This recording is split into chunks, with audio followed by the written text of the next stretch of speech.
Welcome back to the 2024 World Rowing Indoor Championships presented by Concept 2, live from all around the world and also from the O2 Universum in Prague, Czechia.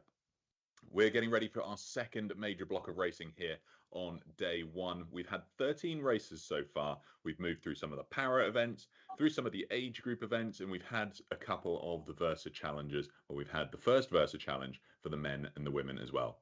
My name is Peter O'Hanlon. I'm your anchor for the course of this event, and I'm joined for this afternoon by Colleen Saville and Niamh Hayes. Colleen is an amazing coxswain and commentator joining us live from Boston, Massachusetts. And of course, we've got Niamh Hayes, Galley Flash Rowing Club, one of the fantastic world rowing commentators and rower and athlete as well. So we've got loads to look forward to this afternoon. Niamh, why don't I start with you, though? What about this event through the course of the 2 days as a whole are you looking forward to most? So I was watching at home this morning and everything was just looking amazing in the stadium, but to see people at home as well was so cool. I had the privilege of competing both in person back in 2020 in Paris and virtually in 2021. So I have a little bit of experience in both fields. So to see people competing all over the world is really, really cool. But this afternoon, what I'm looking forward to most is, we'll say kind of the older rowers that we have. So we have some 2Ks coming up with kind of the 70 to 74, 75 to 79, and even 80 plus. And I just love seeing them out there on the competition floor. So good to hear. Thanks, Niamh.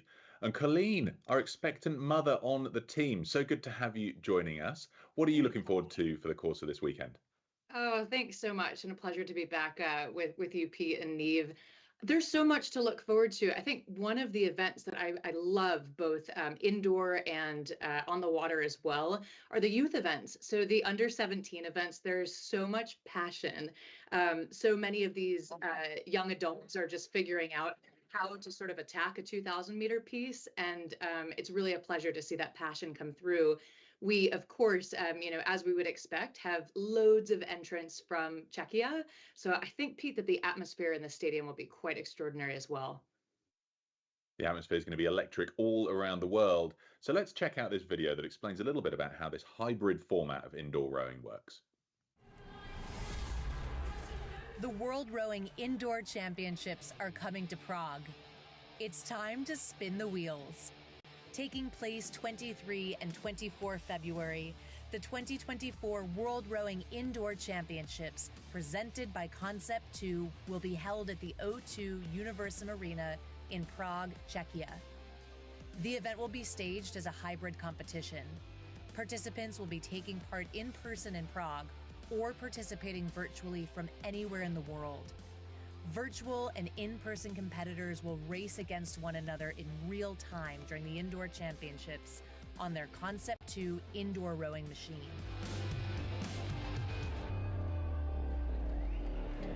Using Time Team's home race software, the competitors will be all virtually connected. While racing, competitors will know their placing as their indoor rower will be running in race mode. This will allow them to see their position in a race on the rowing machine's monitor.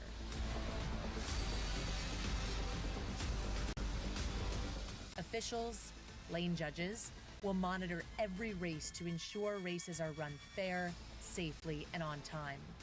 There are 3 types of races competitors can enter. Individual distance races, either in person or virtual, over 500 meters or 2,000 meters. The relay races, also in person or virtual, where teams of 4 race over 2,000 meters. And finally, there is the World Rowing Versa Challenge, returning after a successful first edition in 2023. The competitors in this category will complete 5 challenges on the indoor rowing machine over 2 days to crown the most versatile indoor rower in the world. Competitors from 60 nations are registered to take part in the championships, with ages ranging from under 17 to over 80. The World Rowing Indoor Championships is an event where athletes can show their raw speed. Olympic rowers and fitness enthusiasts alike will be there on 23 and 24 February to compete and spectate on some intense racing. all hoping to claim the title of World Rowing Indoor Champion.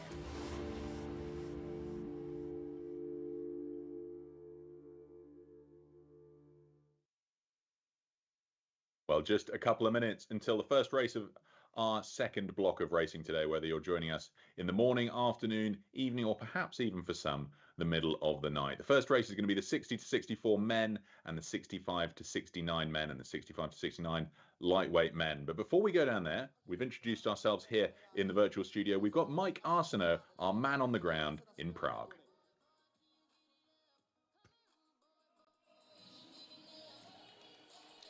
Thank you very much. The competition continued. It heats up here on the floor at the O2 Universum. We see the athletes walking past me right now. So just to kind of set the table of what we can expect over the next few hours, we have some of our oldest competitors that will be competing. So we have the seniors 65 plus and older than that, and also our youngest competitors. So the teenagers will be competing. The open competition as well, plus the Versa Challenge event number 2, elimination, will be taking place later today. Keep going. I don't want to stop all the athletes coming in here. So a lot of excitement here on the floor. I'll send it back to the commentary team while we get ready to kick things off once again. Well, we'll be hearing more from Mike later. He's going to be thrusting that microphone right into the faces of the athletes as they finish, and hopefully they'll have had just enough of a chance, but not too much of a chance to catch their breath. We want to hear their thoughts of the race just as it finishes.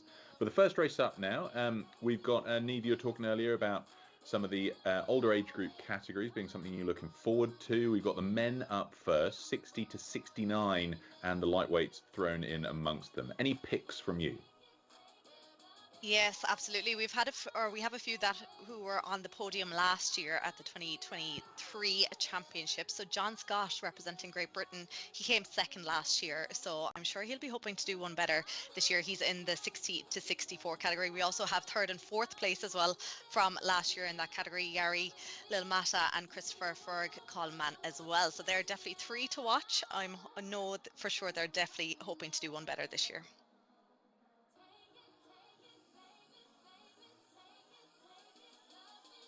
And Colleen, over to you guys. What are you looking forward to in this one? Yeah, I think, as we get into the racing, we can start to see the camera pan around and really begin to appreciate both the hybrid and in-person atmosphere of this hybrid indoor world rowing championship. So I think part of what I'm looking forward to is exactly what we're seeing here. It's just fascinating to see people warming up and ultimately racing from anywhere in their attic to their garage, to gyms or boathouses where they're supported by the full team. So there's a personal element, I think, to this as well, and delighted to see that there's so many folks joining us from truly around the world. In their final few warm-up strokes now, and Neve, I think one of speaking of personal sort of intimate moments, right, is the coach or coxswain that you have standing next to you. So that's a special relationship too that you can see sometimes. Absolutely. Yeah, when you're looking around there, it's really interesting. Some people are choosing to be by themselves, which some people like, whereas other people prefer having that kind of voice behind you, kind of encouraging you. I think it's very much a personal preference. I do like doing things by myself when I'm on the rowing machine, but I do know some people do like that encouragement, and it can give people just that extra little kick sometimes, which is vital when you're doing a competition like this, I think.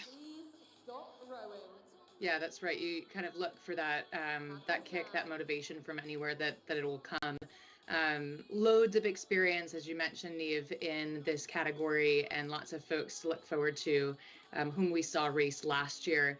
What we're seeing now is this stop rowing graphic. The athletes see that too. That's telling them to do exactly that, to put down their handle, to stop the wheel from spinning, and to prepare for the start of the race. So you see those final clicks to the monitors from some of our virtual competitors, and the stadium itself. It's kind of this moment with a bit of reverence as it gets a little bit quiet and people begin to wait for that buzzer, which is a bit of an electric sound. Like, what's that like, Neve, that moment? That moment is, yeah, just something, I think it goes over your head a little bit sometimes if you're in it, because you're just waiting for so long, and then you're just so focused on getting through the next 7-8 minutes, however long it's going to take them. Oh, it looks like we have a false start there. Someone was a little bit eager to get going in this first race of the afternoon, so it's just about resetting things. We can see someone getting off their erg there, Luca Azzi of Italy, just getting off the erg there to have a look, making sure everything is still set up. Of course, that's the thing when you are competing at home and you don't have everyone around you in the stadium, and something goes wrong like that, you have to make sure that you're still connected, because you might think that you've lost connection. So yeah, I think there was a little moment of panic there, but everyone looks to be set here now again. Yeah, akin to, for folks familiar with flat water rowing, that moment where typically there's a buzzer on the water that says, everyone back to the start. A little bit quicker when you're indoor. Perhaps that's one of the advantages, because we see that the athletes by now have already reset themselves. Once again, that stop rowing screen, and we'll wait for the buzzer telling them to go. So lots of anticipation. I think sometimes those false starts are actually a chance to just sort of shake the nerves out a little bit. So if you're looking for the silver lining, it's maybe a chance to come back at it with a bit more mindfulness as you prepare to get started with that false one out of the way.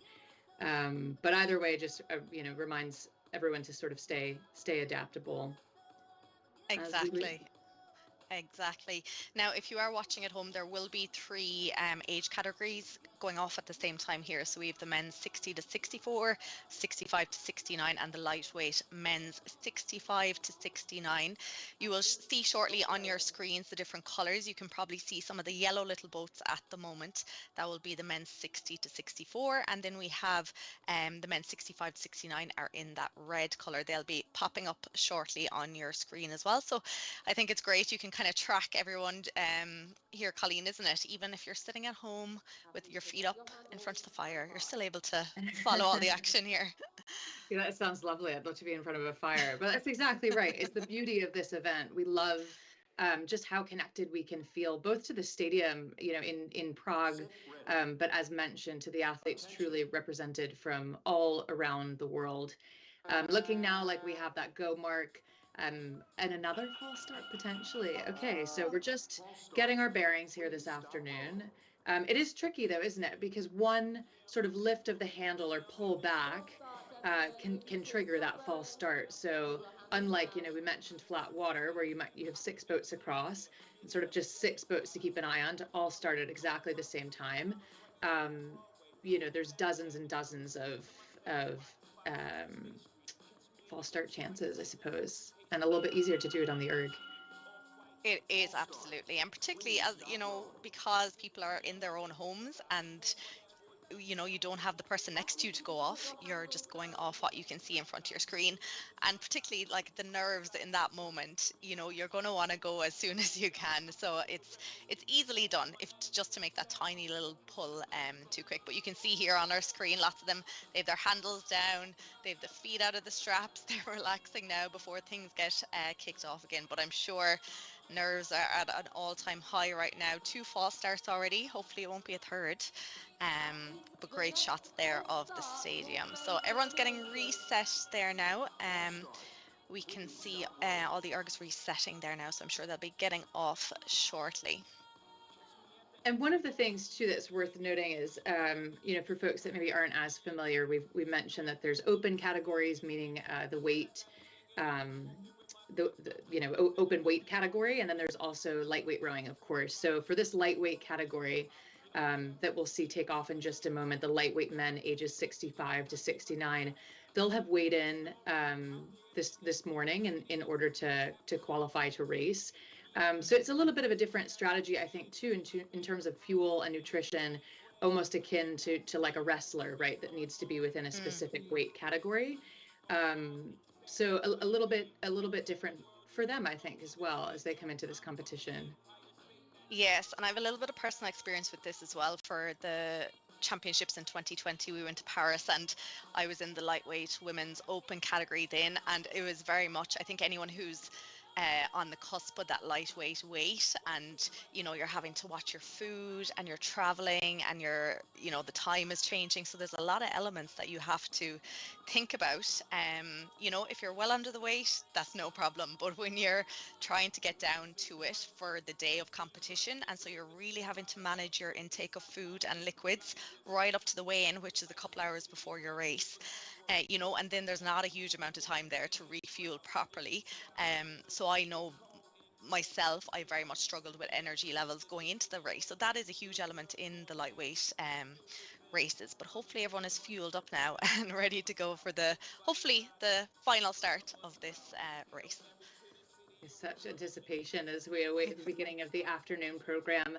It's a delight to have you all with us. So we welcome you from around the world. If you're just tuning in to the 2024 World Rowing Championship taking place both hybrid and in person from Prague and, of course, around the world. Joining us now for the start of the men's 60 to 64, men's 65 to 69, and the lightweight men, which Niamh just chatted us through all of the considerations in terms of fuel and diet and making weight that these gentlemen will have considered.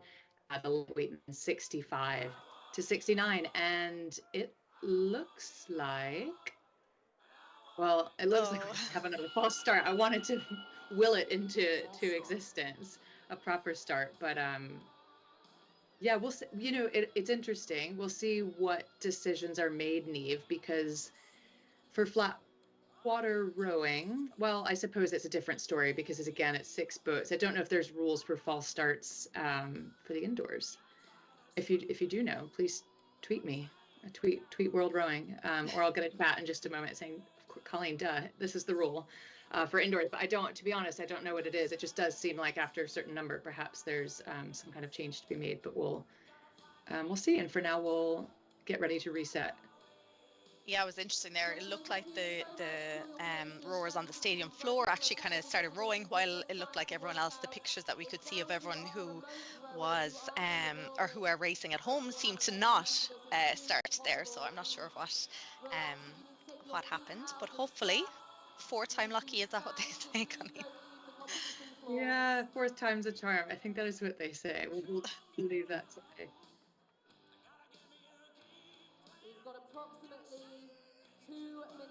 So Pete, well, do you guys, know it's the tricky, answer? this, isn't it? These false starts. Yeah. I mean, you can imagine being at home and trying to get yourself geared up, but going through 2 false starts is that much harder, isn't it? Because they've got to make sure that they're ready to go, but you get disqualified. You do it too many times.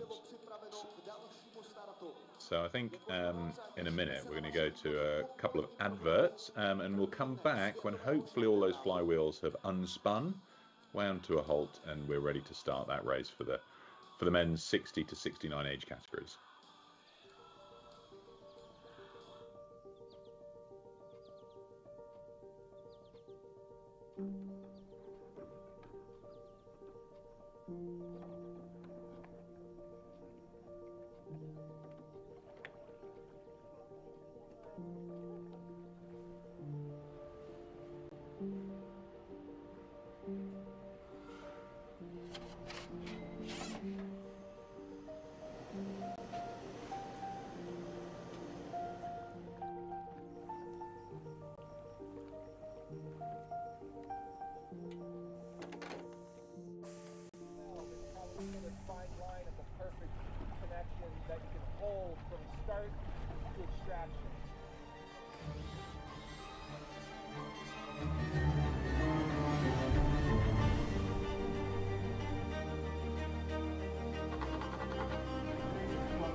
So good to have so much support from Concept 2. You can see pervasive in every aspect of our sport, from blade work to indoor rowing machines, and the hundreds of them set up around the world for our indoor championships for 2024. Now, we've had a couple of false starts. They're only allowed 2 apiece for the indoor championships, but let's hope that not everybody requires the use of their 2 false starts. Let's go back down to the floor with our commentators Neve and Colleen and see if we're ready for the restart now of this men's 60 to 69 mixed lightweight and open weight race. Yeah, looks like there's just a little bit of a delay at the moment. I think they're resetting everything with 3 false starts. Yeah, I'm sure they're having to double check if anyone did those 2 false starts. That is the maximum amount that any one person can have. So we're seeing lovely shots here from the crowd at the stadium. Lots of support there, and I'm sure it'll just get busier as the afternoon kicks off. So yeah, just a slight bit of a delay here again, Colleen, but I'm sure they'll get going very soon. Yeah, I think the athletes, Pete, to answer your question, are certainly ready to get going. We just saw some little like stand-ups and shakes, some kind of dances where just, you know, getting up and maybe having a little bit of a stretch before the race takes off. But feeling optimistic that this is the one, and fantastic in the meantime to just get a sense of the pomp and circumstance in the stadium, the smiles, the energy. You know, it's quite a well-attended event.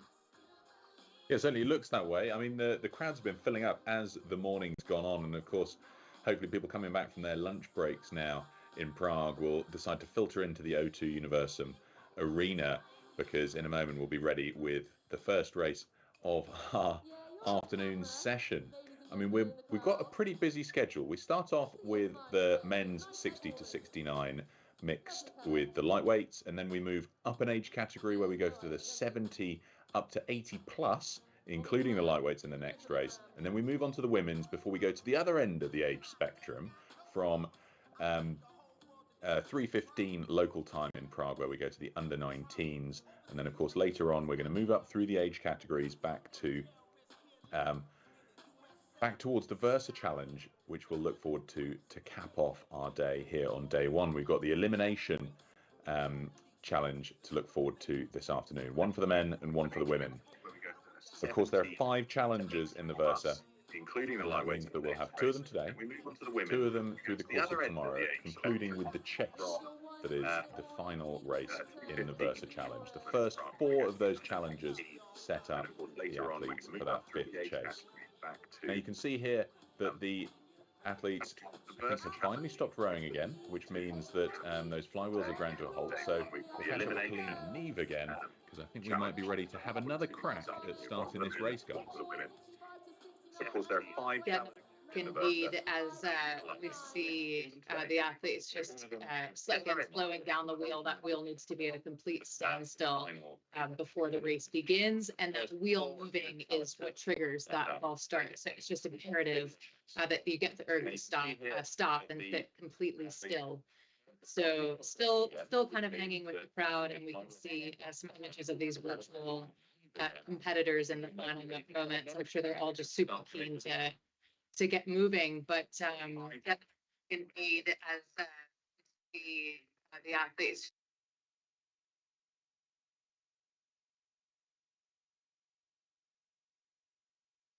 So it looks like we are finally off in the first race of the afternoon session. We have the men's 60 to 64, men's 65 to 69, and the lightweight men's 65 to 69. So if you are watching at home, watching on the tracker, you will see the 3 different colors. Up the top, we have the yellow boats. That is the men's 60 to 64, and off to a flying start. It is Colin Cook of the USA. He has a huge lead made up already. What a sprint out of him off the block. So let's see if he can keep that up as we go throughout this 2,000 meter race. Long way to go yet. Then in the red boats, if you are watching at home, that is the men's 65 to 69, quite close there at the moment between the first few rowers. And then of course the green boats then is the lightweight men's 65 to 69. Look at this start, Colleen, out of Colin Cook. What a start. Yeah, fantastic start, isn't it? So all of that pent-up energy from those false starts perhaps paying off, and certainly hard training and hard work in the early goings of this 2,000-meter piece. So riding now with now Justo Perez Sin of Spain in that 65 to 69 male category, that red graphic indicating that that's the category we're in. Peter Kempt, a name that's certainly known on the indoor circuit, and this fantastic pan around, and great to have the first race of the afternoon session underway. Yes, indeed. A really good start there as well in the 60 to 64 category from John Scott of Great Britain. He finished second last year. He's currently sitting in that third spot, but holding a nice pace there, rating around 30 strokes per minute. So he's holding nice and steady now as he goes through 600 meters done, 1400 to go. But it is very much all about Colin Cook there of the USA, still in this category, just powering it out now with a big 30-meter lead at these early stages of this race. Really close then in the men's 65 to 69 category, just 5 meters separating the top 6 boats there. So really close. I think that's going to be an exciting finish, Colleen. Yeah, exciting finish indeed. I think that's spot on riding now with Hume Lorenz, and just about a meter or so separating, well, 4 meters separating our first through, goodness, 5 meters, barely 1 meter between second, third, and fourth, and just 2 meters separating first and second. So they're really trading places, still fairly early goings of the race, so not quite at halfway. This second 500-meter stretch is, well, the whole thing's challenging, but this is where you kind of, the lactic acid starts to kick in, your race plan kicks in a bit, and you know that you're getting to that halfway point. Third 500, always very, very, very challenging, and that's what these athletes are approaching here. Colin Cook from the USA up at the top of the field, 36 strokes per minute, but in hot pursuit just behind him, Neve, Andrew Sangster from Great Britain. Yeah. Yes, I think Andrew put a lot of work in there now. He's starting to break into the bit of a lead that Colin Cook had taken from the start. He has it down to about 20 metres at the moment. It had gone up to over 30 metres. So Andrew definitely is coming for Colin by the looks of it. I'm not sure, did Colin go off too hard at the start there, but let's see what happens as they start to approach about 800 metres to go now in this race. Super race going on in the lightweight men's 65 to 69 category as well. There is a great little battle happening between number 1 and number 2. We have Juan Lorenz of Spain and Emmanuel Romoli from Italy. Now, Emmanuel won this last year. He's currently sitting in that second place here now, but it looks like him and Juan Lorenz of Spain, who finished second last year, they have traded places right now. Very similar splits, very similar stroke rate. So again, lots to play for in that race, and still really, really close in that 65 to 69 category. Yeah, fantastic to see these sort of duels come back, these opponents come back and race one another. There's so many sort of subplots, I think, across any regatta, but certainly the indoor championships as well. We touched on the Versa Challenge, which we'll see the second challenge a little bit later on, but the stories of these athletes, again, coming back, having a full year to train, and then go back head to head against one another, and that's one of those subplots. We're back now riding with the men, those yellow graphics, the men 60 to 64. Again, getting a sense of the stadium in Prague, and then, of course, the indoor gyms, attics, garages from around the world. Getting close to the last quarter, well into now the last quarter of the race for many of these athletes, and we see that final 500, that last quarter of the race, and crossing through that threshold. Looking really good for Justo Perez Cien. He's been able to hold on to that margin, and we see Neve, he's rowing it maybe a little bit lower than some of his competitors. He is indeed, yeah. He's down around that 30 strokes per minute, whereas the rest in that category are kind of up more around 33, 34. But as we predicted in the 60 to 64, Andrew Sangster there of Great Britain has overtaken Colin Cook, who's now down to third position. Looks like he's actually going to move down into fifth position. Yes, indeed, with about 200 meters to go. Andrew Sangster just held off until the right time, and he's really putting in a lot of work here now. He has got his split down, keeping nice steady stroke rate.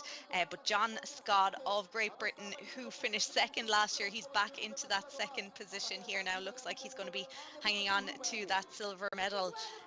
But then in third position, representing USA, Christopher Coleman there. Look at his rate, up at 41 at this stage.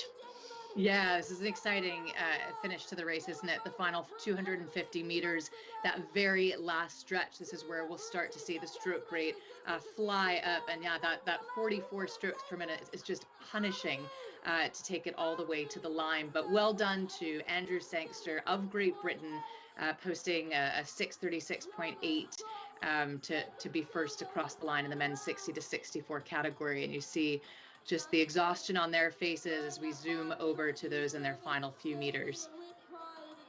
Yes, indeed. And in the 65 to 69, we have that big block of those first six competitors all crossing the line within seconds of each other. Gusto Perez, again of Spain, there 6:53.2, winning that category, ahead of Heiner Tiban of Germany, 6:55.7, and Christian of Great Britain, 6:57.5. They're all coming in there within seconds of each other. And it looks like in the lightweight men's 65-69, the medalists seem to be passing that finish line now as well, Colleen. Yeah, that's exactly right.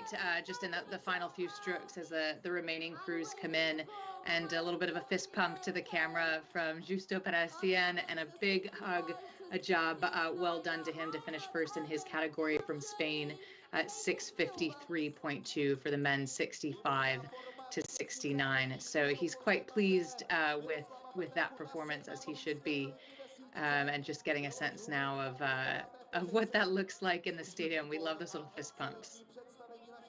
We do. We love the camaraderie between all the rowers here. Yeah, still a few finishing up here, or starting to even cool down. I think a few people like to pull an extra few strokes just at the finish there now.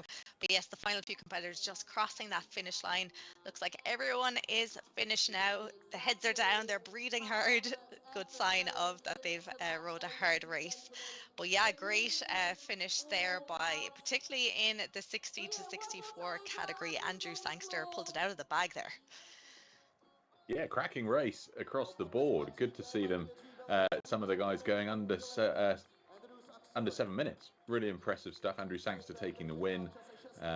Very, very impressive. And we're going to move up a couple of age categories now, because we're moving on to the open weight and lightweight, 70 all the way up to 80 plus in the next race, which is coming on short and fast, because we've got some time to catch up on after a couple of false starts in the previous race. We've got 27 athletes taking part in this one in person, and 13 joining us virtually from home. So Colleen, why don't I jump to you this time? Any picks for you from this lineup? Yeah, I'm really thrilled to see, several of these folks here. And again, we've got just such a global representation, names that we see back on the circuit. We've got Paul Gallen from Ireland, keeping an eye on him.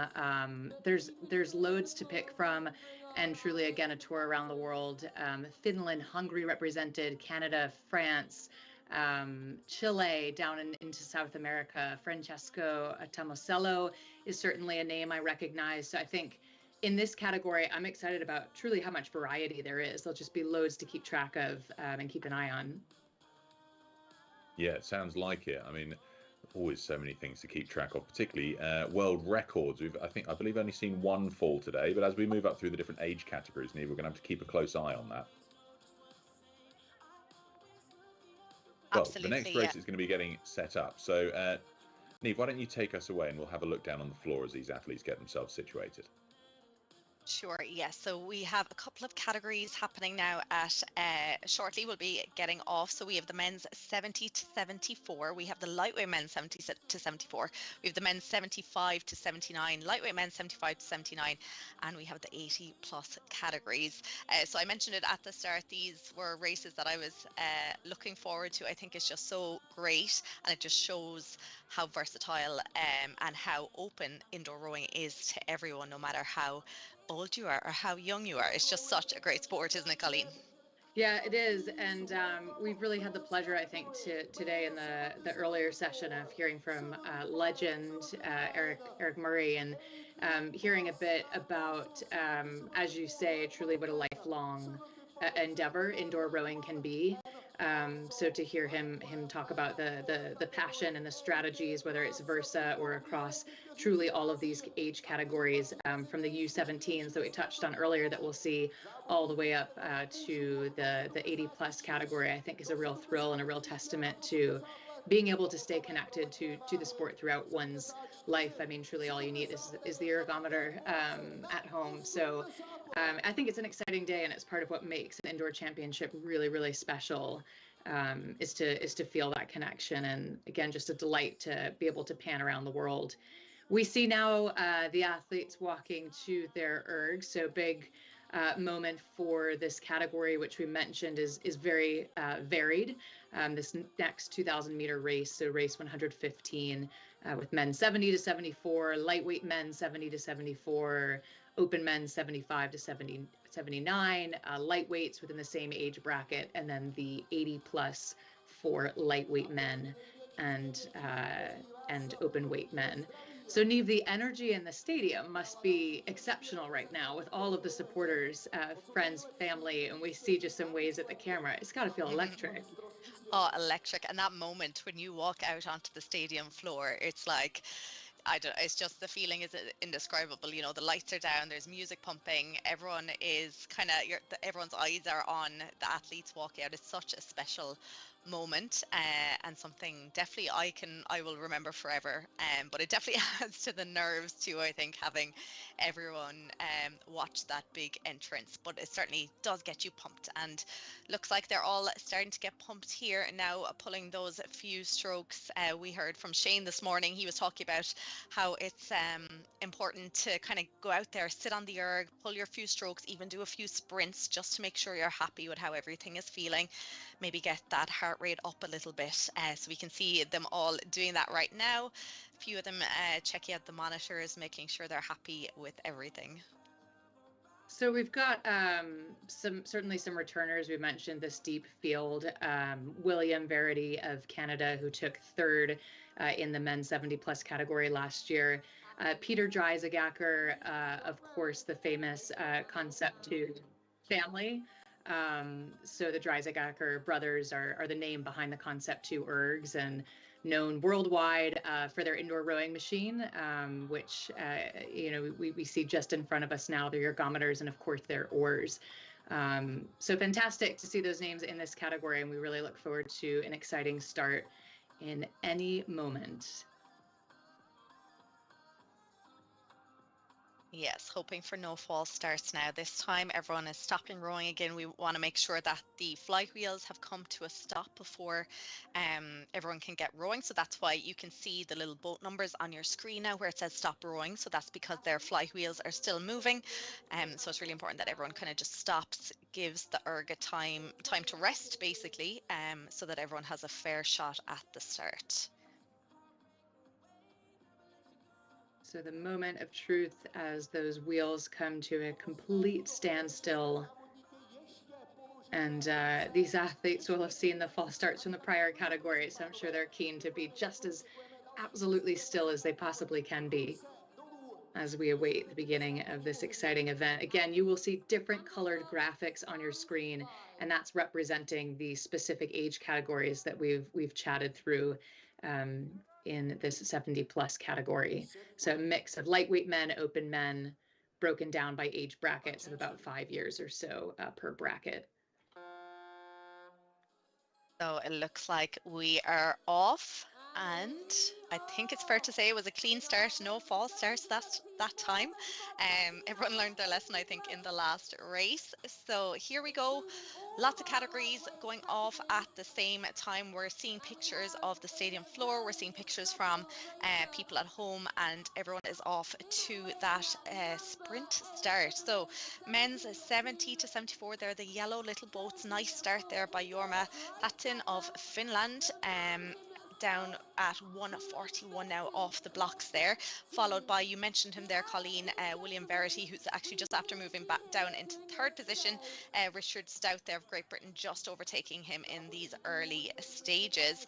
But of course, as we saw in the last race, it's important not to go off too hard at the start, because you might just expend too much energy and not be able to hang on till the end. Yeah, that's right. There's such pacing involved, isn't there? So we see here Colin Bruce Slade with his feet out.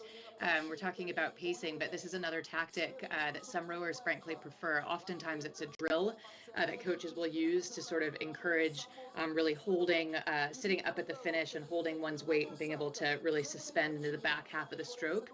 And then some athletes just prefer to go feet out, shoes off, and just hold their feet to have that sensation.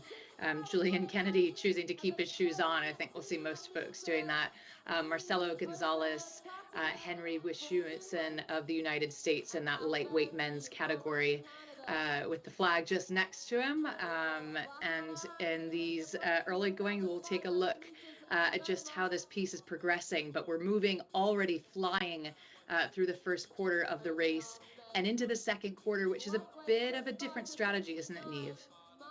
It is. If you're smart about it, it is meant to be a different strategy. So hopefully people will just kind of calm down a little bit in terms of the rate, because it is in the next 1,000 meters or so where your race will definitely be made or broken for you. So in the lightweight men's 75 to 79, it's no surprise here that we have Alain Mangin of France there leading it out. He was on the podium last year in the lightweight men's 70 plus, clocking himself a time of 7:24.6. So I'm sure he is hoping to be in or around that time again this year, but he is leading that out ahead of Jorma Latin of Finland, who is currently in second position. Quite close now as well in the lightweight men's 70 to 74 at the moment. Paul Gallen from Ireland leading that out. He has a 10-meter lead now over Matti Reponen and Henry Weitschen of USA. So close now at the moment as they go through 1,250 meters. Yeah, 1,250 meters gone, approaching that halfway point. The fatigue certainly kicking in by now, the lactic acid. This is Richard Stout of the UK, whom we were riding with for just a moment. This is a part of the race where certainly rhythm comes into play, sort of being able to get into one's groove and move through that halfway point mentally.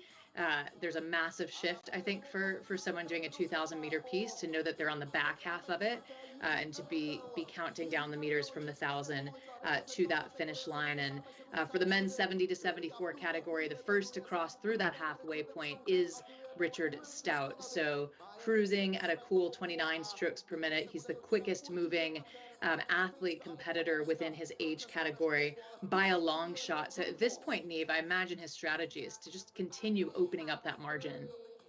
Absolutely. And Richard is no stranger to 2Ks. He actually holds a world record, would you believe, in this category with a time of 6:44. What a time for men's 70 to 74 category. So he is very much hanging on to that lead, holding a solid lead there ahead of William Verity, of course, who was third last year, currently sitting in that second place. In the lightweight men's 70 to 74, it is still Paul Gallen of Athlone Boat Club in Ireland leading it out here in that category. Then we have the men's 75 to 79. Things keep changing here between the leaders, so close at the moment. In the lightweight men's 75 75 to 79. It's still Alan Mangin of France leading that one out. And of course, we have the lightweight men's 80 plus and the 80 plus categories here now. At the moment, it is Jerzy Petska of Poland who is leading out the men's 80 plus. And in the lightweight men's 80 plus, Aimo Garvela of Finland is leading that one out. So we are coming into the last quarter now. So Colleen, I'm sure we're going to start to see some of these athletes start to up the stroke rate that little bit, or do you think it's a little bit too early just yet? No, I think you're spot on. I think the adrenaline gets the best of them and they just kind of run at it. And maybe they had a certain race plan in mind, but this is the time, especially as we're riding with the lightweight men. I've been keeping a really close eye on Henry Vishuin of the USA, whom we've seen a couple of times, just on nipping at the heels of Paul Gallen from Ireland. So it looks like maybe Paul has a little bit of a response for him. That's what's happening in the lightweight men 70 to 74. But we're now riding with the open men 75 to 79, and Colin Bruce Slade. So our shoeless, having the feet that we talked about in the foot straps there, riding with him for just a moment and then panning back out to see the full field. Well, taking a look at Paul Gallen, as I said that, Niamh, I think the Irishman's got a bit of an answer. I think he has. He's still keeping it nice and steady, but his pace or his split is coming down. He's down to 148 now. So if he can hang on for the next 250 meters, I think he will be okay. But let's see if Henry Venschuten can respond here now. No doubt about Richard Stout's lead there in the 70 to 74.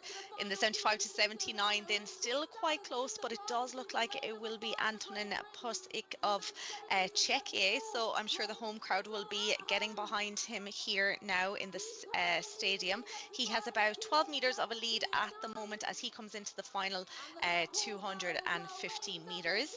I think the lightweight men 75 to 79 is going to be a cracker of a finish at the moment. 3 meters separating Alan Mangin and Jorma Lehtinen of Finland. Yeah, absolutely thrilling as they come down to the wire. Alan Mangin of France still holding on to that lead, but just barely as these final few strokes materialize. And well, the Finnish athlete may have a bit of an answer. In fact, he just overhauls him. That's Jorma Lehtinen of Finland, just able to edge out in those last few seconds in the lightweight men's age 75 to 79. So absolutely thrilling as the 70 to 74 category takes their final few strokes. So much to keep an eye on, Niamh. These races were exciting. So much to keep an eye on. What a finish there out of Jorma Lehtinen. Alan Mangin had been leading it out right until the last 3 seconds, I would say, but it was the Finnish athlete who took the gold medal at the very end. So final few strokes for these competitors now. We have coming into the finish there of the men's 75 to 79 now, the final few athletes, and I think we'll have the medalists in the 80 plus category shortly. In the lightweight men's 80 plus, it does look to be Aimo Garvela of Finland just coming to the finish line ahead of Vladimir Schneider there of Czechia. Big breaths of exhaustion, but hands in the air, we love to see it, and a job well done to all of these athletes with Josef Venera and his final few strokes from Czechia. Just fantastic. The camera really gets right in their face, doesn't it? And they're pretty cool about it. Here we're seeing some shots here from throughout the race. As you were saying, Colleen, lots of different kind of styles. Love to see the feet out there, but most other athletes, I think, were wearing their shoes. I definitely would be someone to wear shoes, I think. Would you, Colleen? Or would you go barefoot? Yeah, I think wearing shoes too. I'd probably be avoiding the 2,000 meter piece in general, but it is quite impressive. And again, it's a bit of a like a training tactic or a technique tactic to row feet out and just hold oneself up through the back half of the stroke, which is really where the acceleration happens as these athletes, their knees come down and they accelerate into the back half. Richard Stout with a little bit of a wave here, letting us know that he's been accelerating the entire time, Pete. Yeah, it certainly was. accelerating all the way through. But I certainly enjoyed my call out from that race was looking at the 80 plus categories. I mean, Knut Mel, an 8:13, but he was picked by the lightweight 80 plus athlete Aimo Järvelä from Finland. So the lightweight beat the heavyweight in the 80 plus category. Some of the eldest athletes taking part. They are the eldest athletes taking part in our whole weekend. Lots still to look forward to, though, because that was the oldest categories for the men. And we're going to move promptly on to the women's. If you thought that was hard to keep track of in terms of the multiple categories taking part in a single race, you look at the next one. We've got the women's 65 to 69, 70 to 74, 75 to 79, up to the 80 plus, as well as the lightweights for each of those categories. They're getting themselves ready on the start lines. So, Niamh, Colleen, tell us, what can we look forward to in this? I don't know how you're going to keep track of all those different colours. It's a rainbow.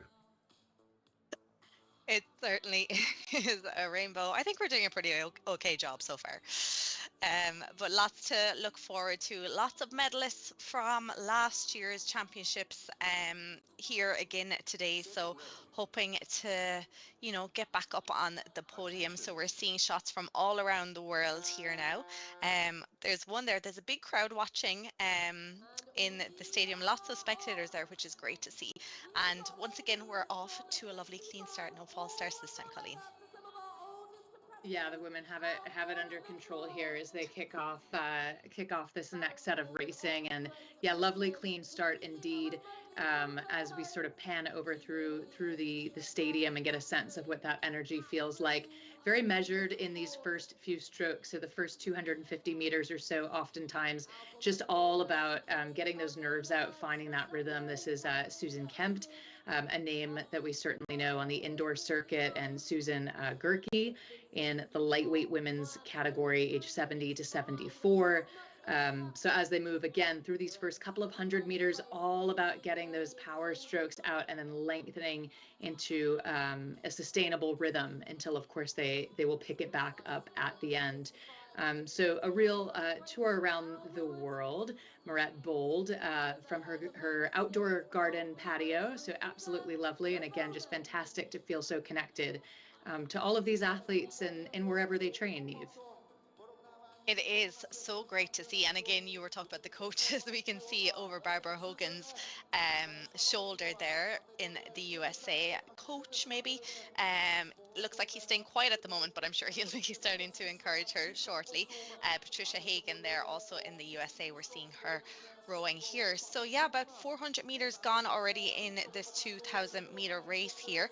In the women's 70 to 74 at the moment, it was Susan Kemp who had a great start there representing Australia, but Anne Elizabeth Wopat of USA has now moved into the lead here now. She is down at around 26 strokes per minute with a split of 2 minutes per 500 meters. She has a nice lead already as she goes through that first quarter of the race. In the women's 65 to 69 now, if you're looking at the screen, they are the yellow boats, quite close here now at the moment. At the moment in first place, it is Olena Tereshina of Ukraine leading out ahead of Penelope Vincent Sweet. She won this category last year with a time of 8:13.6. So let's see if she can match or even beat that time now this year. But lots happening down the field as well. Lots of colours to try and get through, Colleen. Yeah, lots of colors to get through. And Susan Kempt, as mentioned, is a returner representing Australia. So she's out to better her time from last year, I'm sure. And she'll be competing with just one other athlete in that women to 70-74 category, Anne Elizabeth Wopat from the USA, whom we didn't see compete last year. So keeping an eye on sort of that dual race happening between those two, back now with Susan Gerke of the United States in the 70 to 74 lightweight women's category. And where they are in the race, well, they're just shy of that halfway point, so about 250 meters or so. Most of these athletes will be getting through halfway. So as we've mentioned, this is that rhythm moment, lengthened and sort of settled into a race plan, and just mentally looking to get through that halfway point and take it down the back half. Riding once again with Marette Bold in the women's 75 to 79 category. And fantastic to see so many entries back from last year. And I think so many newcomers to this category as well. There is a lot of newcomers, and we're seeing shots here of Barbara Hogan. Yeah, it looks like her coach is starting to get involved a little bit here now. We were seeing shots from the stadium floor of Carol Woodward there a while ago of Great Britain. She is leading out the lightweights 65 to 69 here, keeping a lovely steady split of 204 at the moment, rating around 30 strokes per minute. Great to see the different variations in the stroke rate. In the same category there, Carol Alker then down around 24, 25 strokes per minute. Great race happening in the lightweight women 75 to 79 category. Barbara Hogan and Beth Osborne.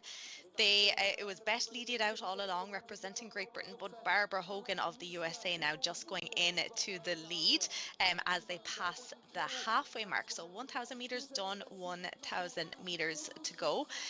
We then, of course, have the women's 80 plus of Valerie Coleman racing there. We often see her name at the World Rowing Indoor Championships.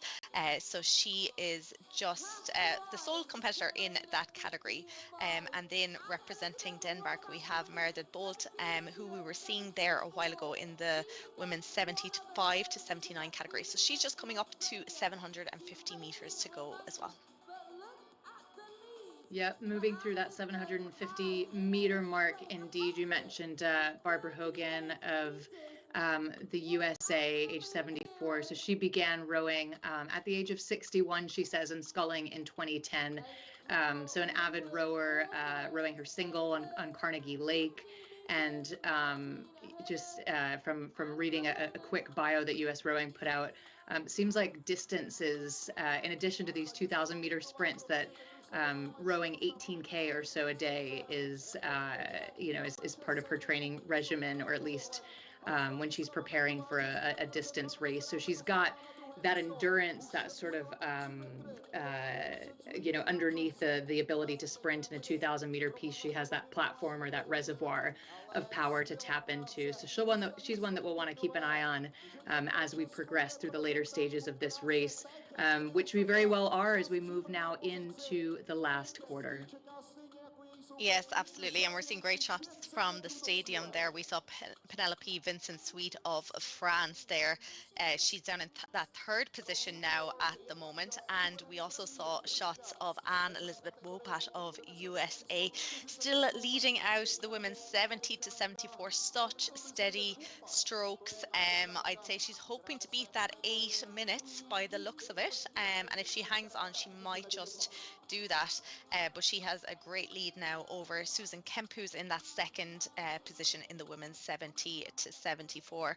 As I scroll down through the categories, then Barbara Hogan now starting to open up that lead over Beth Osborne in the lightweight women's 75 to 79. There we are seeing Susan Kemp on our screens. So she's at home, and the other competitors, so there's two competitors in the 70 to 74 category. We saw Anne-Elizabeth Wopat in the stadium. So that must be a bit strange, Colleen, if there's only two competitors, one's at home, one is in the stadium. So you kind of have no one to pace yourself off. Yeah, it's fascinating, isn't it? And again, it's such a testament to this hybrid format that you can be neck and neck, right? Just 1 meter or so separating you from really anywhere in the world.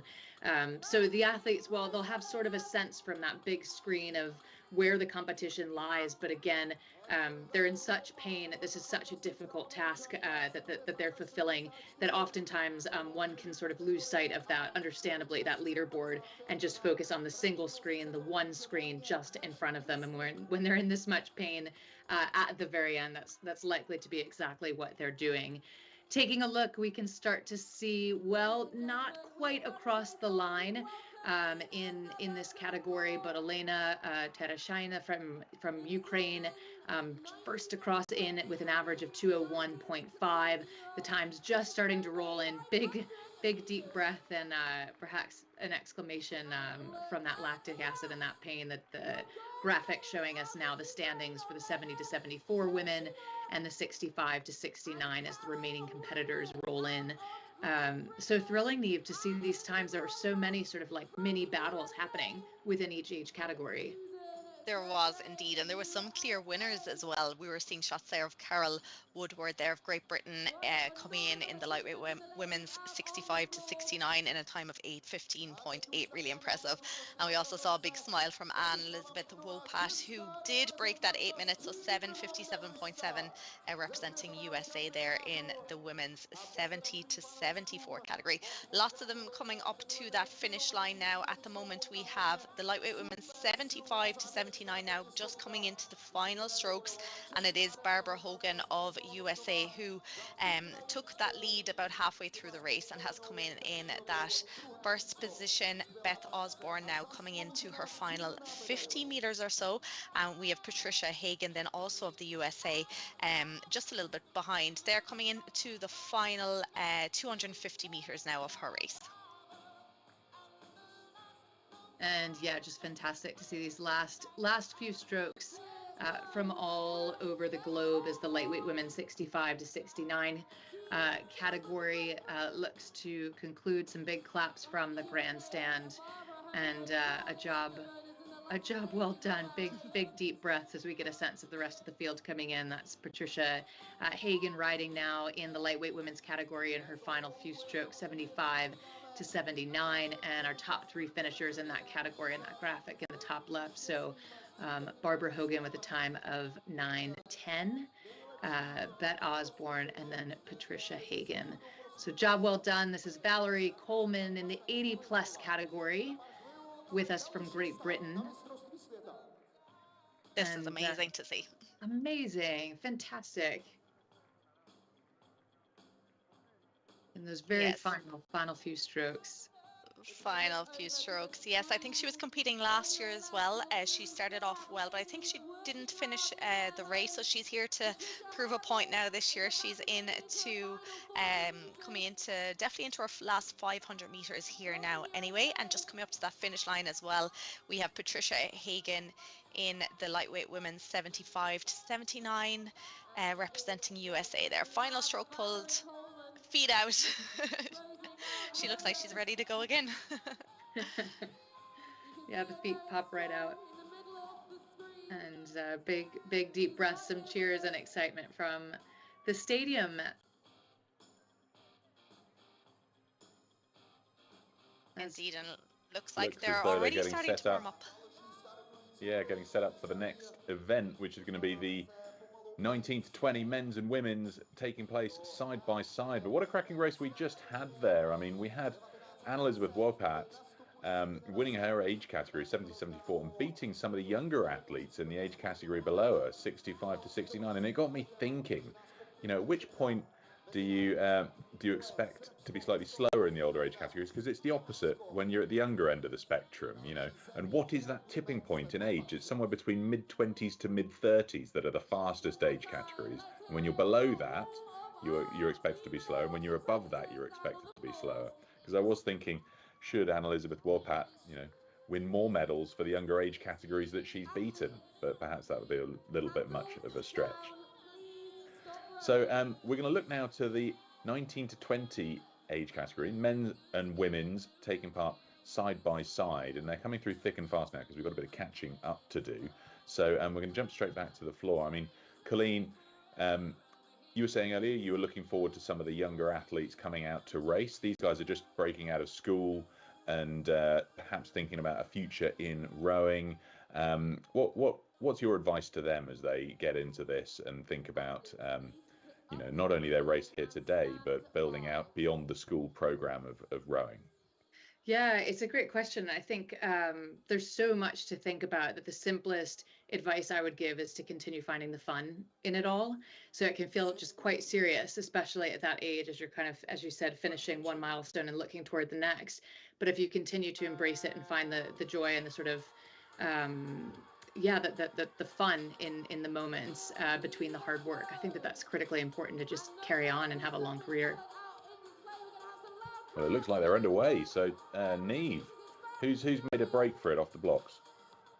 Yeah, flying start here in the first 500-meter race of the afternoon. We have the men's 19 to 20 and the women's 19 to 20.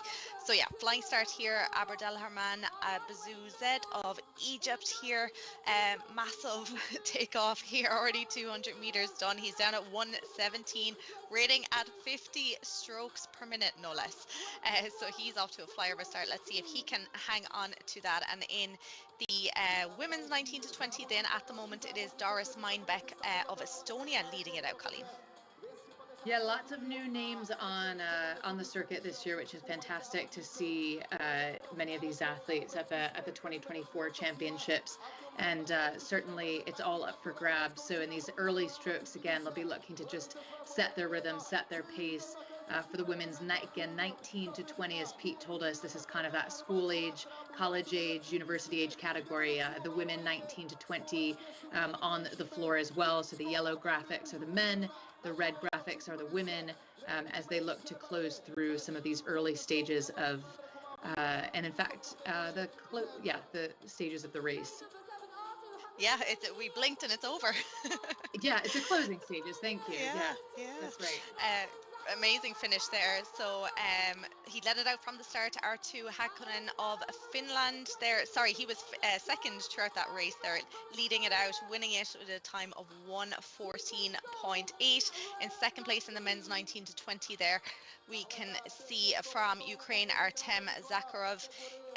He had finished first last year in a time of 1:18.4, so he has beaten his time, 1:17.4, so a whole second, which is huge when you're down at that sort of time, but finishing in that second place. And we have all the women are also all finished, and it was Doris Meinbeck of Estonia, 1:31. Brilliant time there from these young athletes. Yeah, brilliant times indeed. Fantastic to see just how fierce the competition is and how many entries truly are in that age bracket, just the 19 to 20. So as you said, Neve, you don't blink because you might miss it. So just catching up, I think, the program a little bit from some of the false starts that we saw earlier. That was the men and women 19 to 20 as we get a look at the full stadium view.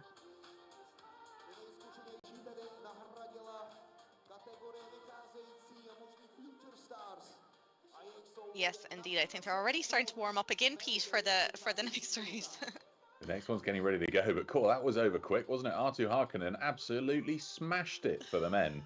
1:14.8, 2.6 seconds quicker than his closest contender, with two Ukrainians taking up silver and bronze. And then, of course, Doris Meinbeck of Estonia winning the women's. Now, the next one's already getting started, so we're going to go down to the floor and have a look at them getting ready to go. We move now to the lightweight men's and women's 19 to 22.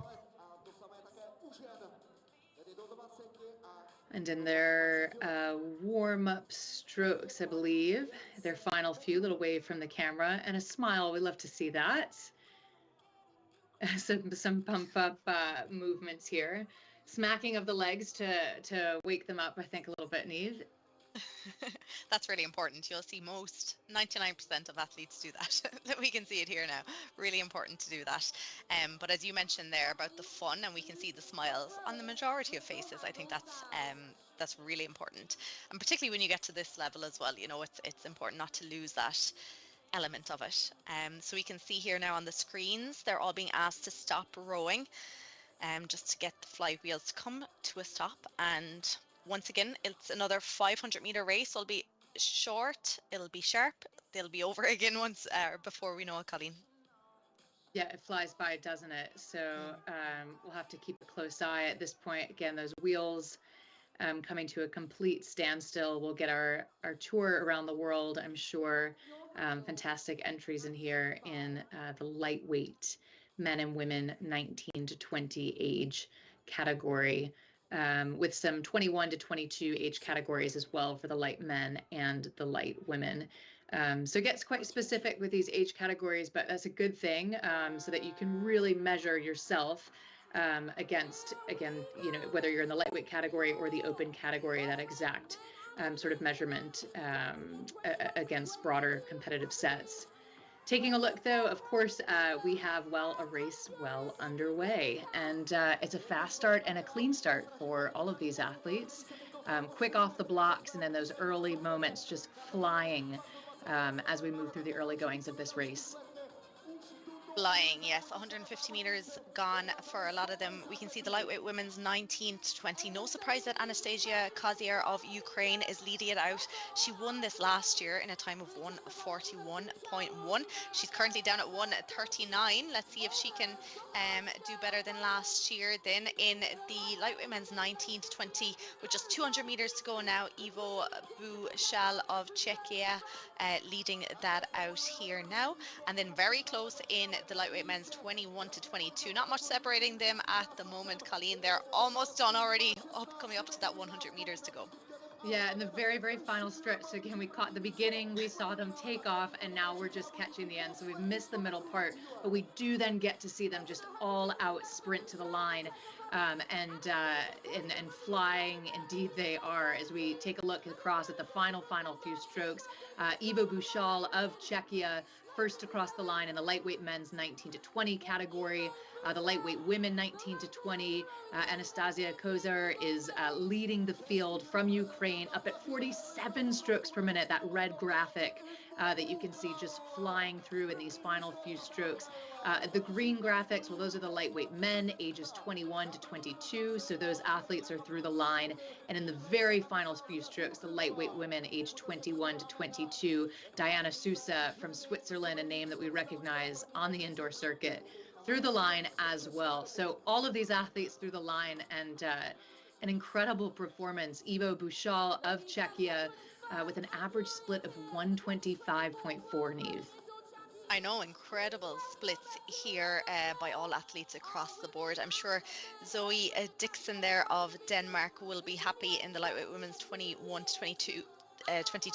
139.6. She won it last year with a time of 1:40.7, so knocking over a second off her time. Again, similar to the last race, like at these times when you're pulling down in the 120s, 130s, 140s even, to get 1 second off your time is huge.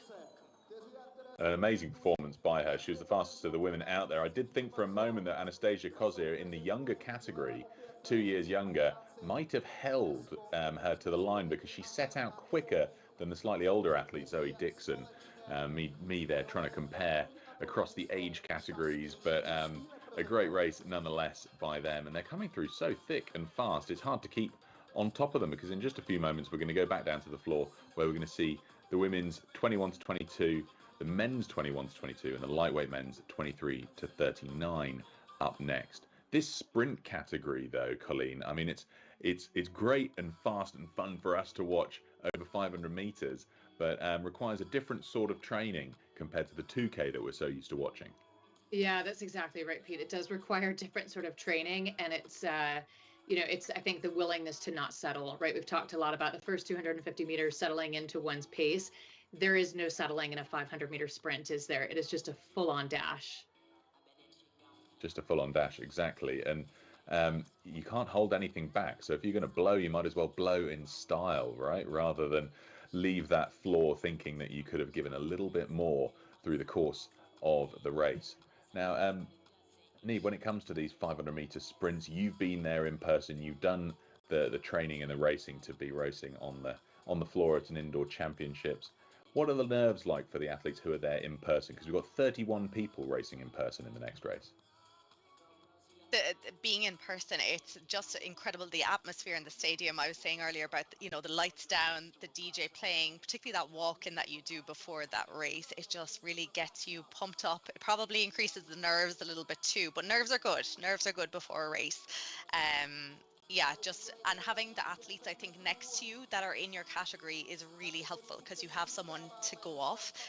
You can kind of keep an eye on them at the corner of your eye. So it really does help. But I think being able to do it at home, that brings its own benefits too, doesn't it? Because you're in your own atmosphere. You can kind of be where you want. You can have whoever you want around. Yeah. Speaking of doing it from home, to remind everybody that if you want to be in with a chance of attending the 2025 edition, next year's edition of the World Rowing Indoor Championships, make sure you enter your photo on Instagram of your ergo at home. Make sure you use that hashtag, which is #MyErgRoom. We want to see hashtag #MyErgRoom on your photos of your ergs at home, and you'll be entered in for a chance to come along next year. So send us a photo, tag @WorldRowingOfficial on Instagram. Send us a photo of your ergo at home, and we look forward to seeing that unfold. But you can see these athletes getting ready for the next race. So Colleen, who are your picks in this? Yeah, I'm really looking forward to this race. The 21 to 22-year-old women, the men, the lightweight men, as we await a start here. Keeping an eye, well, there's a real, look around the world. Once again, Leonardo Morelli from Italy, a name that we all know and recognize from Great Britain in the lightweight men's 23 to 39 category. Paul Clark, I think, is one that we'll want to keep a special eye on. And from Serbia, well, Davovic Nikola. I think that battle with the Italian will be quite interesting as we wait to get underway. So Niamh, should be another set of close racing, some duels perhaps to come out of this. Well, what are you looking forward to? Yeah, I think the lightweight men's 23 to 39 is going to be an interesting one. So from last year, you have second place, third place, fourth place, fifth place, 8th place and 17th place all together, back together again. So that is definitely going to be one race that is going to be exciting. I know they're going to go quick off the blocks here now. But the women's 21 to 22 category as well, we have first and second place from last year as well. So I know that's going to be another thrilling race. So final few rowers just stopping rowing here now. Once again, getting that flywheel to stop. We can see the stadium, all the rowers ready to go, everyone at home. They all look ready to go here now. Again, great to see the different setups. I think we can see a few gyms, some people at home. Yeah, really cool to see all the different areas and setups that people are in. Yeah, absolutely. And you can see, as we've chatted about, some folks might want one person behind them. Others might wish to be completely alone. In some instances, we'll see like a full team cheering on someone as they compete in the indoor champs virtually. But for now, we've got an exciting race underway. So joining this race in, already the very last quarter of the race, isn't it? As we move into the final 450 meters. So those were the starting moments that we were just looking at a moment ago, but already 350 to go. Yeah, I know. Once again, we're blinking and it's over. Super fast in the men's 21 to 22 at the moment. Leo Must of Estonia leading it out. 1:15 is his split at the moment. He's in to the final 200 meters or so. And no surprise here in the women's 21 to 22, Var Gariadottir Hansen of Denmark currently leading it out, but she's just about hanging on to that lead. She won it last year in a time of 1:32. She is splitting around that time here now again, Colleen. Yes, she is, isn't she? 1:32 exactly. Was just keeping an eye on that to see if she's looking to outdo herself from the prior year. She's got a little bit of an advantage over the Estonian and the Egyptian just behind her, Great Britain as well. And it looks like she's opening up that margin now up at 46 strokes per minute. So she's racing herself from the year prior. That 1:32 from last year looks like she's on track to beat it. 49. Well, she's sure making sure that that's the case, isn't it? She is, absolutely, and we already have the winners coming through in the various categories. In the men's 21 to 22, 1:16.2, Leo Must of Estonia, they're coming in the lead there, and yes, she hung on to the lead there in the women's 21 to 22.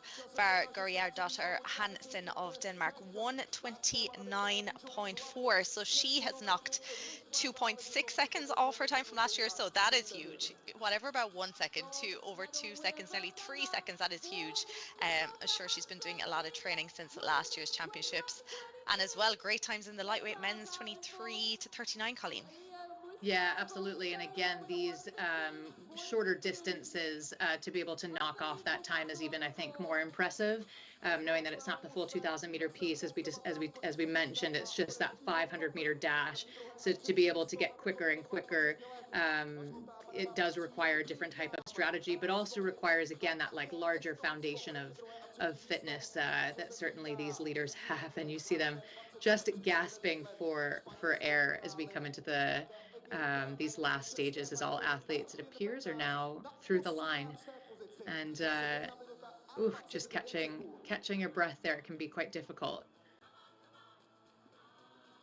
Great race, and I tell you what, my heart was in my throat there watching Martino Goretti in the 23 to 39, four-time world champion. We saw him in the lightweight scull take the gold in Linz Ottensheim. He'd been in the lightweight 8 for many years, and he's taken the bronze here, which might be a bit of a surprise for him, taking a bronze when he's so used to topping the podium. But it just shows when you got the Egyptian Mohamed Alakota in the field as well, with a 122.6, impressive 500 meters from him. But it was close across the field. Another great race. As we keep hearing, they're just over so quickly, aren't they? But we've got more to look forward to, because we're going to move quickly on. That was the 21 to 22 women and men, and the lightweight 23 to 39. We're going to have a look in a moment to see if we're going to catch up with our commentator on the floor there, Mike, who's in Prague, and I believe might be lining up. We'll be able to catch up with him shortly, but before we do, let's get ourselves set up for the next race, which is due off. We've got the 23 to 39 lightweight women. So we've seen the 23 to 39 lightweight men. Next up, we've got the 23 to 39 lightweight women. Lots to look forward to in this. You can see them getting themselves ready. Why don't I come to you, Niamh, in this first instance? What are your picks for in this race? Yeah, so I think we should be able to keep track of these a little bit better. We only have one category in the next race, the lightweight women's 23 to 39. They're all yellow boats. There'll be no confusion this time. But yes, lots to look forward to here. Again, we have a few that were racing last year at the World Rowing Indoor Championships. We can see there on erg number 40, Sarita Christina Hansen of Denmark. She finished second last year, 138.6, and just off the podium last year, representing Kuwait, Suad Al Fakan. So she had a time of 140.9, finishing in 4th position. So no doubt she'll be hoping to get herself on the podium in Prague here today. But again, looking like there's lots on the stadium floor, and again we have a few virtually at home. I think there's about 7 athletes competing from around the world in this category. Yeah, it's a real tour around the world, isn't it? And we can see those virtual setups just waiting for the call, the final few sips of water. And yeah, one category to keep track of this time, as Niamh mentioned, the 23 to 39 lightweight categories. So a lot of depth, Peter, because it's a bit of a broader range, isn't it? The 23 to 39. So you end up getting more depth, I think. You do. I mean, we're going to see them shortly, and it will be anybody's guess as to who's going to top the podium in that. A lot of newcomers to the field. But in the meantime, we do have an interview with Susan Gerke, so we're going to hear from her now. Relieved that it's over. It's really early here in Seattle, so we got up way before the crack of dawn to do this. My strategy was just to hold a steady stroke rate and a steady split for 1,500, and then see what I needed in the last 500. And not make a change until then.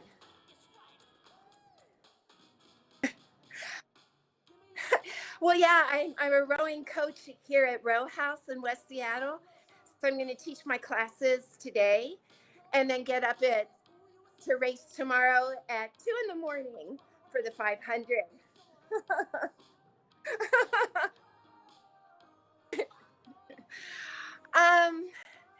You know, I'm a lifelong learner. I'm always trying new things, and I'm very blessed to have good health, and I know that is a gift.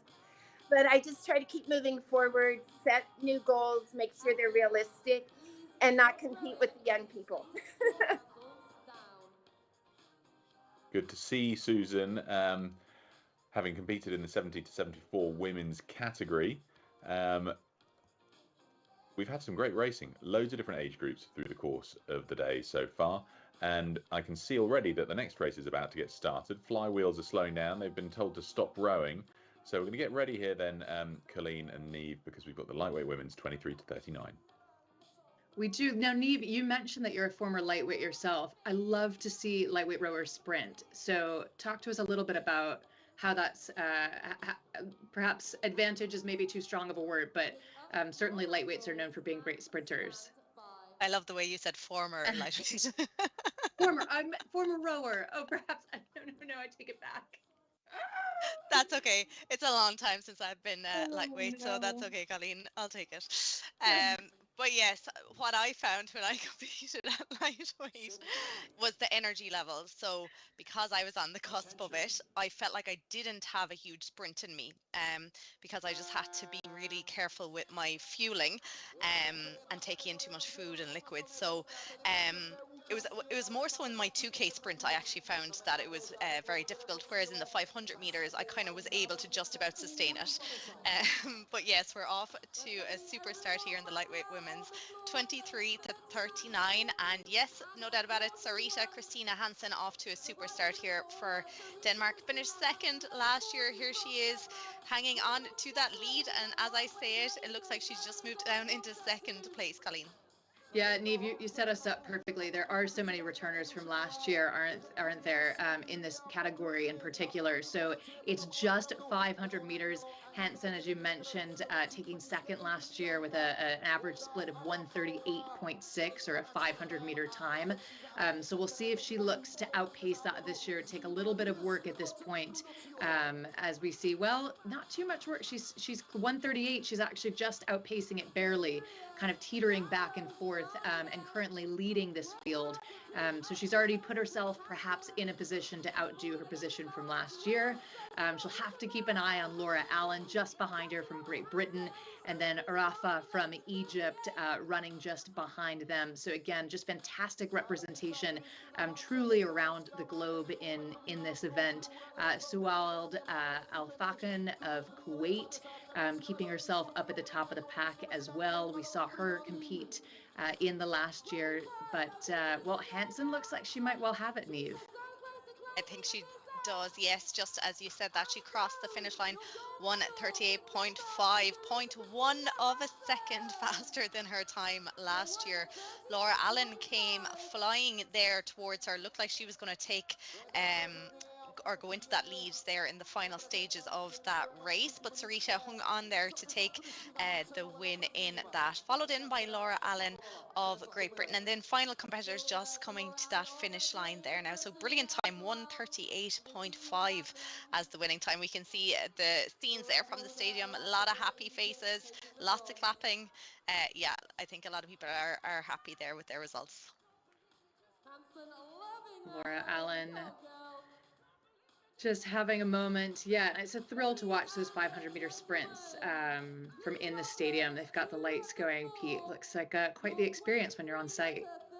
It's such a cool place. And the fact they got music going at the same time just builds a really fun atmosphere.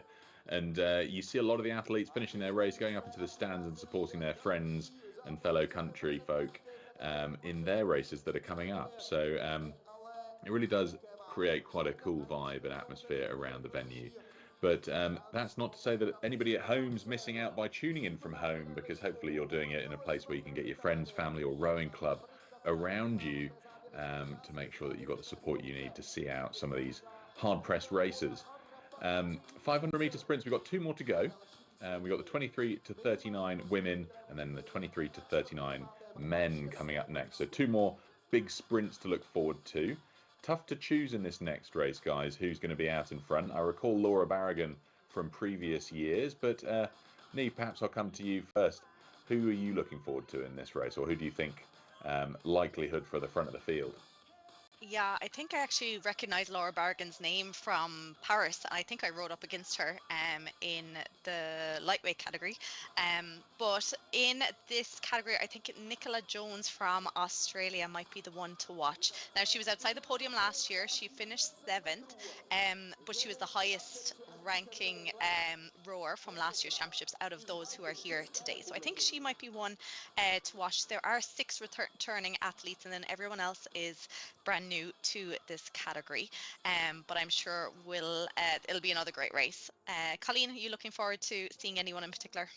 Yeah, I was keeping an eye on Nicola. I also think Emma Simpson, we know from Great Britain, who finished 11th overall, is back this year with an average time of 1:38.1, so not far off kind of that top 10 position, and certainly with the experience of last year under her belt will be one to keep an eye on. So I think I'll be interested to see how she takes this year on as well. And then, as you mentioned, loads of newcomers, which we absolutely love to see. So it can be anybody's race. Certainly anyone's wild card for this 500-meter sprint. It's so tricky, isn't it? I mean, we see, as you said there, Neve, and as we've just heard from Colleen, so many different people coming in, so many different wild cards, and we've got returners coming back. I mean, if you're entering a race, particularly at a world rowing level or international level, you typically know your competition. You've typically seen a fair bit of them before, but in this, you just have absolutely no idea, because the likelihood of you having raced them in the last year is pretty much zero, and form from previous year is so tough to tell when there are so many new people coming in. So Neve, I guess you just have to race your own race. This is it, and I think that's one of the important things about indoor rowing. It's you against you. Well, I suppose it's like that in a lot of sports, but particularly on the rower, you can only go and give your best on that day. And even if there's someone next to you who you've raced before, or maybe you don't know them, you can still only give what you have that day. So it's very much about kind of staying in your own bubble and just trusting yourself and staying in the moment and just giving it your everything. Certainly seems that way. I mean, with only 500 meters only 500 meters in the race, I guess, Colleen, it's just a full tilt sprint, giving it everything you've got, nonetheless, no matter who you're up against.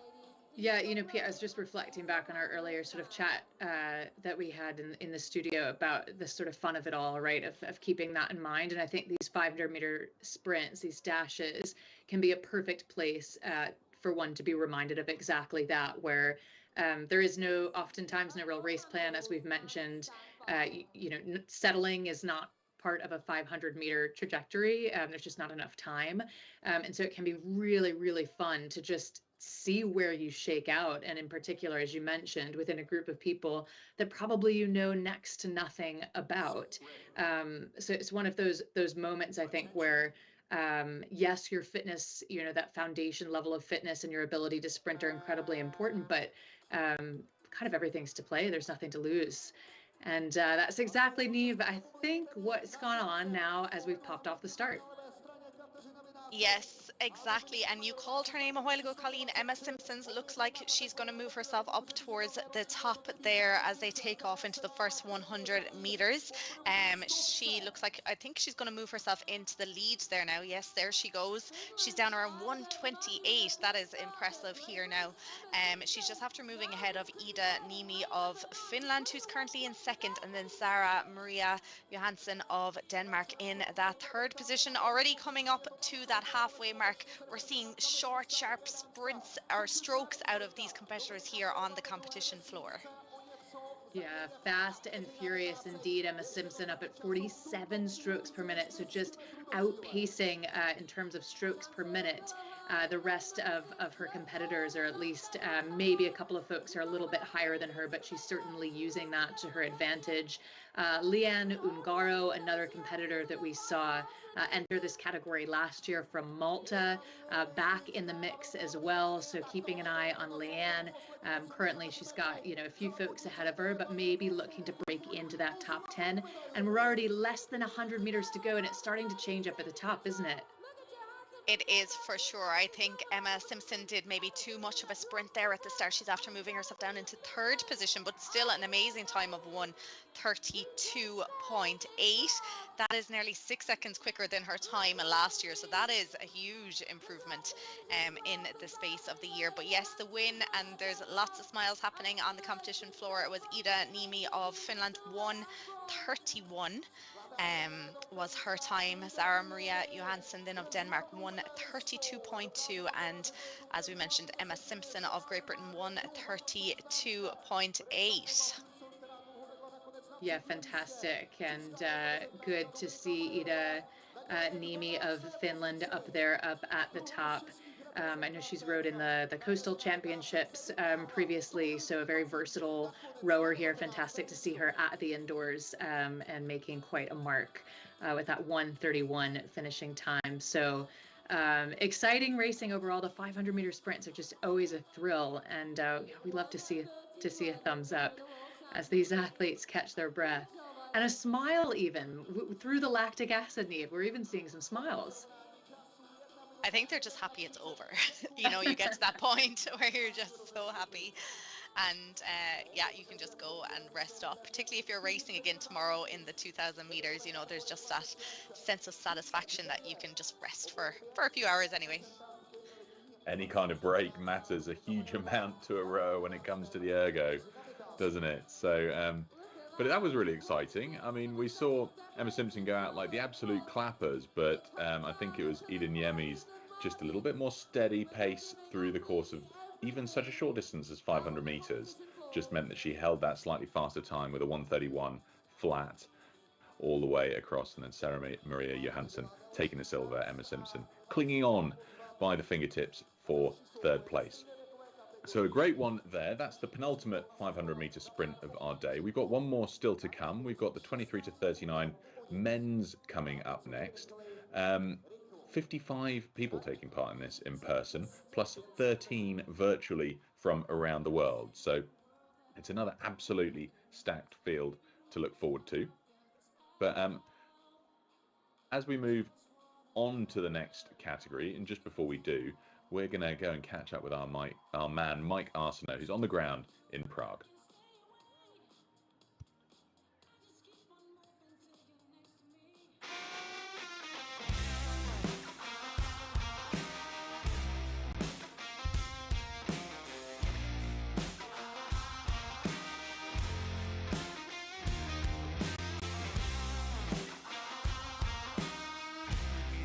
So what are the athletes going through right now behind the scenes as they see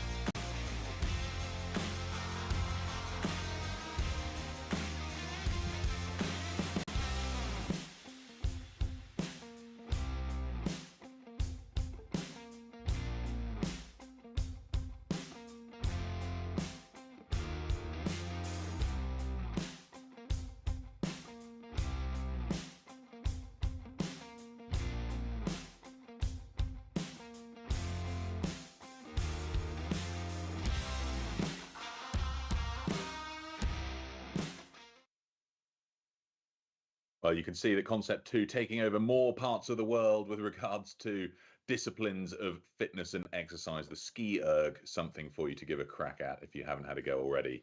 Now we've got Mike Arsenault on the ground in Prague. Once again with Olympic champion Eric Murray. Eric, we had the fastest race of the weekend coming up, the open division of the men's 500 meter. What is the temperament in the weight and the warm-up area right now, as these athletes have seen many other athletes compete in the 500 meter? They know what to expect. They know how hard it is going to hurt. So what would your advice be to them to try and calm their nerves and focus on their performance? I think they're all gonna be nervous. At the end of the day, if you're not nervous, it doesn't mean enough to you. I would say that this starts getting into those positions like the 100-meter sprints and boxing, where you want to eyeball your competition and be like, I'm here to beat you. And it is probably the most pumped up event that we have, definitely in indoor rowing. So trying to get comfortable in the environment, trying to stay focused on the things and all your variables. But at the same time, I wouldn't be surprised if we see false starts, just because every second and every half millisecond is going to count when we get to the final, when we get to that final buzzer. Well, speaking of false starts, in one of the earlier races, we saw multiple false starts in the same event, and you could see visible frustration on the faces of the athletes. So what is the message internally to try and put those out of your mind and, again, just focus past those false starts and once the race starts? Yeah, they're inevitable. And I think if you understand that they're inevitable, like it's always going to be there, you get comfortable in that environment. And so as long as you're focused in what you're doing, and yeah, if there's a false start, you just refocus, you know. I'm assuming that these athletes have probably done it in training where they've been like, they'll do a start and their coach will be like, stop, you know, because that's all about preparation. And all of these events this weekend, whether it's in the Versa, the 2K, the 500s, you've got to be prepared. And that's what we're going to see coming up here in the 500. That's fascinating, practicing for a false start. The athletes are coming in now, so I'm going to get you to put your prognosticator hat on. Can you pick a couple names that you think will be on the top of the podium after this race? Oh, I'm not sure, because there's some pretty tall timber, and we've got, you know, we're going to see some amazing power being put out by these athletes. I wouldn't be surprised if we see some very low splits, you know, getting up around 1,400 watts. So I know we've got a couple of people here on paper that are doing 112, 111, and we know that the world record is sub 110. So will we see that today? I'm not sure, but I definitely think we've got the environment to see some fireworks happen today. Well, they're definitely speeds that I can't comprehend. Eric, thank you. Let's get to the action. Right, Colleen, Neve, let's put our prognosticator hats on. We've seen the team run down. Who's taking part in this 23 to 39? One name off the top of your head. Who's going to break a record or come top? Colleen, I'm going to come to you first. Yeah, I don't know about breaking a record because he went 115.9 last year. So we'll see, you know, if he's able to get under that 110 mark. But the Finnish athlete, Jonas Kalvalinen, keeping an eye on him. He took 4th last year, so just off the podium. And that's my pick. Neve, what about you?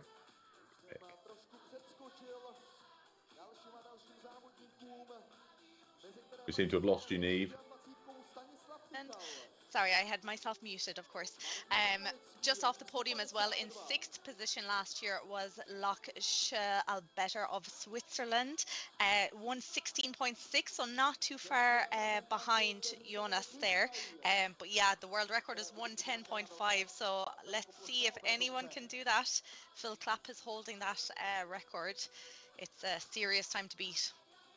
Yeah, you call out Phil Clapp, big Phil Clapp. I was sort of hoping to see him in the list this year because, as you say, he's constantly training at home, and we just saw the advert, the Concept 2 ski erg. He uses that religiously in his training. I think he's probably in there with the Dreisigakers, making sure he's got the latest of their kit because he trains so hard for it. I believe he got married recently as well, but we don't see him here this year, which I think opens up the door to a new potential champion.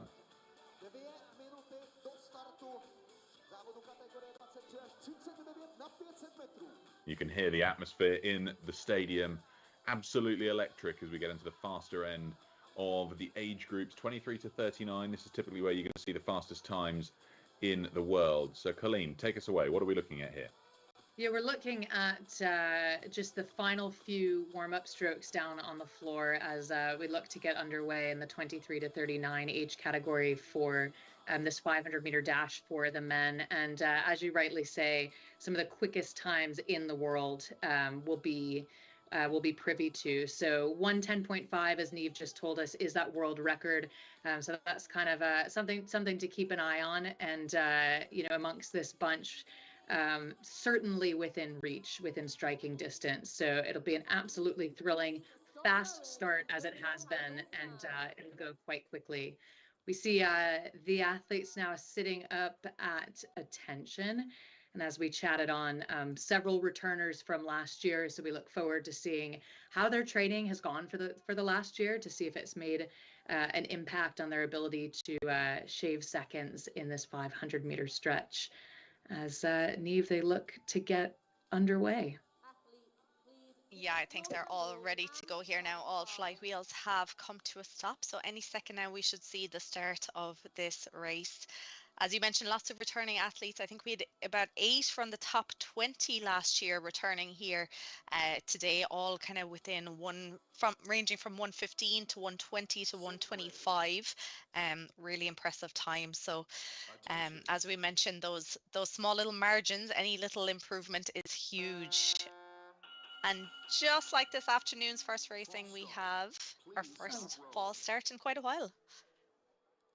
Yeah, it's been a minute, hasn't it?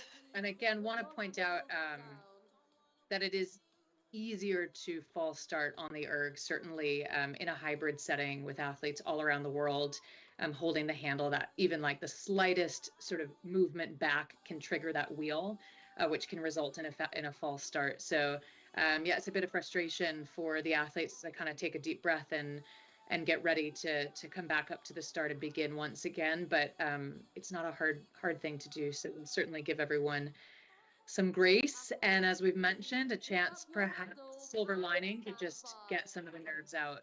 It's Ryan Hindle from New Zealand, Cameron Power of Canada. Last sip of water. Ahmed El Karmoudi.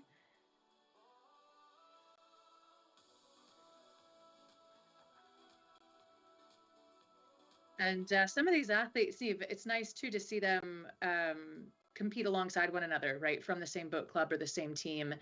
Just saw an image of that. So if you can't be here in person in Prague, perhaps the next best thing is to be doing this with your teammates back home. Exactly. We don't see it too often. A lot of the times we're seeing those shots from all around the world, and it's just one person and might be their coach, but to have a couple of ergs next to each other, that's quite nice. We're seeing a living room there, we're seeing a rowing club there, and we're seeing the stadium. So I think we're getting ready to go. I think just one person still, their flywheel needs to come to a stop. But I think everyone gearing up now. Hopefully we'll get off to another clean start. Over 60 competitors in this category here now. Attention.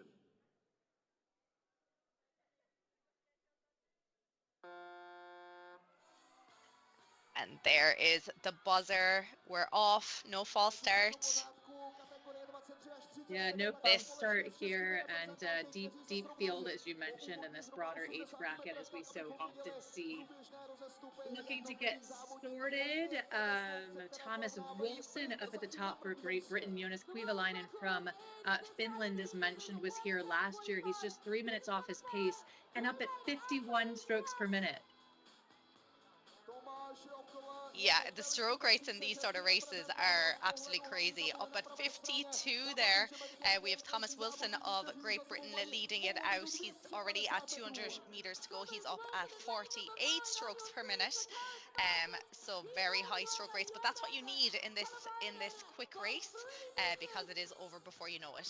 So yes, Thomas Wilson is now 114, but Jonas Kuivalainen of Finland, I'd say he might just overtake him. His split is a little bit lower there. He was down at 115, starting to creep up now though, Colleen. Yeah, well, look at them sorting themselves up at the top three, close to the podium. It's looking good for gold, silver, and bronze in those final few, but Kuivalainen just able to edge himself over Thomas Wilson with that incredible sprint at the end, and certainly using the stroke rate to his advantage. Thomas Wilson then slipping into second, and Chris Scott just behind him. Loads of other competitors, though, still on the field as we look at the remaining athletes just coming through. Killian Carline of Great Britain, Martin Palajki of Czechia, and now it appears that all athletes are through the line. So it is fast and furious, and a big deep breath, and fantastic times. Not past that one, underneath that 110 mark though, Neve. No, but definitely getting closer there. 113.2 was the winning time. His time last year was 115.9. So again, to knock 2.7 seconds off your time is huge. But yes, we're seeing them taking the last few strokes there. I think just cooling down because everyone has finished racing. But very quick there. You can see like the top 10 places, about 5 seconds separating the top 10 in this category. So that just goes to show how close, how hard this race is, how difficult this category is. Yeah, difficult category. Indeed, again, that much wider age bracket. We saw races earlier, 19 to 20 years old, right? Just a much smaller frame of reference. So this is quite broad. And that's part of what makes it really, really exciting and just an absolute thrill, Peter, to watch. So fast and so exciting. I mean, Kovalainen, really, really exciting race from him. But that was the last of our 500-meter sprints for the day. I mean, they're short, sharp, but they sort of give you a little bit of excitement that maybe I'll get back onto an ergo one day because they're over so quickly. But then you sort of remember, actually, they're pretty hard work. So next time you're in the gym, maybe pop 500 meters on and see if you can get anywhere near 1:15 as a rough benchmark to compare yourselves to these 23 to 39-year-old men. Now, we've got Mike Arsenault on the ground, who's got the winner of that race. So let's catch up with Mike.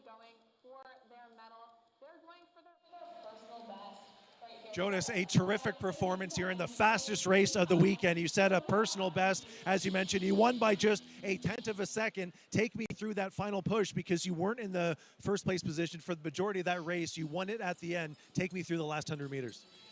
Yeah, my tactic was going to similar pace all of full 500 meters. And I know that a lot of guys, the last 100 meters is difficult. So if I go average speed, I can win gold. And now my tactic was pretty good. So we saw the false start at the beginning of the race. So how do you reset yourself mentally to just kind of put that out of your mind and focus on the race once it does begin? It's quite easy because every time when we are doing a sprint, usually 1 to 3 false start. But my mindset is that every time I focus 100%, and if it go to false start, then you do few breaths and you can start over. Will we see you compete again this weekend? Will you be taking part in the 2000 as well? I compete in men relay and also mixed relay. You're going to be a busy man. We'll let you rest up. Congratulations on the gold medal. Yeah, thank you. Back to you guys. Great to hear from Jonas Kovalainen there, the winner. I mean, can you even tell what's going on in a 500-meter race, what your other competitors are doing? Because you're just burning matches as quickly as you can burn them to get towards that line. So difficult to tell whether you've got another gear to go to or not. He certainly held out, and he's earned himself the gold medal as a result. Exciting stuff in that 500 meters, but we are going to move on shortly to the 2,000 meter races now for the junior age groups. We've got the 17 to 18 men and the under 17 women is the next race up. 54 athletes taking part, all of them in person. So back here with the juniors, Colleen, I know that you said at the beginning of this block of races that you were looking forward to the junior athletes racing. These under 17, so they're still at school, which means they're slightly beholden to their school schedule to get their training in. They are slightly beholden to that, aren't they? So yeah, lots of responsibility for these young athletes in terms of balancing both training and schoolwork. And I think as I look back at the entries from last year and the entries for this year, one thing that's exciting is just reminding oneself that, yeah, they age out of the category so quickly, right? So the top finishers were probably last year right around that 17, age mark. So they've moved on, and that opens up just a load of opportunity for sort of the next generation, if you will, to come up. So I think we can really look forward to that. And again, there's just so much passion, Pete, in these younger events. It's so cool, and it means that they've got all their friends and family, and in some cases, hopefully for the local Czech kids who are racing in this, they'll have their schools turn up to pack out the stadium. But before we get on to that very race, when we're back with a 2K schedule of races going forwards, we're going to take a quick ad break.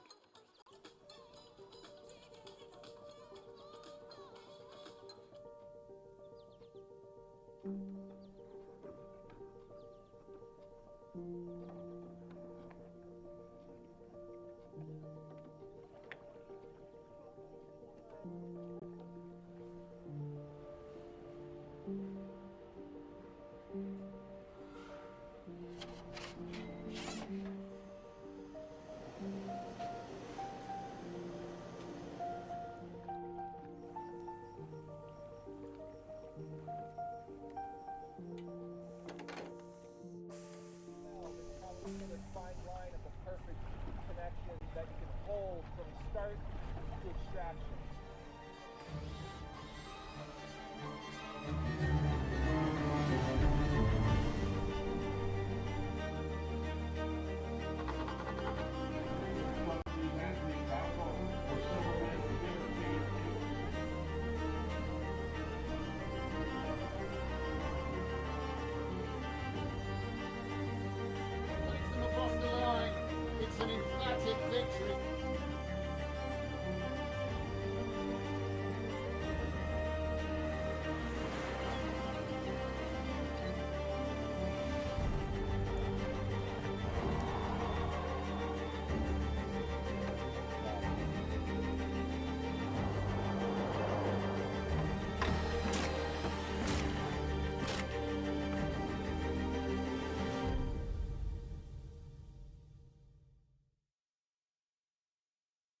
Concept 2 presenting our 2024 World Rowing Indoor Championships in Prague, Czechia, and hybrid involvement, including athletes from all around the world.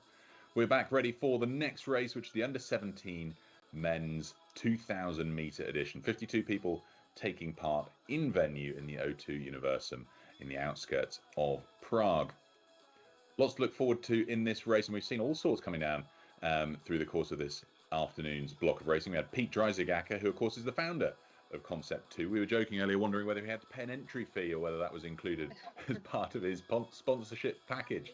But we're going to look forward now to this next 2K race. Neve, why don't I come to you this time for your hot picks and to talk us through the lineup?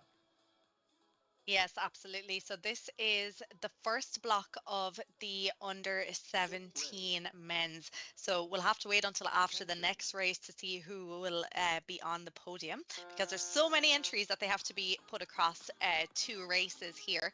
So the majority of competitors here in the first block anyway are from Czechia, so I'm sure the home crowd and those in the stadium will be cheering them along here. Now we also have a competitor from the USA and a few from Hungary in this block as well, but great start there. We're already into the first 150 meters or so. Things keep changing here, Colleen, though. I think it'll take a while now until we start to see things kind of move apart. I think it will take a while until we see things start to separate, as you say, and especially in the under 17 events, as many of these athletes will be quite seasoned and perhaps having started rowing at age 12 or 13, but many of them might be new to rowing. And so attacking a 2,000 meter piece and strategizing, deciding how to pace oneself is always an ongoing journey for any athlete, but especially for the young athlete, which is why it makes it such a joy for us to be able to watch. Things starting to sort themselves a little bit. Neve, as you mentioned, just loads of athletes from Czechia, which we love to see, and is not at all surprising knowing that this event is taking place just outside of Prague. These athletes looking now, you can see just a little bit more of a sustained rhythm as they come out of those early strokes and move toward the later stages of the race. Just through the first quarter or so, and Filip Kovac making quite the statement in the early goings.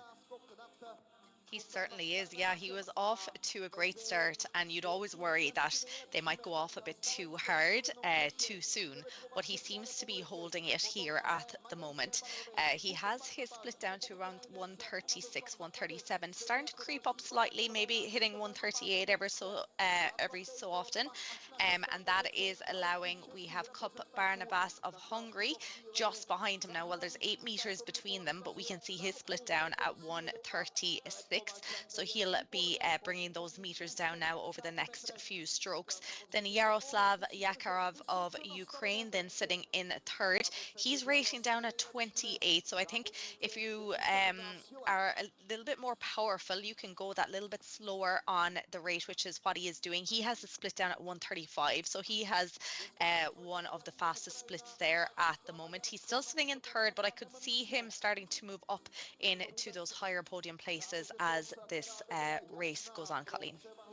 Yeah, this is one of those fun events too, I think, because so many of these athletes are indeed in person and from Czechia at over 2,000 meters, where you might actually have just a few moments to sort of glance up at the leaderboard and those 500-meter dashes we were chatting on and had the chance to watch earlier.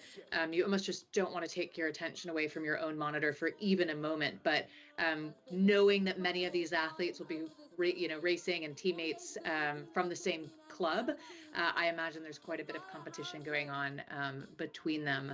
But still an international affair up at the top of the field. So the Hungarian athlete Kuba Barnabas now holding on to the lead at about a 1:36. So a good 5 seconds, 4 seconds per 500 meters faster now than Filip Kovac and Zakharov of Ukraine trading places. It is so tight up at the top of what would be the podium, Neve. It is tight and things are changing. All right, I think they went through that halfway mark. They went through 1,000 meters and a few of them just said, okay, we have to make a move now if we are going to go. So yes, Barnabas of Hungary now in that lead, about 1:36, but just behind him, he has it down to 5 meters now. Yaroslav Zakharov of Ukraine is still holding on to that 28 strokes per minute. So I wonder, because he's being a bit more conservative with his rate, will he be able to take it up a little bit more towards the end? So we'll start to see that now in the next couple of minutes or so. But very much Barnabas there holding on, still keeping that split at 1:37. Filip Kovac then of Czechia in that third position, but not too far behind him in fourth. We have another competitor from Hungary, Balazs, who is sitting in fourth at the moment, but I'm sure he is starting to go now. You can see his split now a little bit lower than Kovac. Yeah, and of course, as we mentioned, there will be a second group of the under 17 men. So they're looking to sort themselves here within that first batch. So it is Kuba Barnabas up at the top of this first grouping, and able to hold off the competition pretty solidly over the past couple of 100 meters. We haven't really seen things change as much as we did in the early goings. Neve, as you mentioned, Zakharov from Ukraine rowing it a little bit lower, maybe slightly more measured than some of the competitors around him. So we'll have to keep a close eye to see if he's able to close that gap. And of course, we can see the meters, the margin between him and Barnabas of Hungary getting a little bit smaller, 5 meters, 4 meters, teetering down now to 3 and then even 2 meters. So he certainly will know, I have to believe, that he's just nipping on the heels of this leader. Yeah, I think so. He has it down to 1 meter here now, split much lower. He's down to 1:33, and we can start to see that stroke rate just starting to creep up now. So he's up to 1:32. He knows that this is his chance now. He's in to his final 150 meters or so, and here we go. He's just put himself in to that lead now. Yaroslav Zakharov of Ukraine up at 35, so that's a big change from the 28 that he was holding throughout the race. But I think he paced it well. Let's see if he can hang on for the last 100 meters or so. Up at 42 now, Colleen. Up at 42 strokes per minute. He knew exactly what he was doing. He's timed this just absolutely perfectly as he now comes through to finish first within this group of men, the under 17 category. Yaroslav Zakharov of Ukraine, a job well done. Barnabas just behind him, the Hungarian. And then slipping ahead of Kovac from Czechia, it's his Hungarian teammate Balazs as well, just to finish in third position there as the remaining competitors come in. Quite a deep field, as we've mentioned, so loads of folks still in their final few strokes up on the erg. But yeah, I'm really struck by the depth of competitors in this category in particular. Yeah, as you were saying earlier, at this level, when they're in school, maybe starting to go into college, just the level of rowing out of these athletes is incredible. And of course, like, a lot of them are in their home country and competing, and I think that would have pushed them on in their training over the last year or even the last few months. So yeah, that was the first block. We still have the second block to go, and we saw a shot there of Yaroslav Zakharov a while ago just shaking his head. Hopefully that wasn't out of disappointment, because he is on top of the leaderboard at the moment, 6:18.3. So let's see look at this camaraderie. That's really, really good to see. So let's see if he can get himself onto the podium with that time after we see the next block of racing. But just behind him, 6:18.7, Barnabas of Hungary. Yeah, and it's interesting. I'm considering if, given the choice, would I prefer to go in the first block or the second block? Because, of course, there's advantages to both. So you mentioned Zakharov kind of shaking his head, and it's perhaps good. Well, certainly, we'd love to see that. Good to have it out of the way. But this next group will know the times that they need to beat. So a little heart and a fist pump, and then just pure exhaustion onto the ground for these gentlemen in the under 17 category. 125 competitors in the under 17 category. We've had the first 52 in that race, and the time to beat 6:18.3. So Zakharov's going to be keeping a close eye on this next race, because that's everything to play for. Tough to see when you've set your time, will it be beaten? But that gives a target for the next 73 athletes, 60 of them in person in the O2 Universum in Prague, and 13 tuning in from home and racing in their homes, garages, or rowing clubs to compete for the medals. But we're going to be coming to that shortly. Hopefully we'll be hearing from Mike and Eric, who are going to be talking about kids and junior rowing in a few moments' time. But it's almost impossible in this, Niamh, isn't it? Because when you look at it, you got to set out, and on the unit in front of you, you'll see a few minutes before, a few meters before, a few meters behind you, the athletes either side of you in that race. But you know that there's a whole batch of 73 athletes coming shortly afterwards who will just be looking at the time that you've set. That's the thing. You're trying to be the fastest at the time when you're racing, but it is so hard to know that you have that next block coming as well. But I think, you know, they did what they could. That's all you can do, is do what you can at the time you're sitting on the competition floor. And I think that's what they did. That is what they did. Right. Well, we've got Mike down there with the winner from that race. So let's hand it down to Mike on the floor in Prague. Yaroslav, what a tremendous performance in the 2K here. You won by 1/10 of a second. People watching at home might be thinking, well, that's a very impressive performance. It's made even more impressive when you realize that was the first time you've ever raced a 2K in competition, and you come home with a gold medal. How does that feel, and how did you make that happen? It feels too good. I don't know. I don't know what to say. It was my first race in like 2 years. Last time I raced 2K, I was 6:40. My time was 6:40. And it was too hard to understand what I'm doing right now, because it's not my pace what I thought about. I thought about 6:12 today, but I was sick last week, and I don't know. It's the power of youth, I think, Yaroslav, and it also might be the power of rubber ducks, because you have them all over your shirt. So I think a lot of people are running at home as well. Tell us the story of these rubber ducks. So the story started of 21st February of 2022, when the war started in my country, and they started bombing my city every day.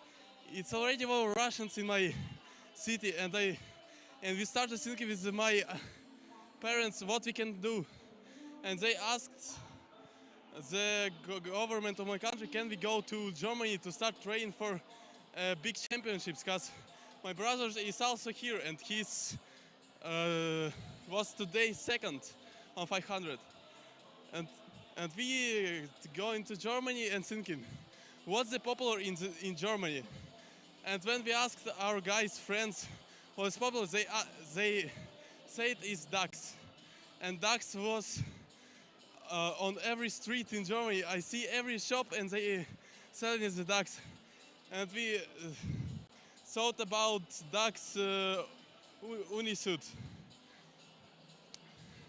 Honestly, Yaroslav, it's a tremendous story of perseverance.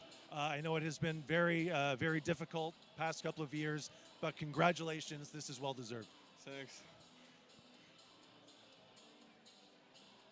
Great to hear from Yaroslav Zakharov there. He's obviously got an immense story behind his journey to compete in the championships. We'll hear whether he's staying at the top based on the performance in the next round. And I'll come to you now, I think, Colleen, when it comes to the performance of that round. What are we going to be looking out for here? I mean, in that previous race, Zakharov wasn't the leader through the early stages, so I think there was an element of good pacing through that I think is going to be the key for this next round as well.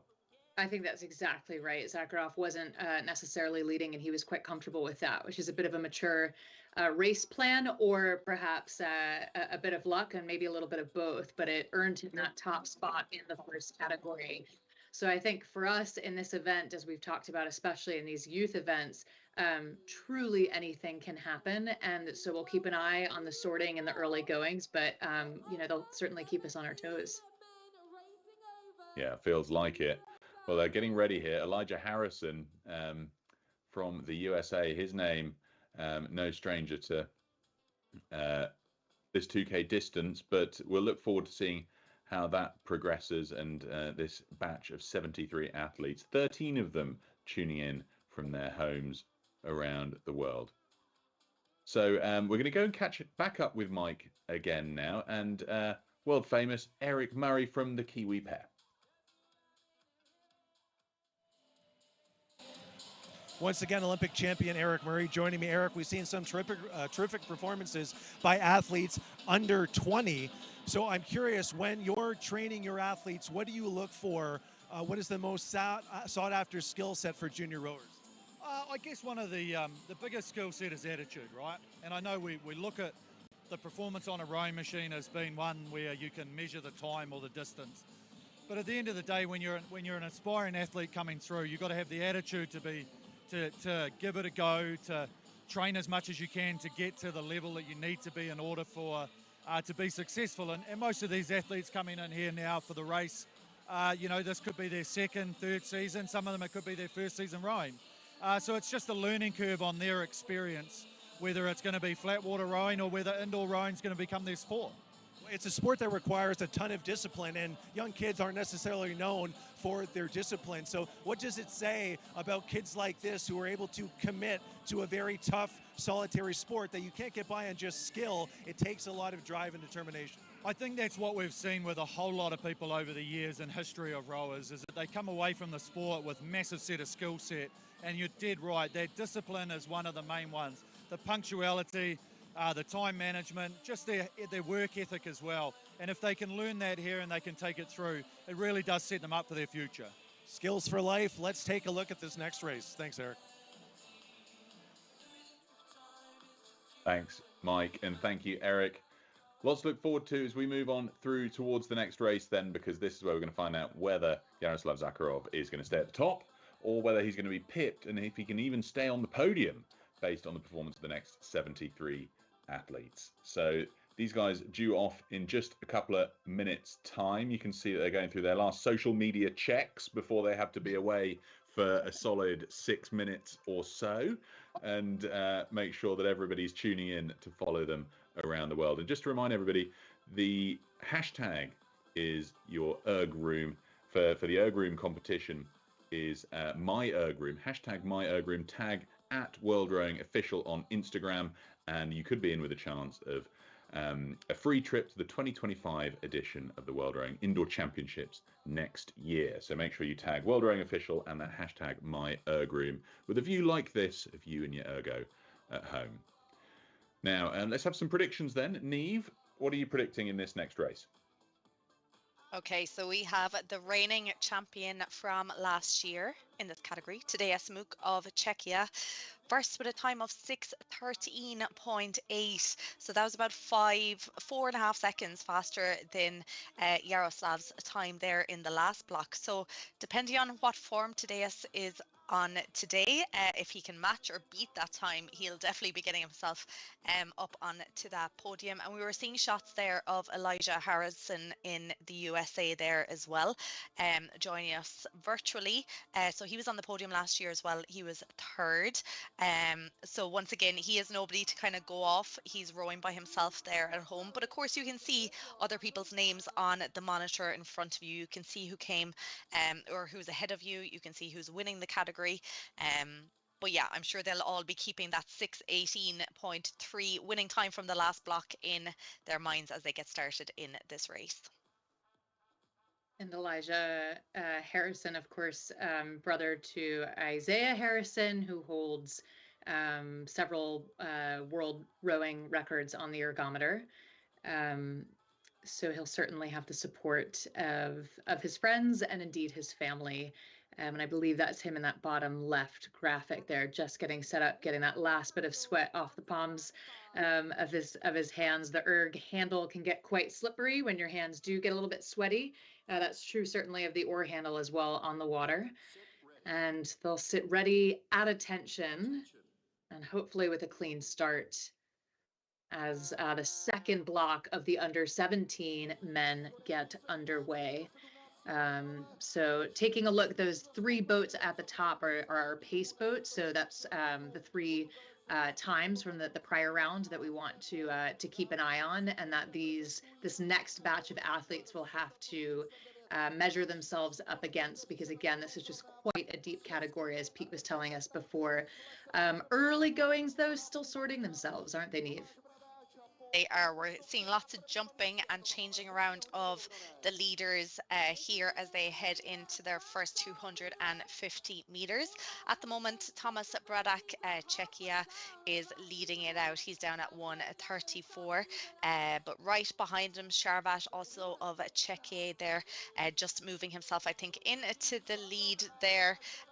He's down at about 1:33. There will be lots of changes, no doubt, over the next 5 or 6 minutes or so, but we mentioned Elijah Harrison there. He is moving up. He's into that fourth position, but you can see the top six boats there, just 3 meters, 4 meters separating all of them, Colleen. Yeah, it's really tightly packed up at the top, isn't it? And you mentioned Elijah Harrison. Of course, he was with us in this event last year where he finished third overall. You mentioned Tadeusz Mook of Czechia, who, of course, is back in this event as well. And just behind Harrison, Mook was, well, a good 10 plus 12 seconds or so faster than Harrison last year. But as we've said, one of the really thrilling things about these youth events is just how much progress can be made so quickly over time. So we'll see what a year of training under each of these athletes' belts, or at least those that are returning, looks like as we pan in on Elijah Harrison with his coach just over his ear in the under 17 men's event, currently running third. We mentioned Mook. Neve, do you think that he's got more to give? I mean, it's fairly early in the race. Yeah, we're seeing a similar strategy to Yaroslav in the last race. So he's down around the 29 strokes per minute. So perhaps he was taking some tips there from the last race, keeping it nice and steady at the moment. You obviously don't want to leave the leaders get away from you too much. You know, we're already 800 meters into this race. Over the next 200 meters, they'll continue the settling and holding kind of where they are. And after that, in the last race, what we saw was at that halfway mark, there was a lot of them started to crank it up a little bit. So I'm sure we'll start to see that. But up the top now, we have Cara Dogan of Great Britain leading it out now. Pacing himself, he has a split of 1:29 as he starts to approach that halfway mark. Then lots of changes going on. We have Scheinerl of Austria in that second position, Harrison of USA still holding on to third, and Mook of Czechia still in that fourth position. So gone through the halfway mark now. They're your top 4 rowers at the moment. Very similar splits, but it's very impressive here out of Cara Dogan of Great Britain, Colleen. Yeah, and it's very impressive indeed. And even keeping an eye on Ukraine's Yaroslav Zakharov and that pace boat. So if you're just joining us, those white pace boats are indicating the top times from the prior round, because we're delighted to have so many entrants in the under 17 men's category that there needs to be 2 heats in order to accommodate all of the athletes. So looks like this heat so far is a little bit quicker than the prior one, but we've still got about 750 meters to go, at least for those top handful of athletes, and anything can shake up. Definitely painful. We see just the grimace on these athletes' face as they look to close out. Not quite in the final corner, but well, it's starting to get a little bit interesting up at the top, isn't it? It is for sure. Yeah, I think things will start to change.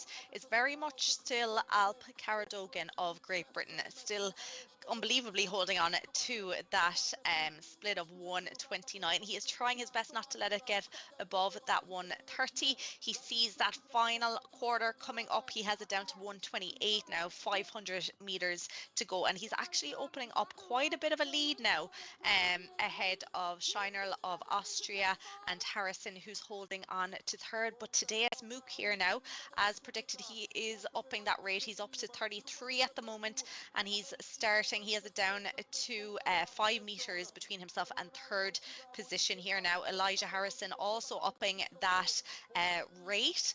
But has Caradogan done enough, Colleen? It looks like he certainly has at this point.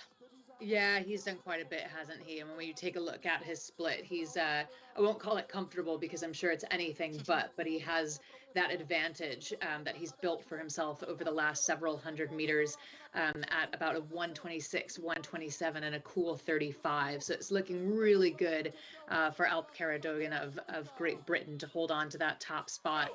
Would take quite a bit of work, I'm afraid, from Scheinerl of Austria and Mook of Czechia.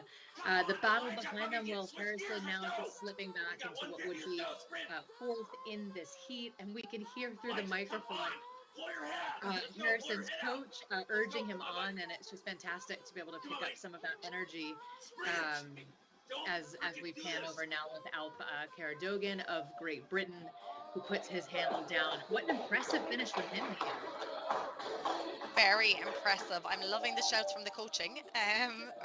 So yes, with a finish time of 5:55.9, Alp Caradogan, Great Britain, coming in to lead that race. Then in that second place, Scheinerl of Austria did hold on to second, 6:04.4. And today, as Mookie managed to pass out Elijah Harrison there in the later stages of that race, 6:05.6. So much quicker than the last block, Colleen. Looks like, unfortunately, that Yaroslav Zakharov will miss out on going on the podium this year. But what the brilliant times out of these men's under 17s. Yeah, fantastic times, isn't it? And it's a really, as the camera pans over and all around, it's kind of a really nice lens into the future of rowing in some ways, right? These are names that hopefully we'll have the chance to see again and again in subsequent years to come. But just absolute exhaustion as these guys catch their breath coming out of that 2,000 meter piece. And yeah, job well done with some really quick times, especially in that second heat. Yes, incredibly quick. Just for reference, last year today, as Mook of Czechia, he won it with a time of 6:13.8, and he pulled a 6:05.6 today. Huge improvement from last year. So that's just the standard of these young athletes. It's, yeah, pretty incredible. Yeah, that is incredible, right? Just continues to get faster and faster. And we've heard from Eric Murray throughout the day, legend on the rowing scene, and heard him chat about just in general, both the youth events, but then more broadly, how competitive indoor rowing continues to become. And you know, certainly as it garners more interest, more entries, as a thumbs down. We don't like to see those, but certainly, you know, not easy to always be happy with one's performance every single time. But yeah, just a testament, I think, to the growth of indoor rowing. And that's an interesting call out that just the field has gotten that much faster in a year. Yeah, that is a huge increase. And it's just so competitive. And you know, Pete was mentioning at what stage do you stop getting better? But I think at this age, when you're 16, 17, you still have a good few years ahead of you where you can just keep pushing the limits here now.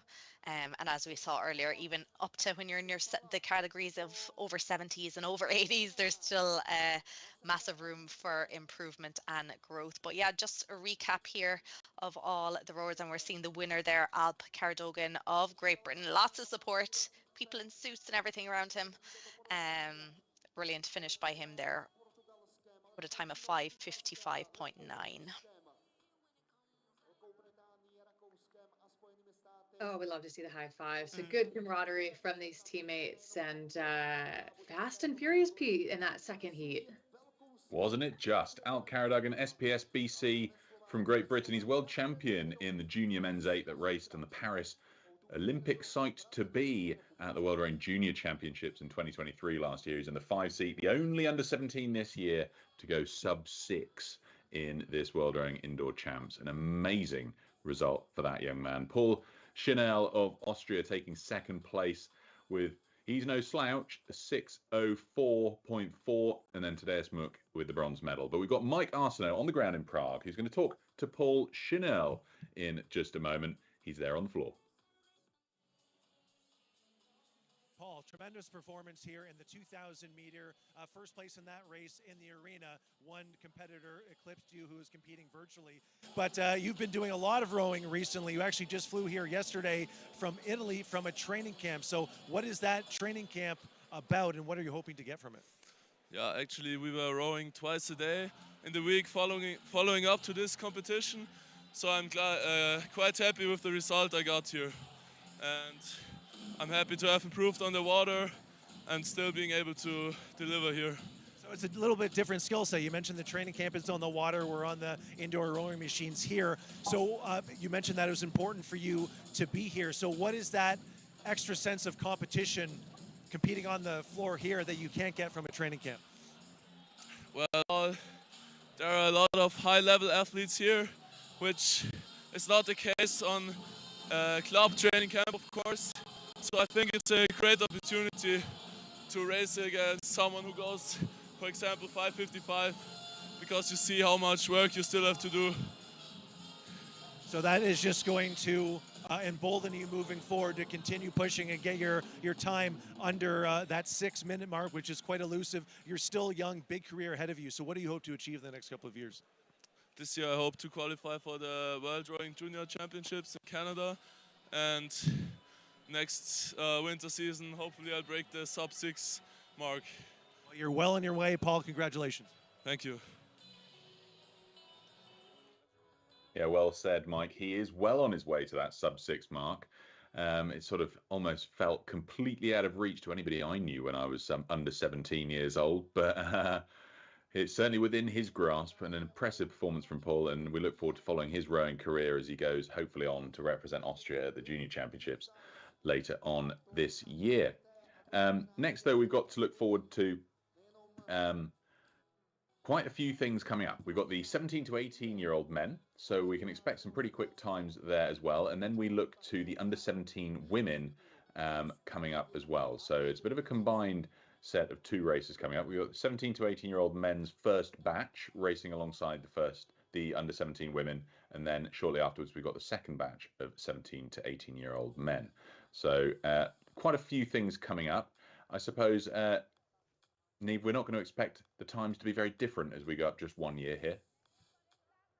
No, we won't. But as we saw there in the last race today, it's Mook who came third. He had improved by was it over 8 seconds or something from last year, just by turning a year older. So there is room within a 1 year time frame to massively improve your times, I think. So yeah, there's lots to look forward to. Again, it'll be the first block of racing, so it's, as we were talking about, it's probably a little bit hard when you're in that first block because you have nothing kind of to reference, so you just have to go out there and give it your all. But yeah, definitely in the men's 17 to 18 we have Pedro Rodriguez. He'll be in the second batch. He won this category last year with a time of 6:09.8. So it'll be interesting to see if anyone can get below that 6-minute mark, just like what we saw in the last race. Yeah, so it's interesting. They're clearly trying to seed the field a little bit by putting the slightly faster, or the known slightly faster people into the second of the races. But before we come on to that, we're going to have a quick break for an ad from Concept 2.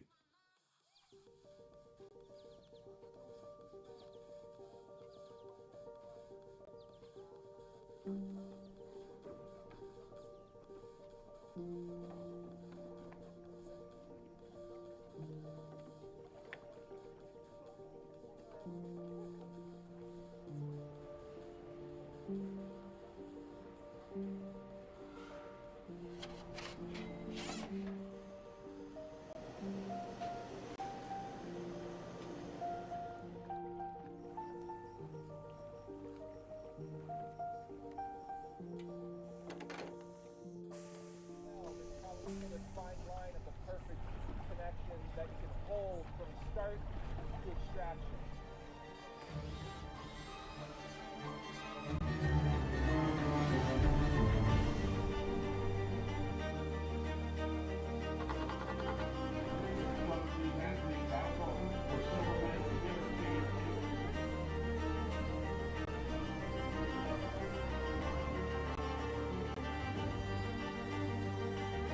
Across the line, it's an emphatic victory.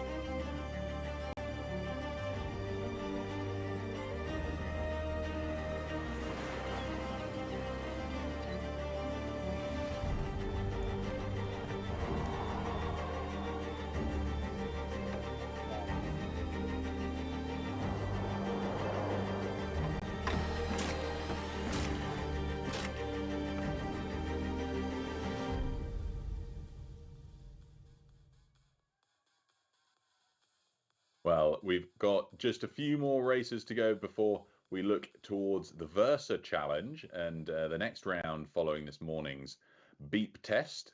We've got the elimination round to look forward to later on. But before we come to that, we've got the under 17, well, the 17 to 18-year-old men's, the under 17 women, and then we can enjoy the 17 to 18 women, and of course the men's and women's team relays. So quite a few things to enjoy coming up in our packed schedule of racing today. Now, as we look to the under 17 women here, this is the first we've seen of them so far. Any call outs from either of you on the racing? Perhaps I'll come to you first, Colleen. Yeah, I'm taking a look at the times from last year, as we've been saying. They've just increasingly been getting faster year over year, and particularly in some of these youth categories. 7:03 from Annalise Hall is the time to beat for the under 17 women, which is incredibly fast, to be even close to 7 minutes. So I'm really keen to see if any of these women are able to break that 7-minute mark. It feels somewhat within reach. So we'll be really excited to see that. And then I think, for the men, looking at last year's time, somewhere around that 6:12 mark, which is equally impressive. So keen to see if we're able to break 6:10. In terms of names, well, I don't know. I think it's anyone's pick. I'll have to take a moment on that and come back to you. Sounds good. Well, we're going to take a look down on the floor, as I'm sure they're getting themselves situated on the ergos. Niamh, talk us through what are you seeing in the draw sheet here? So in the men's 17 to 18, definitely we have two competitors from Portugal who will be the ones to watch in this category. Now, they won't be in this block. They will be in the second batch of these. So we'll see them in a little while when they come back on to the competition floor for the next race. So they're definitely two rowers to watch. Pedro Rodriguez was first last year. Alfonso Santos was fourth last year, just missing out on the podium. So they're the two to watch. But in the women's under 17, I believe it's anyone's game because they're all new athletes. They haven't competed last year, so there's no real benchmark to go off. But you were mentioning about Annalise Hall's time of 7:03.1, but the world record in this is 6:46.1, which is just phenomenal. Yeah, it's amazing, isn't it? And rightly said, there are just so many newcomers, in particular in the women's category. So I do think that leaves it quite a bit open, and then great to see the couple of returners in the men's category. We see the under 17 women getting ready to start this piece. And wow, the world record has really blown me away. So we'll see who gets close to that 7-minute mark. But good to have the world record benchmark in mind as well. Our final few moments. Again, if you're just joining us, this is the women's under 17. Anyone's pick for this, and then the men's 17 to 18 category. So a little bit more narrow, just in either their final years of high school or having just graduated and looking toward university.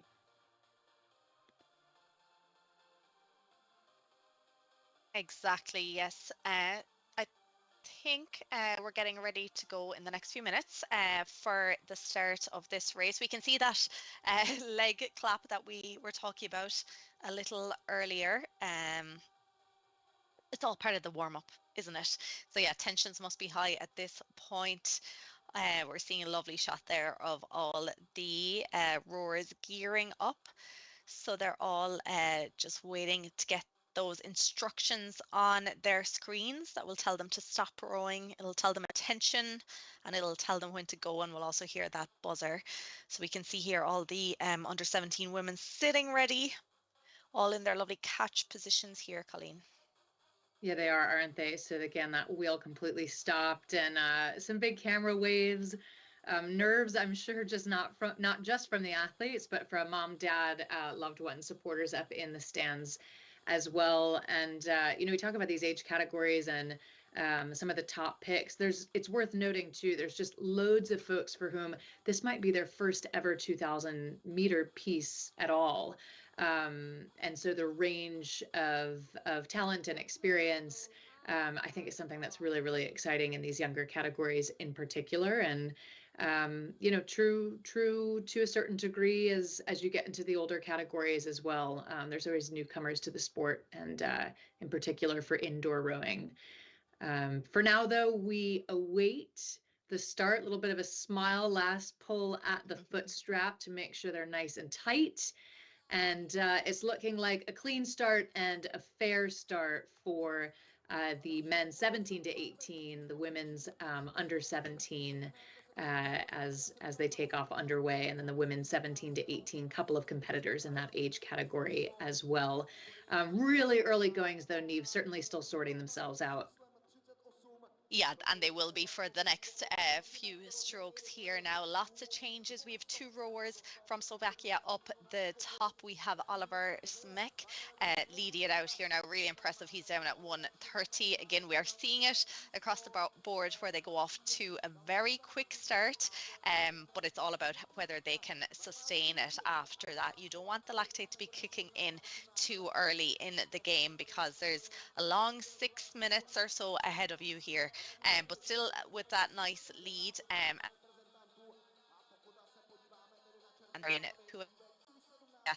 But again, lots of changes, and things are very close even within the top 20 rowers here as we look down through those yellow boats. If you're looking at your screen, the yellows are the men's 17 to 18. So very close at the moment, Colleen.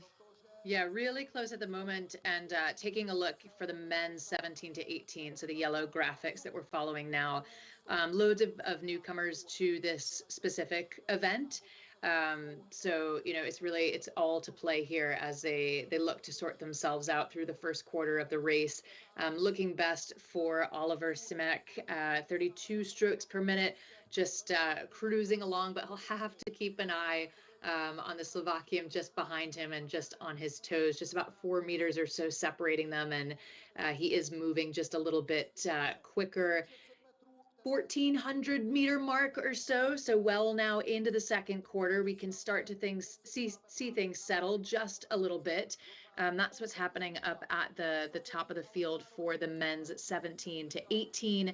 And then we'll keep in mind, of course, too, that the women's under 17, that's those red graphics there on the course, as it were, as well. It's the Hungarian Savanya Vanda up at the top of the field at a cool 151, even 149. So fantastic to see the U17 category progress as well.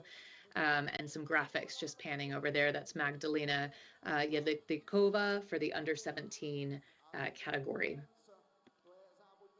Yeah, great racing happening here. We also have a competitor in the women's 17 to 18 category, just one competitor. She'll be joined by more later on, I'm sure. That is Anna Yanikova.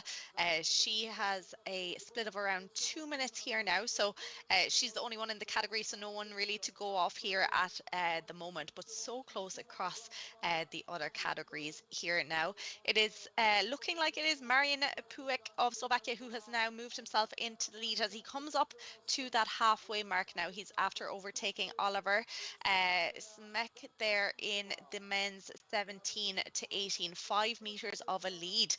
So we did mention about maybe Oliver went off a little bit too hard, but again, there's still just under 1,000 meters to go, so still a bit of racing to be done, another 2.5 3 minutes or so, but very tight all the way down throughout. In third place in Radim Honig of Czechia, and we have Tomas Kala also of Czechia in that fourth spot.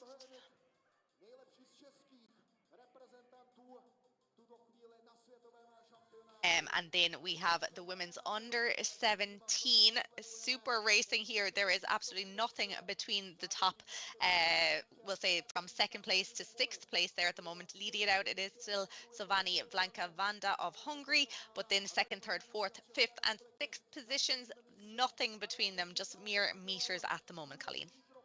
Yeah, thanks, Neve. Riding now with Marian Puchik of Czechia. He's leading the field. And in fact, able, I think, over the last probably 100 or so meters to increase his margin just a little bit. So he's rowing it a bit higher than Simic of Slovakia, Oliver Simic, and the rest of the competition. So certainly using that stroke rate to his advantage as he comes into the final 500 meters. So he's paced this very well. Certainly coming in with a race strategy that's been able to edge him out over the rest of the competition.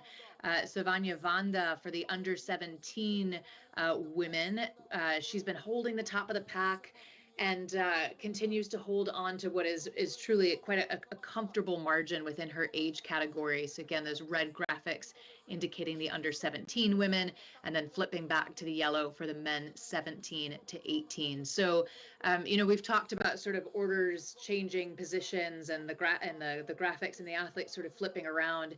I'd say here we're seeing a little bit more perhaps measured race plans or just earlier sorting. And we'll be curious, Neve, in the final 250 to see if there's any big upsets. Yeah, looking in the men's 17 to 18, I'm not sure will there be too many upsets here now. People are kind of holding steady. The top three have not changed there now.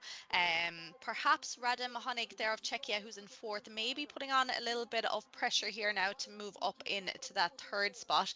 As you mentioned in the women's under 17 though, Savani Blanka Vanda of Hungary now has been holding on to that lead from the very start.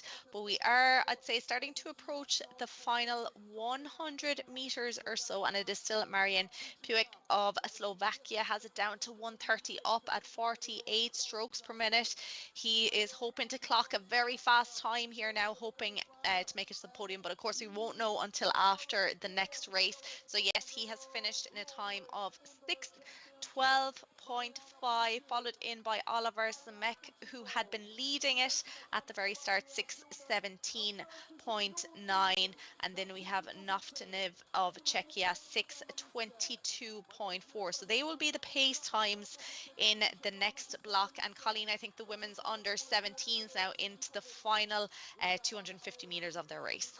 Yeah, that's exactly right. Into the final 250 meters. And the story here, well, the plot has not changed.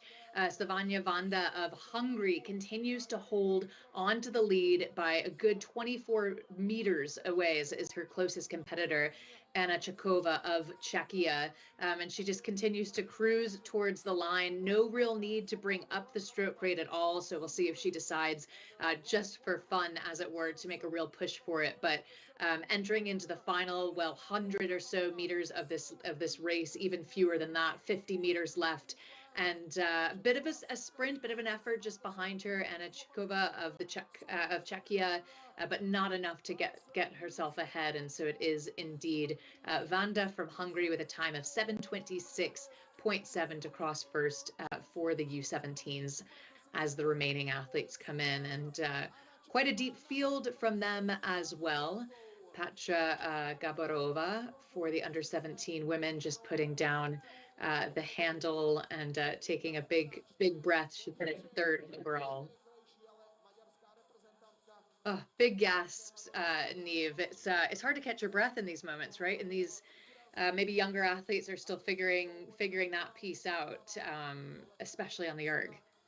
Oh, absolutely, yes. It's only with kind of experience that will come, and they're so young, but they'll get that. The more they do these 2Ks, and I'm sure they're all doing it, if they're parts of rowing clubs, they're going to be doing it as part of their training and monitoring. But I suppose obviously there's this added pressure when you're in a world championships like this in a stadium with people watching you. There's definitely that added element of pressure, and you just want to perform your best.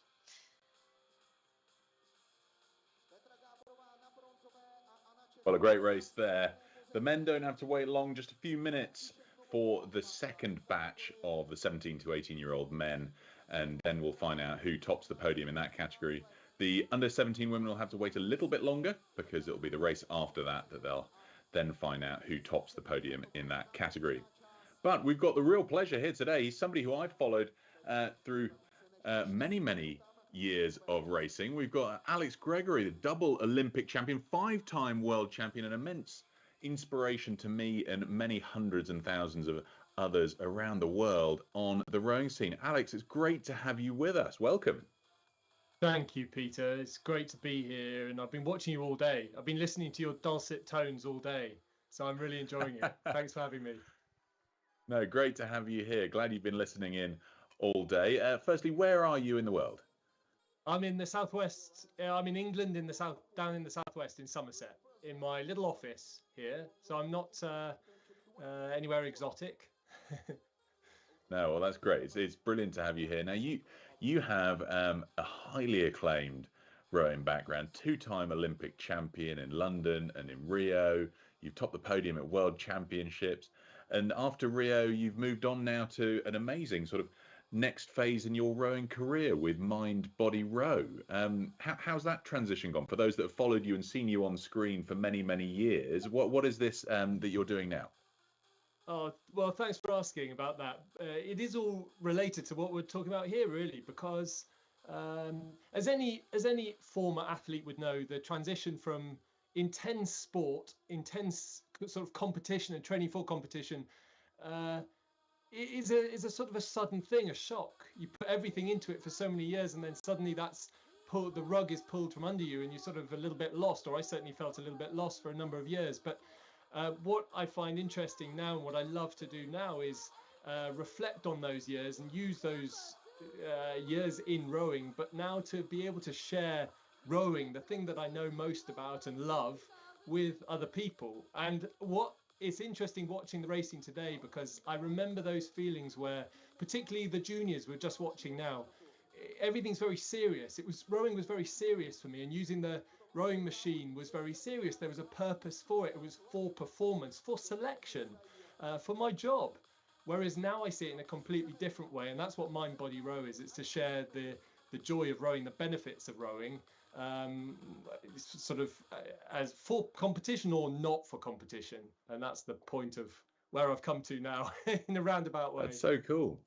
But the whole benefits of the training and what that's brought you, it's clearly paid off, because it's taken you to the top of the world, and now you're able to share that with others, and that's fantastic. And I suppose when we look at the increasing variations to our sport in terms of on water, with coastals, with beach sprints, and then when we look to the indoor variation here with things like the Versa coming in, the different formats of training, people really are going to have to mix it up, and training programs are going to surely be the way to do that. Well, I think that's what we haven't done so well, or much of, or perhaps even needed to do in rowing so far. I'm not really sure, but now I see rowing as a far broader thing. It's not just for rowers, it's for literally anyone. And you guys have been watching all day, the vast age categories, the people from all over the world, non-rowers and rowers, and I think it's really exciting. And the Versa challenge that you're doing there is just a really interesting take. Rowing doesn't have to be one thing. It can be anything we want it to be, and I'm really enjoying exploring that. And it's great to watch. That's so cool. How have you found it joining us watching the racing so far? I mean, we had the Versa Beat Challenger this morning, and then, as you say, we've been through all the different age groups. Any standouts for you? I've just been watching the juniors. It's just forefront of my mind, the level of performance there, and I think something that we forget, and many people don't even know perhaps, is the amount of effort, no matter what level it is, that goes into training for this, just to be able to get to the finish line. Never mind put in some of these incredible performances that these people are doing. And so, yeah, it's kind of, it's incredibly inspiring to see. But also, I'm not sure I'd want to go back to that point. Every single one of those boys in that race just then, are faster than me now, and I couldn't put the effort in that they put now. Yeah, I'm very much more about sharing the joy of the movement of rowing and the benefits rowing gets mentally as well as physically now, rather than the performance now. That's my scene these days. Well, I love that.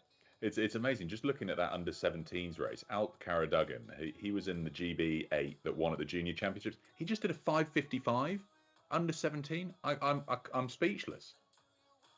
I know, and he was so in control as well. I was sort of every time you flicked to his screen, he was so in control, so calm, and he was pulling it down in the last 250. It's incredible.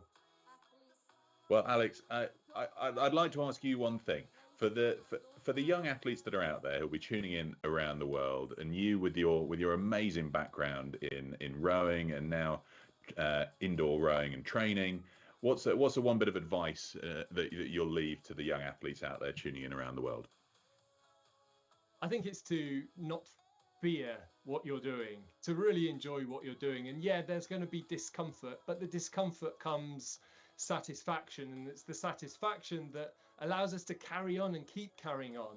And so going into every session, no matter if it's something daunting ahead, go into every session with the idea of sort of exploring and enjoying the session, and you'll go far and you'll get through some really tough times. That's what I love that. Alex, thanks so much. You've been an inspiration to many around the world. Thank you for taking the time to come and talk to us, and hopefully we'll catch up with you soon. Keep up the great work. Great to hear from Alex Gregory there, two-time Olympic champion, five-time world champion, joining us here for the Indoor Rowing Championships. Now, we've had the first batch of the 17 to 18 men and the under 17 women.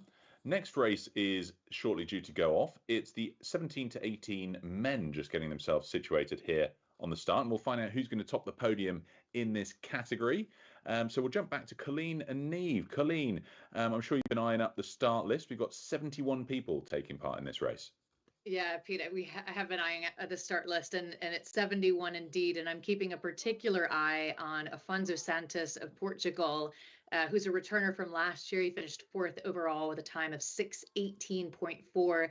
And as Neve told us about earlier, of course, Pedro Rodrigues, so the reigning champion from Portugal, back as well. So these two Portuguese athletes, Pedro went about 10 seconds faster than his teammate Santos last year. And I'm really keen to see how a year on this additional training has gone for them, and what that additional training under their belt means for the times today. Neve, it's a fast and furious start, and it's already underway. It's already underway. We're already 150 meters in.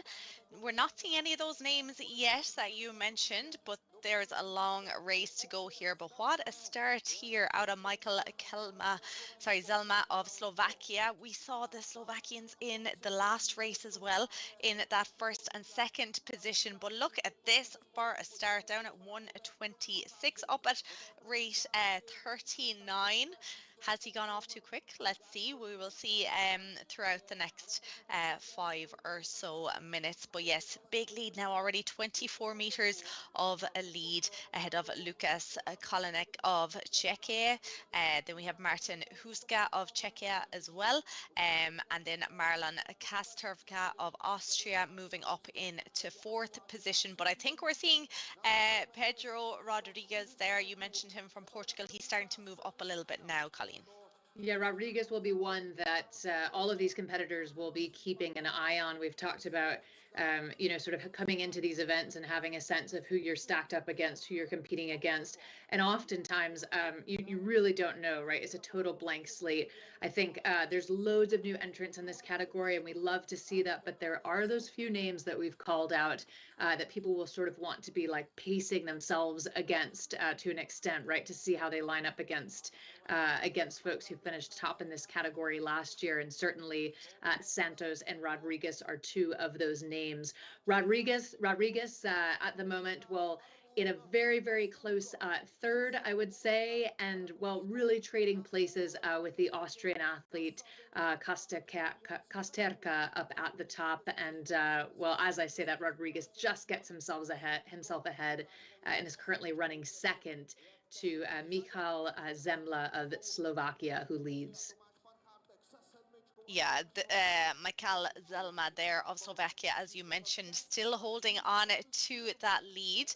But Pedro Rodriguez there down at 1:30. So he's actually moving a little bit quicker here than Zemla at the moment. But there's still 20 meters separating first and second place. Watching at home and you're looking at the tracker, you will see the pace boat from the last block of races. And they're down quite a bit on the screen. That means that this is a much quicker block of racing here now. So I think there's over 10 boats or 10 rowers ahead of the winning time from last year.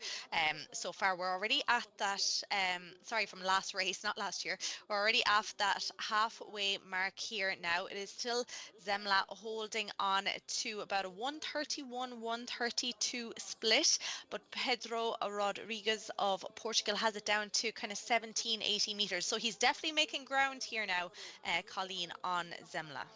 Yeah, he is making grounds, and we can see he's just in perfect synchronization with his teammate Afonso Santos just next to him from Portugal, but riding with Pedro Rodriguez and continuing to make ground.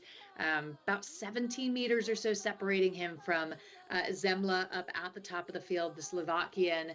Well, we'll see if he's able to close that gap, because he is starting to run out of meters. Michal Zemla of Slovakia, just mature race plan, able to inch himself ahead stroke by stroke, just a really solid 36 strokes per minute and maintaining that 1:30, 1:29 split. So fantastic to see as we pan around and start to get a look at the rest of the field. But I think it would take quite a bit of work to overhaul our leader at this point. I think you're right, Colleen. Yes, he's still holding about 18 meters of a lead here now. So things haven't changed too much over the last kind of 200 meters or so. He's got it down now again under that 1:30 split. So he's down at 1:29. So I wasn't sure if he had gone too quick off the mark at the start, but we're into the last less than 500 meters to go now here for the leaders. And he's still sustaining this. He's up at 35, 36 strokes per minute up. He's 1:30 split here now. So I think he's done enough at this stage, and in fact he's opening up a little bit of a lead here now. It's 20 meters of a lead, and again we're seeing I think 8 boats in this batch of the men 17 to 18 are quicker than that leading time from the last block of races. So that just goes to show the standard in this category, Colleen. Yeah, the standard gets faster and faster every year, doesn't it? It's just absolutely incredible to see the certainly the performance year over year. And now as we move into the final 250 meters, the performance at hand. Michal Zemla, well, it looks like no one is touching him. The Slovakian continuing to just stay cool, calm, and collected up at the top of the field. It's the final 250 meters. He's at 35. Rodriguez kicks it up to 39 strokes per minute, nearly now 41 strokes per minute, throwing everything that he can to get himself ahead. And again, as we mentioned, Rodriguez was top of this category last year with a time of 6:09.8. So he's just racing toward the line. But it is the Slovakian Michal Zemla to come into that first place position under 6 minutes. Just absolutely incredible. Rodriguez will have to be happy, perhaps not with coming in that second place overall, but overall in this flight, but certainly faster than his time last year, Neve, by a good 10 seconds or so. Yeah, 11 seconds, I think, faster than last year. That is huge. That is a big jump up from last year's time of 6:09.8. So even though he's one place down on the podium, I think he has to be happy with that improvement over the last year. But that was brilliant out of Michal Zemla there. Took off really quick. Wasn't sure whether he would be able to sustain it, but he held it steady in that middle block and was able to actually take it up there towards the end as well. So yes, time of 5:55.6. Super work there, and Pedro Rodriguez 5:58.6. So two athletes under that 6-minute mark. And then we have Martin Huska of Czechia 6:02.2. So as we mentioned, quite a bit faster than the last block of these athletes that we saw. So I think the top 8 here now have a faster time than the last block, so a much quicker heat. But final few rowers, I think, just coming up to that finish line here now, to finish out the men's 17 to 18 race. On a real tour around the world, we were riding there just for a moment as he put the handle down. Omar Al Saeed just catching his breath from Saudi Arabia with his teammates just behind him. So again, you really do appreciate the full global nature of this hybrid event, and it's fantastic to be able to do it in a hybrid setting, so that you have the pomp and circumstance in the stadium, which we now get some beauty shots of the crowd. And around the world. So big waves and smiles, perhaps, so not so much for those on the ground, just collecting themselves. There's always that point at the end where you just want to collapse off the erg.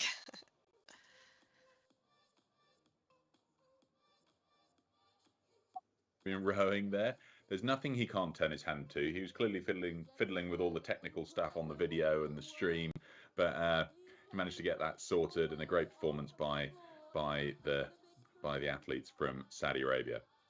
Next, though, we're going to go to a video that gives us a little bit of a behind-the-scenes demonstration or show to how to on time, team, and race control.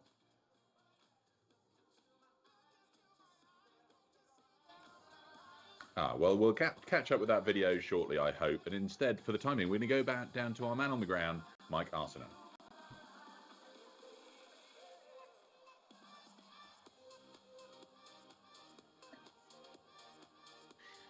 Seems we don't have Mike either, so we'll hope to catch up with Mike later on. But that means we've had all of the 17 to 18-year-old men go through. It was a big old field, 71 athletes taking part in that second race, and shortly we're going to find out who's going to top the podium in the under 17 women, because we've got that second batch coming through shortly as well. Now, Pauline, through the course of this, they've typically tried to seed the faster athletes into the second of the two races. So as you cast your eye down the draw for the under 17, any standouts for you?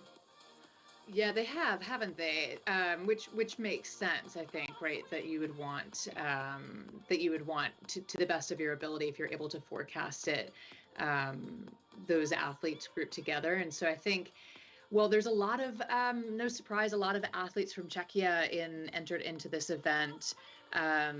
Taking a look at some of the names I recognize from previous years, Charlotte Holford, certainly one of them. And well, you know, I think, to be honest, Pete and Eve, I'd love to get your opinion. For me, it's a load of new names, and so it's really, I think, in this under 17 event, quite unwritten as I take a glance across. But I don't know, Neve, what's popped to you? Well, I think that's the exciting bit about these younger races, because we haven't seen them before and we don't have any real predicted times out of anyone, so it could literally go any way. So yeah, a lot of athletes from Czechia once again. Of course, we see that every year, no matter where the World Championships are on, there's going to be a lot of rowers and competitors from that home country. So lots again in this block, and of course the time to beat from the first one was 7:26.7. Winning time last year, as you mentioned earlier, Colleen, was 7:03.1, so a bit of a difference between that. So again, we'll see whether the second block of rowers are faster, which is what we've been seeing throughout the day. Yeah, so we'll see how this goes. Under 17 women coming up next over 2K. 71 athletes racing in this race, and they'll be getting themselves ready on their ergos and just going through their final mental preparation, telling their legs to hold themselves through the full course of the 2K. Great to see a strong standing here from China. We've got athletes here from Australia, all over the world, in the dead of night for some, bright and early in the morning for others. Looks like Colleen Carpenter is tuning in from America, so I'm guessing it's still morning time over there. Colleen, you're in Boston at the moment. You must have had to get up a bit early for your session with us today. Yeah, it was a delight though. I got a little bit extra early just to catch you all in the morning session. So it was a good way to start the day with a coffee. And yeah, indeed, on the East Coast over here, it's just shy of 11:30. So if we've got folks in from California, it would be quite early for them. But certainly not the middle of the night. So it's fantastic to see the entrance from the People's Republic of China here, and indeed from around the world. We mentioned in the last event athletes from Saudi Arabia. We've seen countries from South America represented, Chile. So it's truly a global event. But for now, we'll bring our attention to the floor, because those in person just outside of Prague, where this event is taking place, will now get themselves set up at the erg. So I love, Neve, the lighting. It's a bit dramatic. It seems like it's adding to that feeling of being in the stadium. Oh, totally. Back in 2020 in Paris, I was not expecting that big entrance. The lights go down, all the spotlights that you can see moving around, the music pumping. It's like being, I don't know, it's amazing. I wasn't expecting it at all, but you can see the smiles on people's faces as they're walking in. Kind of just puts a spotlight on you, and you feel like a bit of a superstar walking in there. So yeah, they're just making their way to their ergs. Of course, they all have their own individual erg with a number on it, and you'll see them placing their name cards and numbers in that front little pocket that's on each Concept 2 erg. So yeah, last little bit, you see them shaking the arms. We'll see, I'm sure, the slapping of the legs, pulling those last few strokes, getting used to the whole atmosphere, getting used to the machine. Yeah, really exciting couple of minutes ahead for everyone. So as Pete was telling us earlier, again, this is the second batch of under 17 women. So we saw the first flight of under 17 women a couple of races ago, and the faster groups tend to be grouped together in that second flight. So we're really keen to see how these times pan out. Last year, the winning time was 7:03.1, so just above that 7-minute mark. And I'll be really excited to see how this second flight gets underway. That's Charlotte Holford having maybe a chat to someone next to her, just a final mantra to herself. Everyone's got their own race ritual, but these intimate moments in people's homes, in their garages, again, their attics, their living rooms, Colleen Carpenter of the USA, whatever it is, it's fantastic that frankly, Neve, that they're willing to put their cameras on. I mean, it's not easy to film oneself doing a 2K or stream oneself. It is not, but I think most of these would have had to do it to qualify to actually compete virtually anyway. So they would have had to submit a video submission to get a spot on the virtual competition. So maybe they're a little bit used to it, you know. And I think youngsters nowadays, aren't they used to just being on camera? That's a great point. That's a really good point. They might not even know that there's any other way to do it than to have it streamed. Oh, I do wonder, and it would just be a quick Google, but to know roughly what time it is for our entrance from the People's Republic of China. Again, really fantastic to see people willing to take on a 2,000-meter piece, regardless of the time of day. For those in Prague or just outside of Prague, of course, we're in our afternoon session. We had loads of exciting racing this morning. We have the next the next challenge within the Versa Challenge to look forward to in just a little bit. But we've got the leg smacking going on as these under 17 women prepare themselves to get started. So last few strokes, and then as we've sort of chatted about today, the ergometer wheel must come to a complete standstill to avoid any false starts. But I think these athletes have it all under control. Final shakeouts. Final shakeouts, yes, we can see the arms swinging here, just making sure the blood is flowing throughout every single muscle here. But yes, they're all being told at the moment to stop rowing, so that will be showing up on each ergometer on their screen. It will say ready. and then they'll be told to go. So here we go. First few strokes. Looking like another clean start here for the women's under 16. And if you are watching the tracker here on the left hand side of your screen, we see P1, P2 and P3, the little white boats on the screen. So that's they're the pace boats from the last time that the women's under 17s were competing just a little earlier. So they're already after shifting way down. I'd say this is going to be a quick, much quicker start than the first block, Colleen, by the looks of it.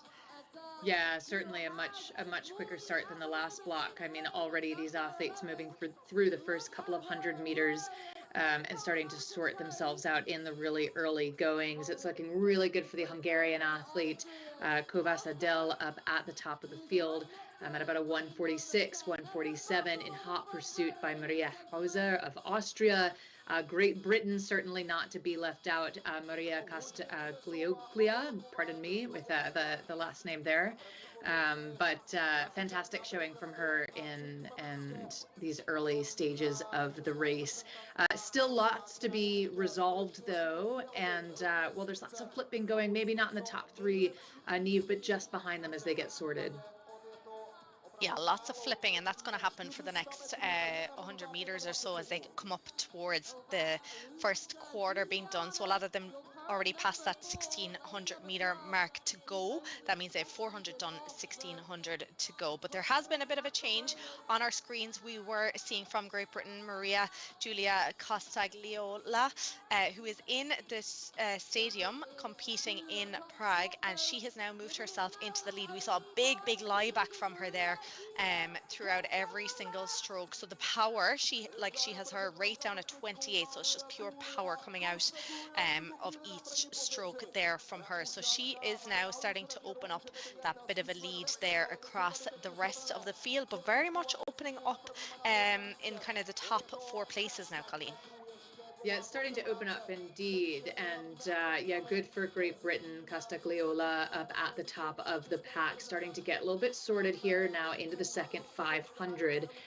Still in hot pursuit, though, the Austrian just behind her, Maria Hauser, whom we're riding with now. So we just see the sheer power and that big second half of the stroke as the legs come down that she's able to generate to keep herself up at the top of the pack. Over this 2,000 meter stretch, surely these athletes will have a chance to sort of glance up at the big board and see how they're doing within the group of athletes around them.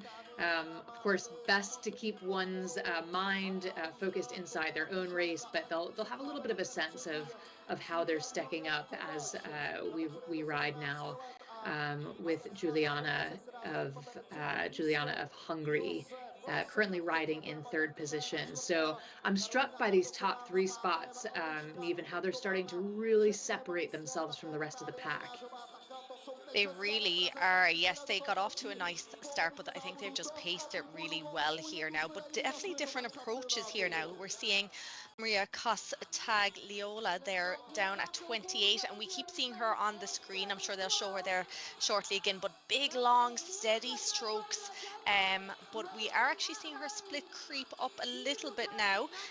So see if she can keep it steady for the remainder of this race. She's already gone through halfway. She is trying to keep it down below that 150 mark, but 28 strokes per minute, really impressive to be up at the top here now, compared to Maria Hauser, who's in second, and she's up at 36 strokes per minute already before we even get into that final sprint.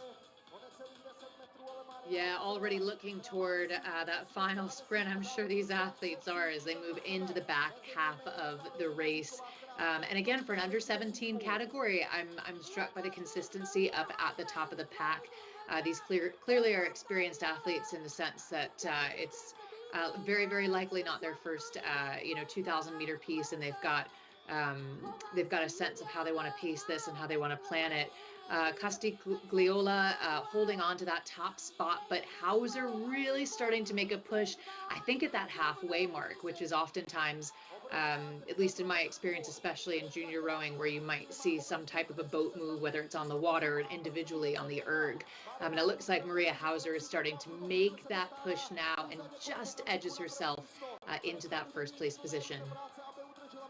Yeah, that was really nice there out of Maria Hauser of Austria there now. Again, still up at 35, 36 strokes per minute, but she's just getting a little bit more out of each stroke compared to Maria Costagliola, who is still down at that 28 strokes per minute. But we did see her on screen there. It just looked like she was hurting a little bit too much there now, but she is trying to hold on. She's up at 155, trying to bring it down now as she comes into the last 500 meters.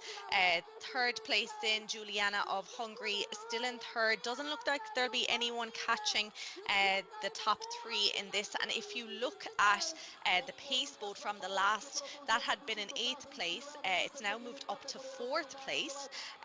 So I wonder, will Savani Blanca Zanda be able to get herself on to the podium? Yeah, wow. Look at the unlike maybe some of the earlier races that we've seen, the pace boat, so indicating, as we know, the times from the prior heat, is really up there threatening a spot for the podium. So certainly these athletes who are looking to get themselves a medal will know that, and they'll know that that's a time that they need to be aware of and stay ahead of. They knew that coming into the erg and when they picked up the handle, but it's running right there with them, and I think it's potentially a little bit of a threat. Hauser, though, continuing, speaking of threats, well, she's not under threat at the moment because she has been able to not only move from most recently that 2nd place position into that 1st place position, she's doing it in style with a good 26 or so meters separating her from the rest of the field. So with 250 meters to go, Neve, I think the gold is on her mind. I think the gold was on her mind, and we could see her take it up there now. To see her after being able to get herself into 1st place and still have enough to push it here now. She's down at 147 and just opening up that lead.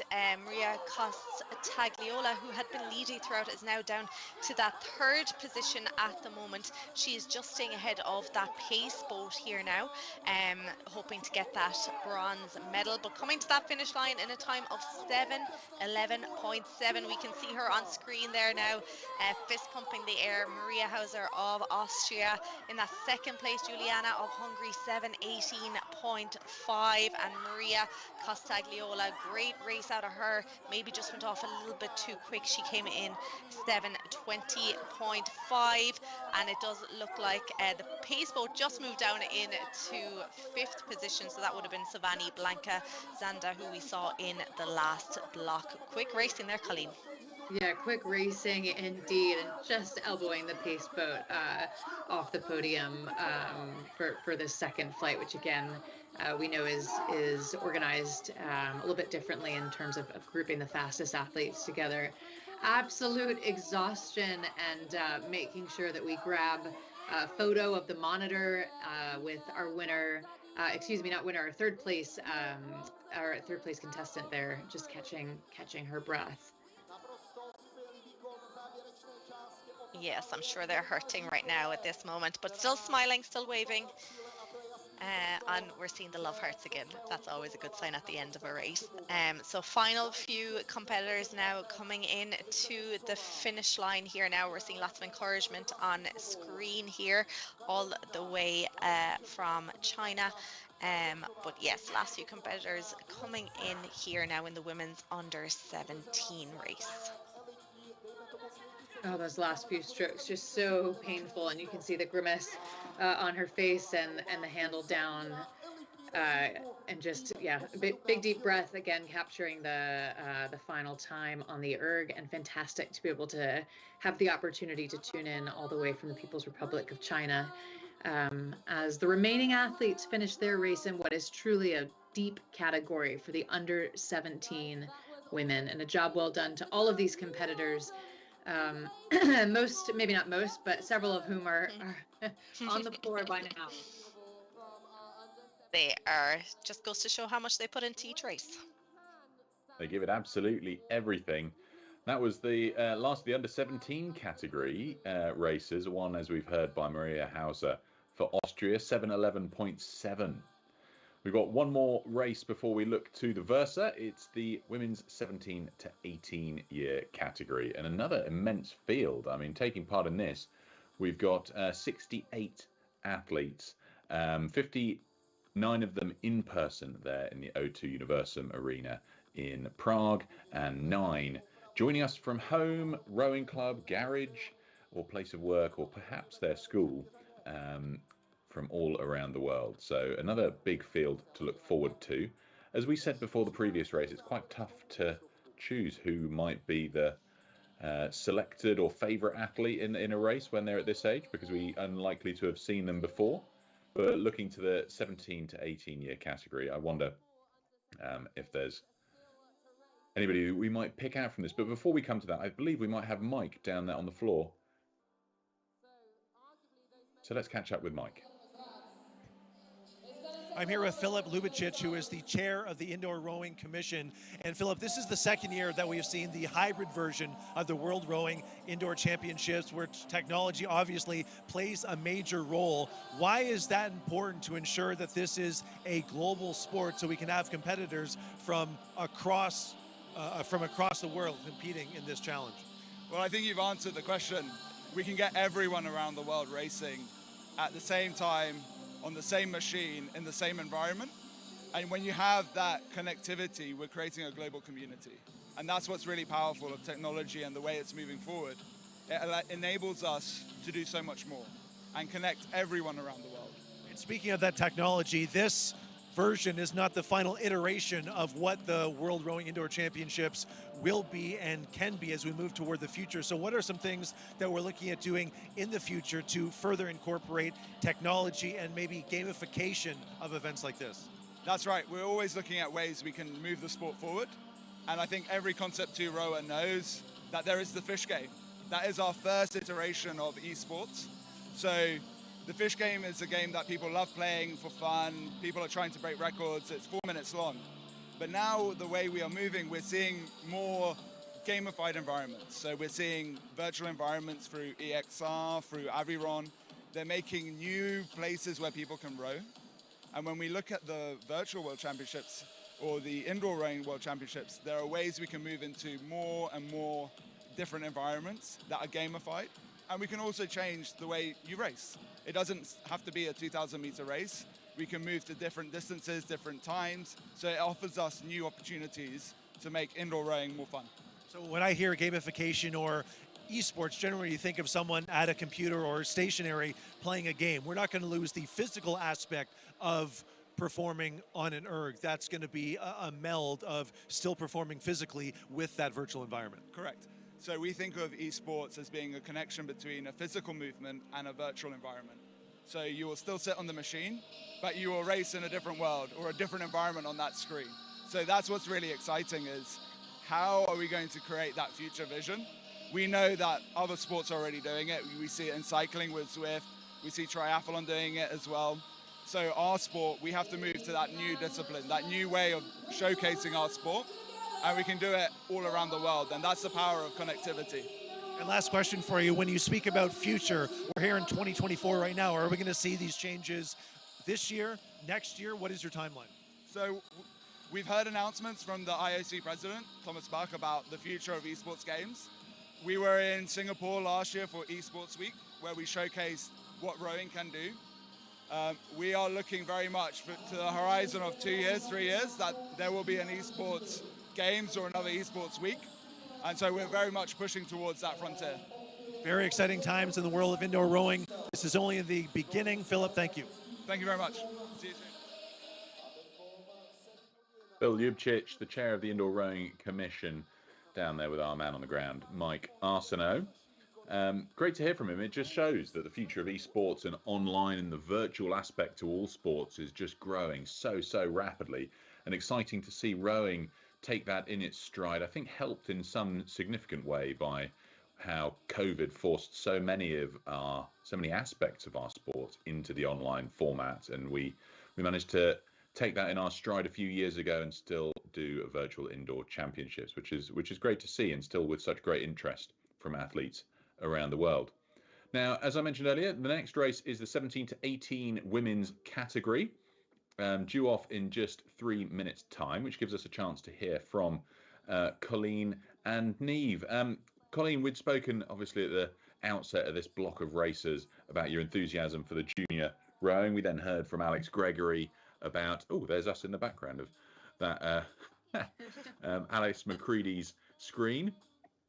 We obviously heard from Alex Gregory and from yourself at the start of this block of the racing that the junior rowing is just growing so quickly and so important for the future of the sport that athletes find it fun. What do you think they'll be thinking of the fun aspect to a 2K race right now? Yeah, it's it's interesting. The fun aspect, I think, will of course be when it's all said and done, but there's so much power and responsibility and I think sort of opportunity, right, going through their minds right now, as many of these athletes will try to best their previous time. We talked about the excitement in this category and in some of the younger events, the under 17, not really knowing many of the names. I think this is a youth category where we do see several folks returning from last year. So including from Czechia, Adela Bartakova, who finished with a time of 7:14 last year, her first 500 meters at about a 1:45.7. So we'll be interested to see how she paces things. A couple of other returners, Madalena Peca of Portugal. We have Avery Douglas of the USA. So I think those athletes will be looking to best their time from last year, and probably that's what's most on their mind.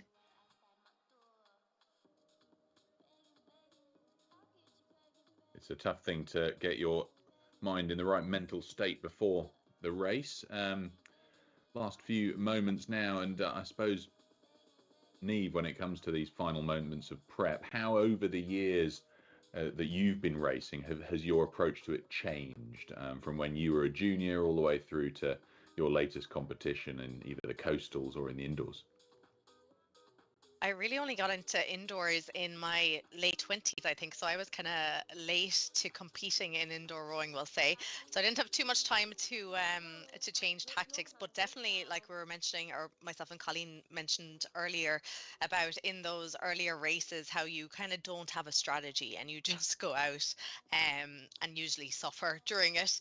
Whereas the more you do, obviously, the smarter you get, particularly with the pacing. We're seeing it across the board. Some people are really good at pacing, really hard off the start and then settling through that middle block and having enough in the tank. And I think that's really important. But we're also seeing the other side of that, whereby people are going off too hard and they are suffering in that last 500-meter race. So it is important, I think, the more you can do these sort of races and the more you can practice. And I know people who are involved in rowing, particular flat water rowing, it's part of the process throughout the year that they have to be doing these 2Ks. So they have lots of time to practice that. But we're seeing, of course, lots of CrossFitters coming into the sport as well. And of course, they're spending lots of time competing and getting time on the erg under pressure. So it all really stands to you, I think. But we are off in this women's 17 to 18 category.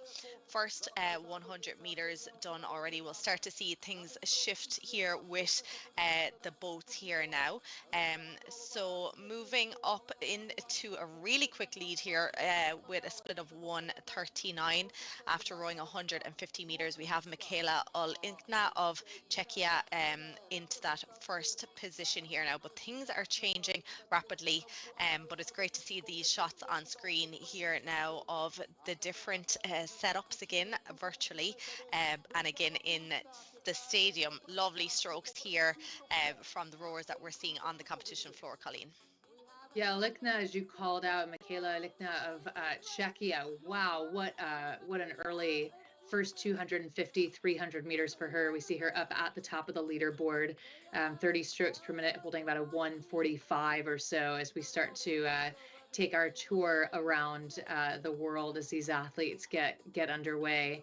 Olinkna continuing to hold on to the top of the field and now riding with Alice McCready. So taking a quick look at those garages, those living rooms that we've mentioned, and how our virtual athletes are holding up before we come back to the stadium. Madalena Peca, we mentioned she's a returner from last year. had a fantastic race in the 2023 championships, the 17-year-old last year, so finishing with a time of 7:25. She'll be looking to beat that as she comes back to this category now 1 year on. But quite a view, Neve, around the world here as we ride now with Mayam Eldoumati of Egypt currently running in second. Yeah, real tour around. We're going to Portugal here now. Carolina Lima, two rowers here racing side by side. Advantages, of course, to that, and look like that they're pacing each other, or pacing off each other here now. But here at the top of the race, it is still Michaela Olikna of Czechia, still holding on to that big lead here now. She is 750 meters or so done. And about 12:50 to go here now. Really good strategy here. She's keeping the rate down, 28-29 strokes per minute, yet her split is the fastest that we're seeing across the board. She has it down to 1:47. But yes, I can see moving up. She's a little bit down at the moment, but moving up through the ranks as well. I want to give a shout out to Danielle Winter there from Ireland. Many records held by Danielle, and she's a powerhouse on the erg. So I can see her moving up through the ranks there as well. But it looks like at the moment there's no stopping first place, Colleen. Yeah, no stopping her indeed. And again, as we mentioned, she really got into that first place position, that top spot early on, Michaela Olikna, and continues to hold just shy of the halfway point. Still early goings, though. I think certainly time for these standings to change. But it continues to be kind of a consistent 1, 2, 3 here in the women's 17 to 18 category. So keeping an eye on the Egyptian again as well. Mayam Eldoumati, we saw her with her teammates and her supporters, couple of shots of the support. And in fact, in the bottom right-hand side of the screen now, we see that. So fantastic to have maybe not one, but many supporters and coaches and loved ones behind you, and we'll see how that pans out for her. She's holding on to that second place position. Things aren't really changing, are they? Not up the top of the field, certainly not, but down kind of third, fourth, fifth position. There's very little separating those at the moment, and it keeps going back and forth between Masanova and Simanovica. They kind of keep changing places there between third and fourth position. Very little then again down the field, like just 1-2 meters separating the field here now. There's still quite a bit to go. We have about 700 meters or so to go in this race. So things can change, and they still are here. I can see Avery Douglas there of USA starting to move up the field as well. She's currently in that 7th position, but keeping that split down as low as she can at the moment. But at this stage, I don't think there'll be any catching Olikna of Czechia. She now has over 30 meters of a lead as she comes in towards the final quarter, 500 meters of her race. Last year, the winning time in this event was a 6:52.2 from Doris Meinbach, the Estonian.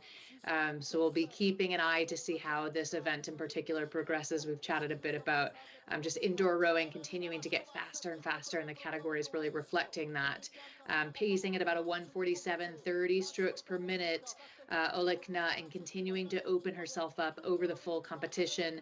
As we zoom in on Evelina Masanova, another entrant from Czechia. Just fantastic to see so much local representation at this arena just outside of Prague.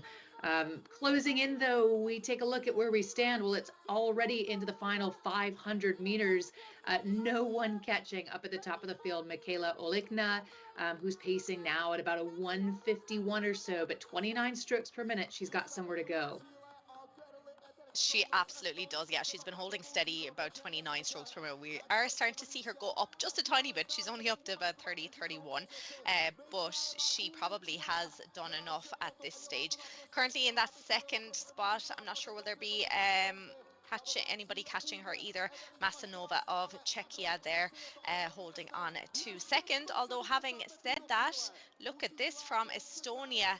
Endriksen is moving up through the field. I think she is coming to move herself into second position here, but Masanova is putting on a big fight. But here we are, we're seeing that swapping of places. She seemed to come out of nowhere, Colleen. Yeah, Masanova on the move and continuing to go. It can be so exciting, I think, in these indoor races in particular, if you know as the individual that you have somewhere to go, to hold, and then decide to make your move strategically when it suits you best. So Masanova, I think she got that burst of energy at the end. It's moved her into that third position as the remaining crews kind of roll in just behind her. But Michaela Olikna, a fantastic showing from her, that 145.6, which got her a 702.7. So again, looking back at the times from last year, a bit slower than what we saw in this category, and not below that sub-7 level, but nothing to sneeze at. This is a fantastic time and a job well done to her. Yeah, huge. Well done. And we're seeing the winner here on screen. She looks like she could go again as well. She's looking pretty fresh. Michaela Olikna there, 702.7, really impressive. And yes, Gurli Endriksen there of Estonia, really great finish to put herself into that second position spot, 705.3. So just 3 seconds separating first and second there. Now we are seeing someone lying down on the ground.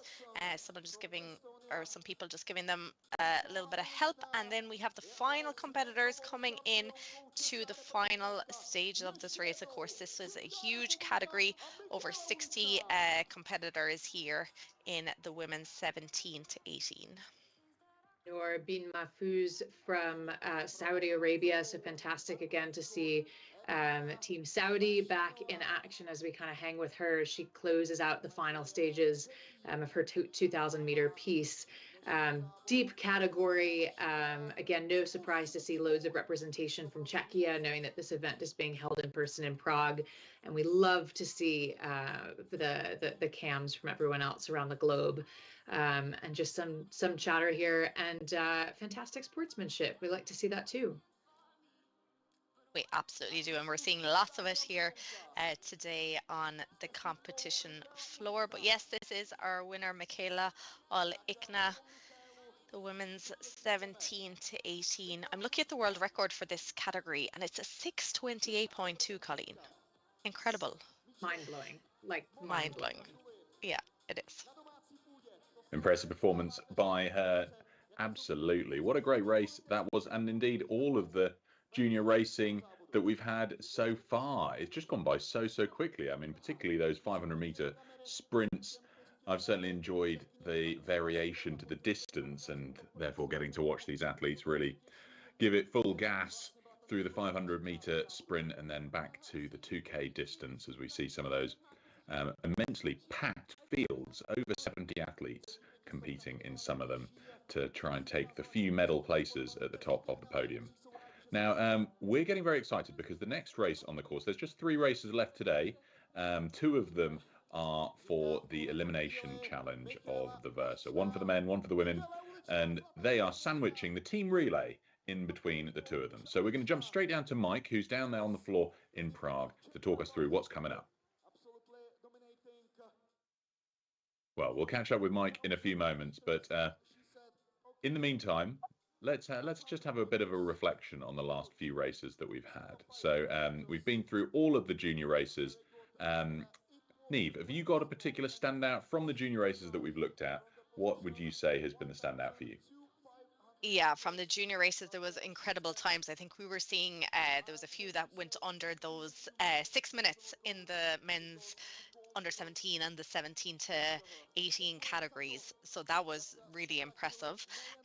We saw some kind of wild cards, people we weren't expecting came up, and there was people who maybe made the podium last year who didn't maybe perform as well as they did and didn't make the podium this year. So yeah, those young athletes who got under 6 minutes, that's always very impressive. It's amazing, isn't it? I mean, a sub-6 is just phenomenal. How about you, Colleen? What's your top pick from today's junior racing? Yeah, I mean, I have to agree. Michael Zamla taking the men's 17 to 18 2K title in 5:55.6, 3 seconds or so ahead of Portugal's Pedro Rodrigues, who was just in turn 3 seconds ahead of Czechia's Martin Huska. Was a fantastic race to see, and really happy to have the chance to watch that live. It was just an exciting race that unfolded in a stellar time. So, whew, quick.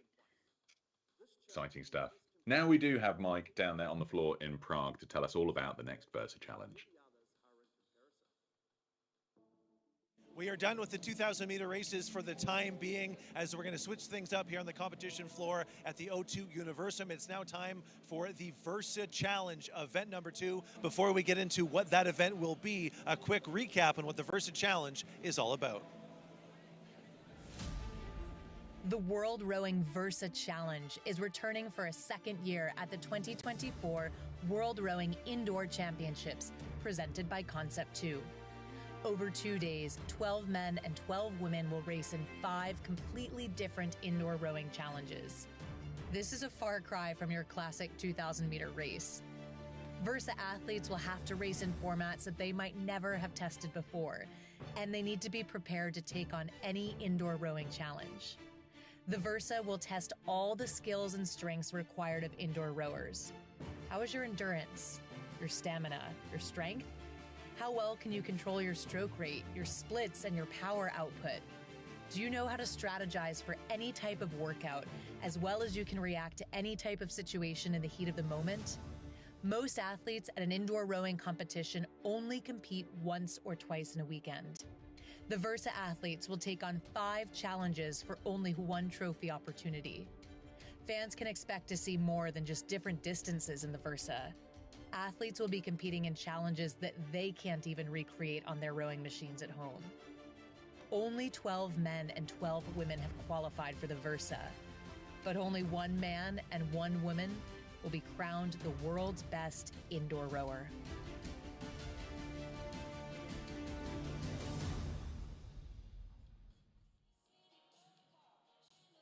Okay, now we're all familiar once again with what the Versa Challenge is. It's time for event number 2, which is called Elimination. We're going to say goodbye to some competitors throughout this event until one person is left standing. Let's take a look.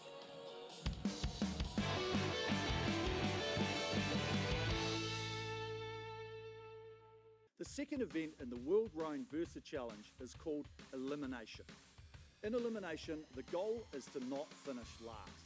There are 11 rounds of 2 minutes. Every 2 minutes, the competitor who rows the least number of metres is eliminated from the challenge, and the 2-minute split timer is reset. The competitor who rows the most number of metres in the last round is the winner, and the second competitor who progressed to the last 2-minute segment finishes in second place. This challenge will test competitors' ability to pace themselves, but also react to where the others are in comparison.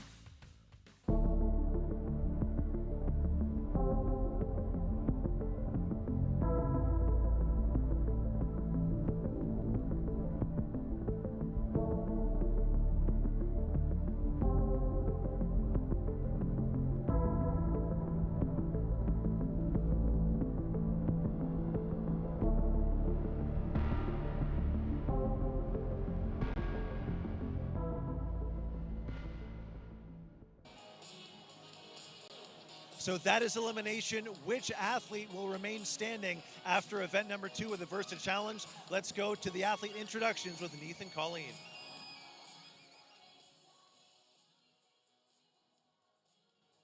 Well, here we go. Just a few moments until this elimination challenge for the Versa. We're going to enjoy that immensely. Points are the key thing here, because points are what get you places in the chase towards the end of the challenge. We're going to go and catch up now with what's going on the floor.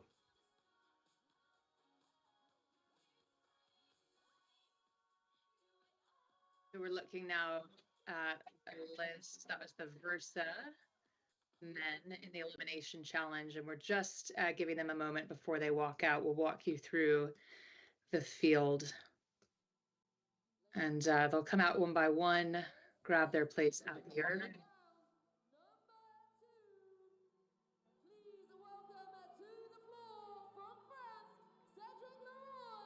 And Cedric Leroy from France, first to step onto the erg, age 41. One of our CrossFit friends. Neve mentioned CrossFit earlier. Happy to have CrossFit join the indoor circuit. And Maciej Zawojskiego, returner from last year. Cameron Buchan from America, returning this year, age 31.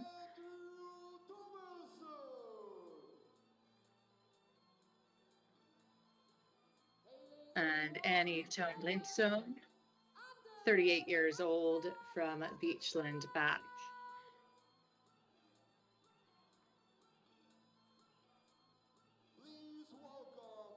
And Anders Jakobsen,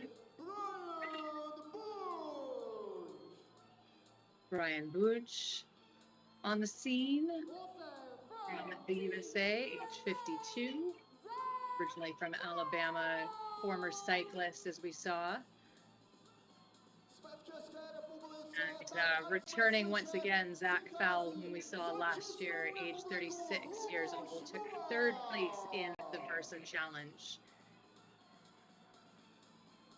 With Lubos Novak, one of our wild card entrants. We'll tell you a little bit more about that later on.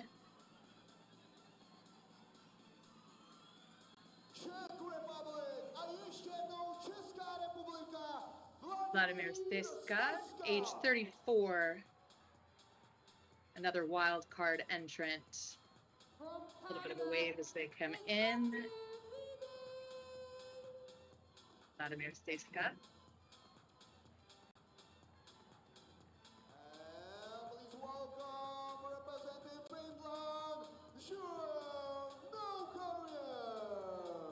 Joel Nakarinen, a name that you will hear again and again and certainly recognize. Some more to come on Joel, but 30-year-old, certainly not new to the indoor circuit and returning from last year's Versa Challenge.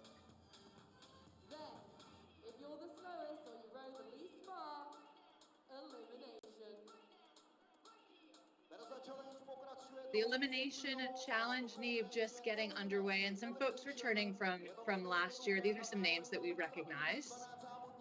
They absolutely are, yes. And of course, you had the privilege of commentating last year. This is my first time, so I'm really excited to get going on this Versa Challenge. So elimination, we have 22 minutes of rowing ahead of us. We can see them doing their last little bit of prep. They've already raced today, so they already had to cool down, they had to refuel, they had to rest up. And now they had to get back and warm themselves up, and now they're doing their final little bit of prep. It's more so mental rather than physical at this stage. But yes, we are seeing some returning competitors from last year. Colleen, did you enjoy this last year? Yeah, it's fantastic. I mean, we've had the chance to hear from Eric Murray throughout the day on just how exciting the Versa is, and the ways in which it tests one's ability to be dynamic and to adapt under circumstances that you can't control. And in fact, not only can you not control them, you don't know what those circumstances are necessarily going to be. So sure, raw power comes into play, but it's also a lot of strategy and a willingness to sort of embrace those unknown circumstances. It makes for a really fantastic competition throughout the two-day event.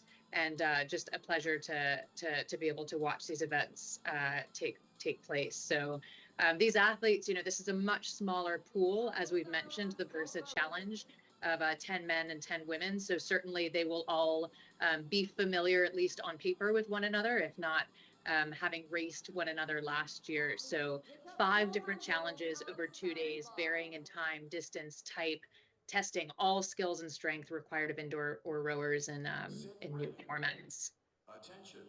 Yes, and they're just about to get going here in the elimination. Of course, we have the 10 who qualified, and then we have 2 wild cards as well. So 12 competitors in total here in the men's elimination. So what we can see on screen is the next elimination in 1:45. So they have 2 minutes here to row as many meters as they can, and the person at the bottom of the leaderboard after the 2 minutes will be eliminated. Simple, very simple. But they need to pace themselves here, Colleen, because this is going to go on for 22 minutes. So if you plan to be here in 22 minutes time, you really have to start pacing yourself, don't you? Yeah, Neve, I think you bring up a good point, right? This challenge in particular is a fantastic balance of both simplicity, right? It's like musical chairs. You don't want to be the last one out, but also strategy, right? There's enormous strategy that goes into knowing oneself and being able to pace against that. So if you're just joining us or need that sort of reground moment, again, these athletes race 11 rounds of 2 minutes. That pacing strategy in particular is incredibly important.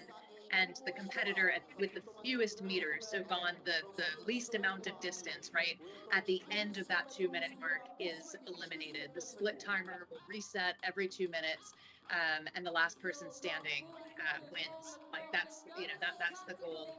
So Joel Nakarinen, perhaps not surprising to see him up at the top of the leaderboard. We know Joel, he was here last year. He won the first edition of the Versa Challenge in 2023 in Toronto, and he also won the earlier Versa Challenge today. So, we caught him on the floor after that. He said he loves the Versa Challenge. It's so interesting, all of the small details, the tactics. He said it's the coolest indoor rowing race that he knows.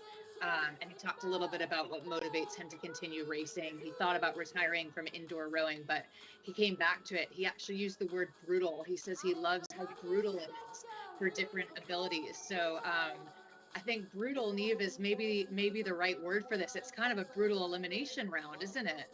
It is. We're already after seeing an elimination here after the first 2 minutes. So Lobas Novak there of Czechia, looks like he has already been eliminated. And we can see even on the screen we have athletes at risk here. So that means that's just giving them a warning that they may be the next to be eliminated. So we're already on to the second of the 11 blocks of 2 minutes of rowing that we have in this Versa elimination. But yes, up the top now at the moment we have Maciej Zawadzki of Poland. Of course, he was here last year. He's a brand new dad. His wife Agnieszka, of course, an Olympian. She had a baby girl very recently, only in the last few weeks. So he has made the trek here to Prague, and he is now currently in the lead here now. All they have to do is stay at the top of the leaderboard at the moment. Just do not be at the bottom, because you will be at risk of elimination. At the moment, it is Anders Jakobsen who is that athlete at risk here now. They have about 30 seconds to go in this second block of 2 minutes of rowing. So you can see already the struggling maybe a little bit to take in air, because of course, as you said, Colleen, that balance of, you want to stay comfortable, but at the same time you do have to push yourself here, because otherwise you're gone. Yeah, the second you feel comfortable, right? That's when somebody can just push past you. And riding now with Cam Buckton of Great Britain just for a moment, and then getting a pan out of the full field. Wow, up at the top. Well, Nakarinen, he didn't quite like being overhauled there by Zawadzkiego of Poland, and so we see them just trading places up at the top of the board. It's starting to get a little bit testy. You can tell that these athletes know just how close they are, and again, the goal is not to be last, right? Not to be eliminated. Matthew Seavey of Canada makes his way up to the top of the field, holding on to that leadership position there for a moment. Cedric Leroy, and the graphics, Neve, just incredible, flipping back and forth. Clearly, this is a point where the fatigue is starting to kick in. It certainly will be at this point. They are into the third block of 2 minutes, and you can see it on their faces here now. They're maybe a little bit struggling already. We can see Cedric Leroy there of France. He's an officer in the French army, and he got into the sport of indoor rowing through CrossFit, which we are seeing. In fact, in this Versa Challenge alone, there's a lot of athletes, both in the men and women, who have come in from that CrossFit sport, because obviously indoor rowing is part of most CrossFit gyms, and if any of them have competed, they definitely would have used the erg in their CrossFit competition. So yeah, these sort of longer workouts aren't what they would be used to in CrossFit. It's usually shorter, sharper sprints.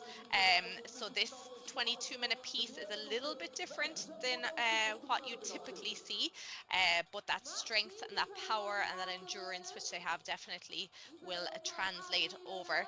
So now we have Zach Fowle now after moving himself into the lead. So big changes all around here, Colleen, as they come to the end of the next block of 2 minutes. Oh my goodness, big changes indeed. We're riding there for just a moment with Zaboyskego, who again is a returner from last year. He's a regular among all three rowing disciplines: indoor, flat, coastal, at the elite level, and of course the indoor championship here today, and the Versa Challenge in particular, he is no stranger to. Joel Nakarinen, well, he didn't quite like being bumped a little bit further down the list, because he's managed to pull himself back up again.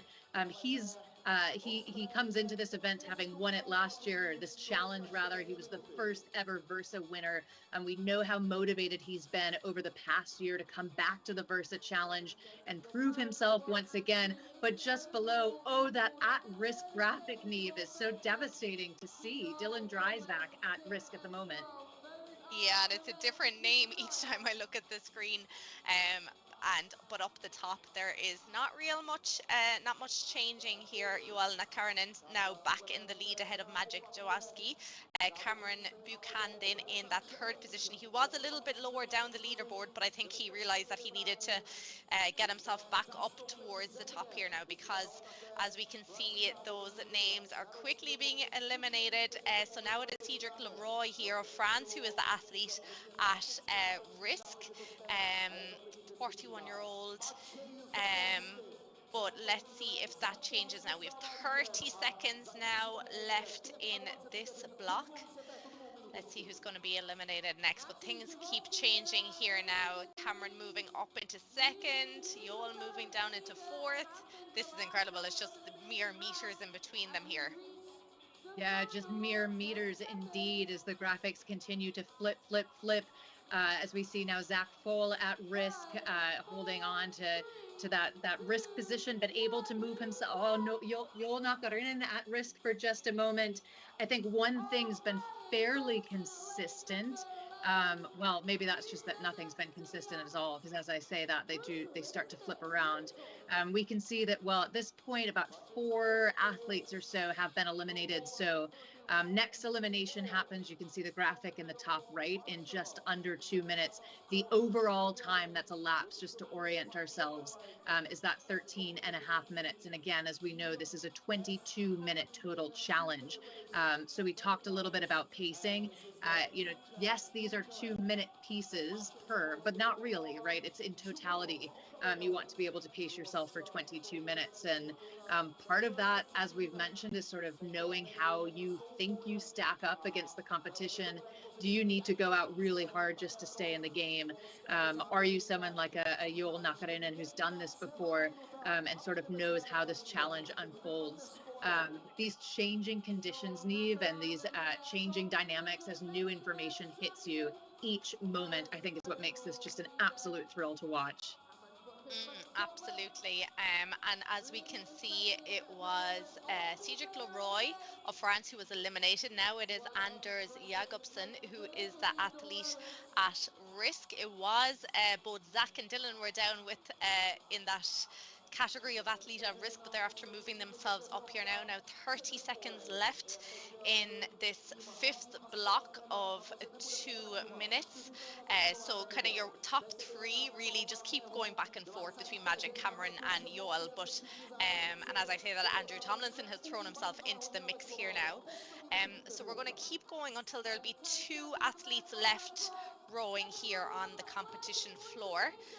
So the last 2 athletes who will be left after minute 20 it'll all be down to who rows the most meters then in the final 2 minutes. But there we saw it looks like things keep changing now, but Magic back on top of that leaderboard, holding on. Of course, there's 12 points up for grabs for the leader, all the way down to 1 point for the first person who was eliminated. So that's how these points work, and they'll be added to their scores from this morning's challenge. But yes, we are now into, they've 5 blocks done. They're into their 6th one here now. We are seeing the sweat pouring off them here, Colleen. Yeah, the sweat's pouring off indeed. I mean, this is incredibly tough. The next elimination coming in just over a minute, as we see overall time remaining 11 minutes, 6 seconds. So that's counting down with us. Everything's been changing, but I think the one thing that I've been just enormously impressed with is Maciej Zawoyski able to hold on to that leader position, and we can see as these athletes understandably start to fatigue, the gaps increase just a little bit versus maybe some of the meter by meter flipping that we were seeing earlier. So he's really gone out and set quite a statement. But indeed, there's still over 10 minutes to go. Next elimination comes in 30 seconds. So again, these athletes will know, okay, fine, if the graphics are flipping around, they're flipping around. But as we get close to that ticker, again, that musical chair moment, you just don't want to be left without a seat. And well, to see Niamh Joel Nakarinen playing with fire a little bit is perhaps surprising to me. I actually think what he's doing is he's trying to pace himself a little bit more, because he knows he will probably be in that last 2-minute block, and he'll really have to go for it. We can see here the sprint out of Anders Jacobsen there, just trying to make sure he stays in, and I think he's okay. We'll see here now as things change here. But yes, Yoel, after we say that, has moved himself back up into the lead. We are now over halfway, well over halfway. They have 6 blocks down, 5 to go. But yeah, I think people are they're having to be a little bit smart, because there's still quite a bit to go. There's still 9.5 minutes, well over 2K to go here. But yes, it was Zach Fowl there who was eliminated, and now it is Andrew Tomlinson who's looking like he's at risk. You're perfectly called, Niamh Joel Nakarinen. I think you're spot on. He is maybe playing with fire, but it's all in the pursuit of being the last person standing here as these athletes look to get down to what will end up being, of course, our final 2 competitors in a dual style, couple of minute piece. So continuing that elimination round, we see the overall time, that ticker coming down. We're below 9 minutes now, less than a minute to the next elimination. So now is the time, if you can, if you're that athlete at risk, in this case, Jacobsen, to push himself just ahead of Nakarinen. Would take quite a bit of work, about 7 meters, 5, 6, 7 meters or so separating them. But well, the confidence from Nakarinen, I think he looks really in control here as he continues to chip away at this second challenge. Again, our first Versa winner ever in its inaugural event last year, who won the first challenge earlier today. So we've talked about strategy, but yeah, it's not always being out ahead and just holding that top position, is it? Absolutely not. Yeah, with 8 minutes to go here, just over 8 minutes to go, we're seeing there'll be another athlete eliminated here now. So Zach Fowl here now being eliminated. We're into the final 8 minutes here. So 5 athletes remaining. Yeah, and I think we can One of the things that's really interesting too about this year is just the notion that there's a precedent. So, several of these athletes have turned up and knew at least a few of the challenges that they've faced. So they all have very different feelings for them, different experiences, perhaps from the prior year, but Neve, maybe a challenge too that they sort of know they can excel in. Absolutely, yeah. I think that's the great thing about the Versa. Like if looking through what people submitted there, a lot of them don't particularly like the short sprints. They prefer, some of the athletes are preferring the longer pieces. But this is all about adapting because, of course, they are having to sprint. But it does open up a big new opportunity for people because a lot of people don't like doing 2Ks and people don't like doing 500-meter sprints. So it's definitely opening up a lot of opportunities for people who may not get into indoor rowing otherwise, or who may not enjoy it. So we're coming into the final 30 seconds of the next block before we'll see another elimination. At the moment, it is Andrew Tomlinson is the athlete at risk. 5 athletes here now. We're seeing Cam Buchan here on screen, still very much holding on, still looking quite okay. We can see the sweat, we can see him taking it up here now as we come into the final 10 seconds of this block, but he still seems like he's in control, Colleen. Yeah, he does, doesn't he? He seems very, very in control as we come into this final block. And, well, the elimination just took place. So it was Jacobsen eliminated, unfortunately for him. And Tomlinson now the next athlete at risk. Overall time, well, we're under 6 minutes to go. Just about a 90 seconds or so to the next elimination. You see the sheer pain on their face. That's Jacobsen. Just in those painful few strokes. That means that Nakarinen, though, is up back at the top of the leaderboard again. Earlier today, he won the first challenge. He's looking around the room. He has to feel pretty good that he's still carrying on, and knows that now we're moving into what will be, hopefully for him, about a 5-minute piece. So next elimination, 1 minute or so, and it's looking like Andrew Tomlinson, is in that hot seat now. He is indeed, but it keeps swapping between himself and Anders Jacobsen, between him and Andrew Tomlinson. So only 3 meters separating them here. So there's about 45 seconds here to go. We can see the pain on their face here as they come towards the end of this block. There's still over 4.5 minutes to go if they plan to stay in till the end.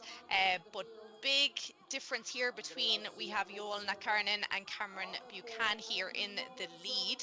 So there's over 15 meters in between them and Anders Jacobsen, who's in that third kind of spot at the moment, and Andrew Tomlinson then is kind of after going back, but he's starting to put on a bit of a push here. He has 15 seconds to make up that ground. Let's see if he can do enough. But up the top here, still flipping back and forth between Cameron and Joel. Looks like it will be Anders who will get through as well into the next round. Okay, so 4 minutes to go here now. And yes, it was Andrew Tomlinson there who was eliminated. So we're down to 3, Colleen. Oh, we're down to 3, and I'm so impressed with Cam Buchan's pacing from Great Britain. So he didn't necessarily need to be the quickest athlete early on in this piece, but look, now he's in the final 3 athletes in this challenge as we look toward the final 3.5 minutes. And not only that, he's actually leading the board, right? So he's keeping himself ahead of Joel Nakarinen. Of course, we know that Nakarinen is very motivated to come in and win this Versa challenge overall for the 2nd year in a row. So those two will be keeping an eye on. Unfortunately, well, it can only be one, can it? So looking now back with Nakarinen, but fantastic pacing, I think, from Cam Buchan. Fantastic pacing, yes, because he kept himself down the leaderboard for a lot of the early stages, but we were saying that it was very much not about being at the top of the leaderboard for those first few rounds. It was just about getting through, staying off the bottom, and I think he worked it well here now. He has over 20 meters of a lead here now. There is still 40 seconds to go here in this block. Really impressive here out of Anders Jakobsen here, 43-year-old from Norway. He is an air traffic controller. He certainly looks like he's hurting quite a bit here now, and he probably knows there's just way too many meters to do to stay in the final round. But look at this, Cam just looks so controlled here. He looks like he could stay rowing all day long, Colleen. Yeah, he looks fantastic, doesn't he? That really long stroke, the legs coming down and just smooth and collected. And you see him just looking over at Nakarinen, the athlete at risk of getting kicked out. We're in our final 2 minutes of this challenge. Again, this is 22 minutes total, and we're now in the final 2 minutes, which means it's just 2 athletes in an absolute all-out duel to be the last person standing. The next elimination perfectly aligned with the overall time, because again, we're in the very last stretch of this competition. Joel Nakarinen, wow, what a push from him, Neve. He wants to edge himself out and be at the top of the board. He knew what he was doing all along. He pushed himself down to 20 meters behind Cameron, but he knew what he was doing. He knew he was safe to get into that final block, and he has just gone for it. And he is now 35 meters ahead of Cameron. So it's looking like Joel Nakarinen is going to take the second win in the Versa challenges. We still have over a minute to go here now, so let's see if he went too soon, but with every stroke he's just opening up that lead over Cameron Buchan here. He's looking over at Joel. I love the little side eye he's giving here. Yeah, this side is fantastic, isn't it? And so we're in the final 2 minutes, as mentioned, and indeed in the final 1 minute. So the competitor who rows the most number of meters in the last 2 minute section is the winner. So the second competitor who got to that last 2 minute segment finishes in second place. That's what's at stake right now. So Nakarinen trying to get as many meters as he can right now. But yeah, job well done to Cameron as well. Just about 55 or so meters separating them in these final 20 seconds of the elimination round, a round which tests each competitor's ability to pace themselves, but also to react in real time to where others are in the competition. So a job well done, and Neve, it's looking like it's settled. It is absolutely settled, and he knows it. The hand is in the air. He is celebrating, and Cameron is celebrating for him as well. Brilliant stuff. He is looking happy, looking strong. I thought he was falling off a little bit, but here he is after taking another win. So it is Joel Nakarinen of Finland there, 677 meters. In second place, in Cameron Buchan of Great Britain, 619 meters. Anders Jakobsen had a great challenge there, hanging on to that third spot, followed in by Andrew Tomlinson in fourth. Of course, each of these will be getting those points, all important points that will be added to their earlier scores. First place gets 12, last place gets 1. So they shall be added up to this morning's scores. Absolutely fantastic. And those are the final point standings. Nakarinen once again up at the top of the board, our winner of the first challenge earlier today, and the reigning champion of the Versa Challenge for the World Rowing Indoors. So that has to feel pretty good. And as we mentioned earlier in an interview earlier today, he said that he loves the nitty-gritty details. He thinks the tactics are really fun, and the creator of the Versa Challenge, Liz Sudo, would be, I think, really happy to hear that, because of course a lot of thought and care has gone into how each of these challenges are different and test various parts. Joel, 2 for 2 in the 2024 edition of the Versa Challenge. I'm curious, between events number 1 and events number 2, which one did you find the most difficult? This one was definitely more difficult because 22 minutes is a very long time when you don't know any second what to expect. Well, it was like running 11 separate races. So how much did you pay attention to making sure you were either in the top 3 or just staying above that cut line? I tried to start each piece strongly and then hold it as easily as possible to the end. Your strategy? Optimize the use of energy. Your strategy continues to pay off. Rest up. We'll see you tomorrow for the final 3 events of the Versa Challenge. Peter, back to you. Thanks, Mike. Great to hear from Joel. He's such an immense athlete. Perfect, It was Mike. touch Thank you and very go much. for a few moments there where you nearly Just got one eliminated a back couple to of you times because it's for just a the hair's breadth separating women you elimination from and the then at-risk for the wrap zone up of the when show. it comes to some of those, particularly when there's still a lot of athletes left, when it comes to some of those last few seconds Next before the race in 2 elimination. minutes. Really exciting stuff, though, in that Versa elimination, the second challenge for the men. We've got the women's coming up shortly, but before we do, we're going to have the relay round, or the relay race for the men and women. Exciting format, this. It's a 2,000-meter race, hybrid format, with 30 taking part in the venue at the O2 Universum in Prague, and 5 taking part from home around the world. So we're going to have a brief video that's going to explain how this relay system works.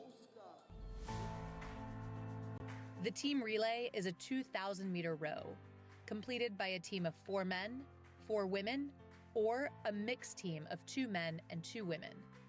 Using one machine per team, athletes will row one at a time, switching every 250 meters. Teams can switch however they wish and in whichever order, but each teammate must row twice and switch every 250 meters up to the 2,000-meter mark.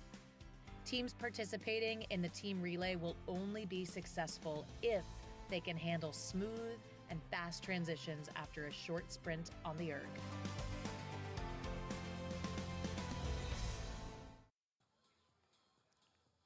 Well, there we have it. So that's how the team relay works. We've got men and women taking part throughout this 2K race, and it's going to be an exciting one. So I guess let's come to you in the first instance here, Colleen. When it comes to the team relay, it's quite tricky stuff for them to get this right.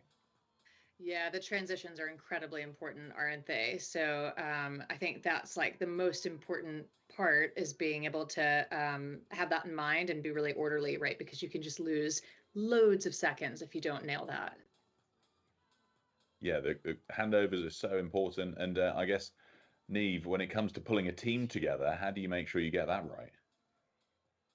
Well, you want to be probably evenly matched if you can, but I'm sure we'll see it here now, where we'll have 1 or 2 really, really strong people. Particularly, we have a few kind of CrossFit teams, I think, coming up, and you'll always have like one exceptionally strong person who will usually start it and maybe finish the race as well, because you can obviously go in any order you want as long as you do 2 200-meter blocks each. So yeah, I guess if you're evenly matched, that's probably the best approach, but you know, it's really good to have someone who will just go for it at the end too. Yeah, interesting stuff, getting your sequencing right to give the people the right amount of rest where possible and to put that strength where it can keep your team out in front. Now, I think we're going to go and look out onto the floor as these teams are getting themselves ready, and we'll see the different tactics for strapping your feet in and out and making sure that that happens quickly. It's like triathlon in terms of the transition discipline. They say in triathlon it's the 4th sport, the transition. I guess in rowing, this is the 2nd discipline, getting in and out of the seat. So, well, let's catch up with you guys then, Colleen and Niamh. What do you think is going to happen here? You've got the rundown. Any teams that we ought to be keeping our eyes peeled for? Yeah, definitely in the men's side, we can see quite a few British Army teams. They're always quite good, and they're actually in the women's as well. So they'll definitely be ones to watch. We then also have the Sub-7 Indoor Rowing Club in the men's as well. So of course they're an indoor rowing team. They have people from all over the world as part of that club, we'll say. So I'm sure they'll be ones to watch as well. But I am keen to see, we have the CrossFit team from USA in the women's relay team. These kind of competitions tend to suit them because it's only 250 meters, and you know, if you pick the right athletes, they're going to be powerful, they're going to be strong. So they're definitely ones that I'm looking forward to seeing. Niamh, I couldn't agree more with the CrossFitters, and I think one of the things I love to see in this event with CrossFit folks in particular is the team dynamics, because there's so much like pomp and circumstance and like love for one another, and as training partners and friends and all of that good stuff. So I think the emotion that comes through in this event is really special too. Absolutely, yeah. So I did a mixed relay in Paris 2020. So we had 2 men, 2 women. So I thought that was quite a cool race to have, and we kind of used the guys to do that sprint finish that I was talking about. They just had a little bit more in the tank at the end. Yeah, it's a big strategy session, I'm sure, to decide exactly how you want this to go. And as we mentioned, the transitions, just critically important, and yeah, akin to like a triathlon that Pete had mentioned. You can see the pan out of the full floor as we wait to get underway, and then scenes from truly around the world, including the People's Republic of China and all over. So we'll wait just a moment, making sure that the feet are strapped in. That is a big part of it, isn't it? It's just making sure that your feet are tight enough, but loose enough too. There's some strategy there. Absolutely, yeah. So you'll see, if you're watching the screens, you'll see that there's one person sitting on the rowing machine. There's 2 people either side. So the straps, usually they'd have them open out of the buckles. So the 2 people on the ground are literally just holding them over the shoes. Now, of course, as you said, Colleen, you don't want to have them too tight. You don't want to have the blood cut off from your toes. That wouldn't be good. So they're, it's really important to practice these things. And we have a false start. I think people were very keen to get going there. So we'll just have to reset. I think this is the 3rd race that we've seen false starts in today, Colleen. Yeah, I think that's right. And I think keen is the word. No one wants to be the last one to start moving the handle. So I think in some ways your mind, whether knowingly or unknowingly, just starts to get that little bit of a pull. But again, there's such precision, which is good. We want, this competition needs to be perfectly fair. And there are lane judges walking throughout on site in Prague to make sure everything is fair. And of course the at-home setup too. But the second that wheel starts to move, if you do pull it the handle a little bit too soon, that will trigger a false start. So we'll certainly give these athletes grace. We'll point from the camera there. We saw from some of our remote competitors, and some waves and smiles. Love to see that. But and the families, of course, supporters. We'll give this just a second to have this team relay underway.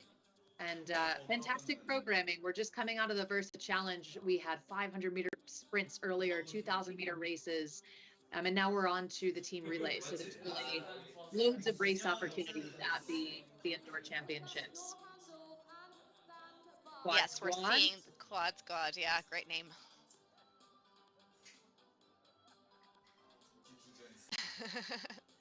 So I think they're all having that fun that you were talking about, Colleen, earlier.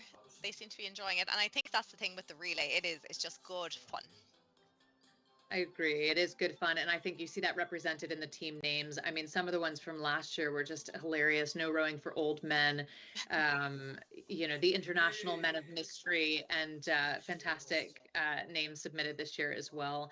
You mentioned the British Army, totally with you. I think that's one to keep an eye on, that they tend to come and have a strong performance. So as we prepare to get underway, we'll recognize that this is not a new format to this group of people, even if it's new individuals. There's a legacy to live up to. So we'll look forward to seeing how this unfolds in just a moment.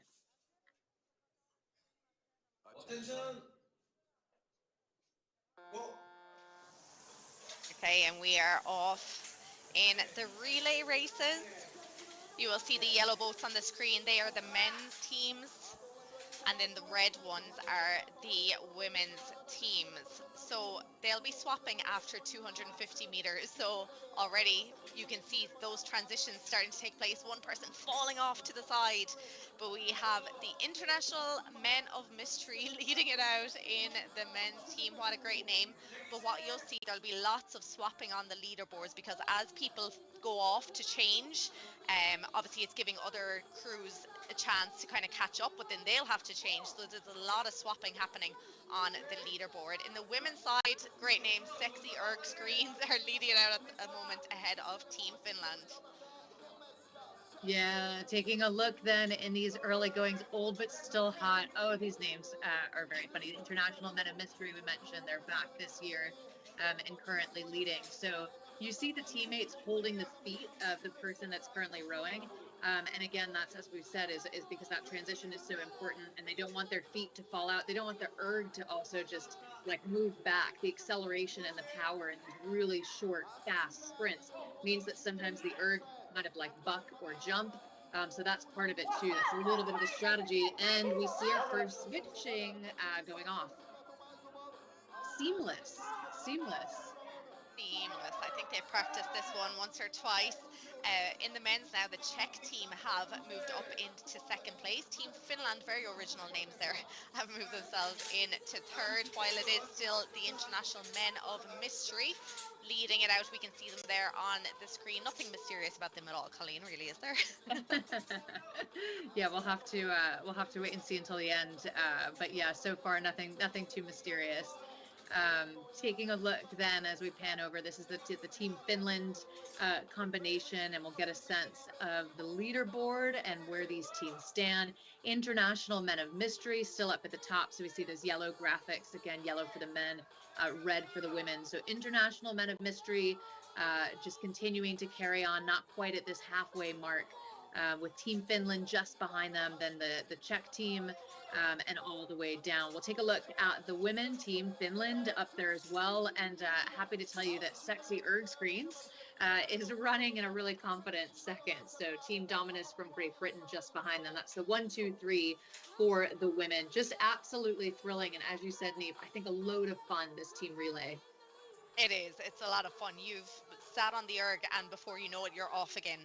You're just pulling those few strokes, going as hard as you can for that time while you're on it, and getting out of the way of the next person coming in.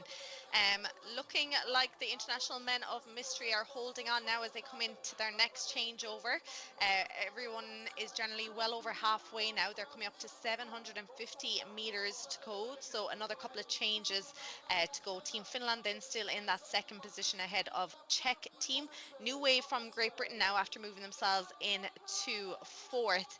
In the women's then, it is still Team Finland leading that one out. It is Sexy Erg Screen still in that second position, and a nice little battle happening between Team Dominus and Impeccable Transitions. That's a great name, actually. Impeccable Transitions. That is a great name, and so you know where their strategy, where their mind's at, don't you? Closing in to the final stages of this race. And again, certainly you can make the time up on when you're seated on the erg, but you see like these transitions just really matter. Keeping the wheels spinning in terms of strategy, getting on and just getting your feet in so you don't fall off the erg, right? That's why your teammates are there to help hold your feet, make sure that you're strapped in, and then just ripping it when it's your turn.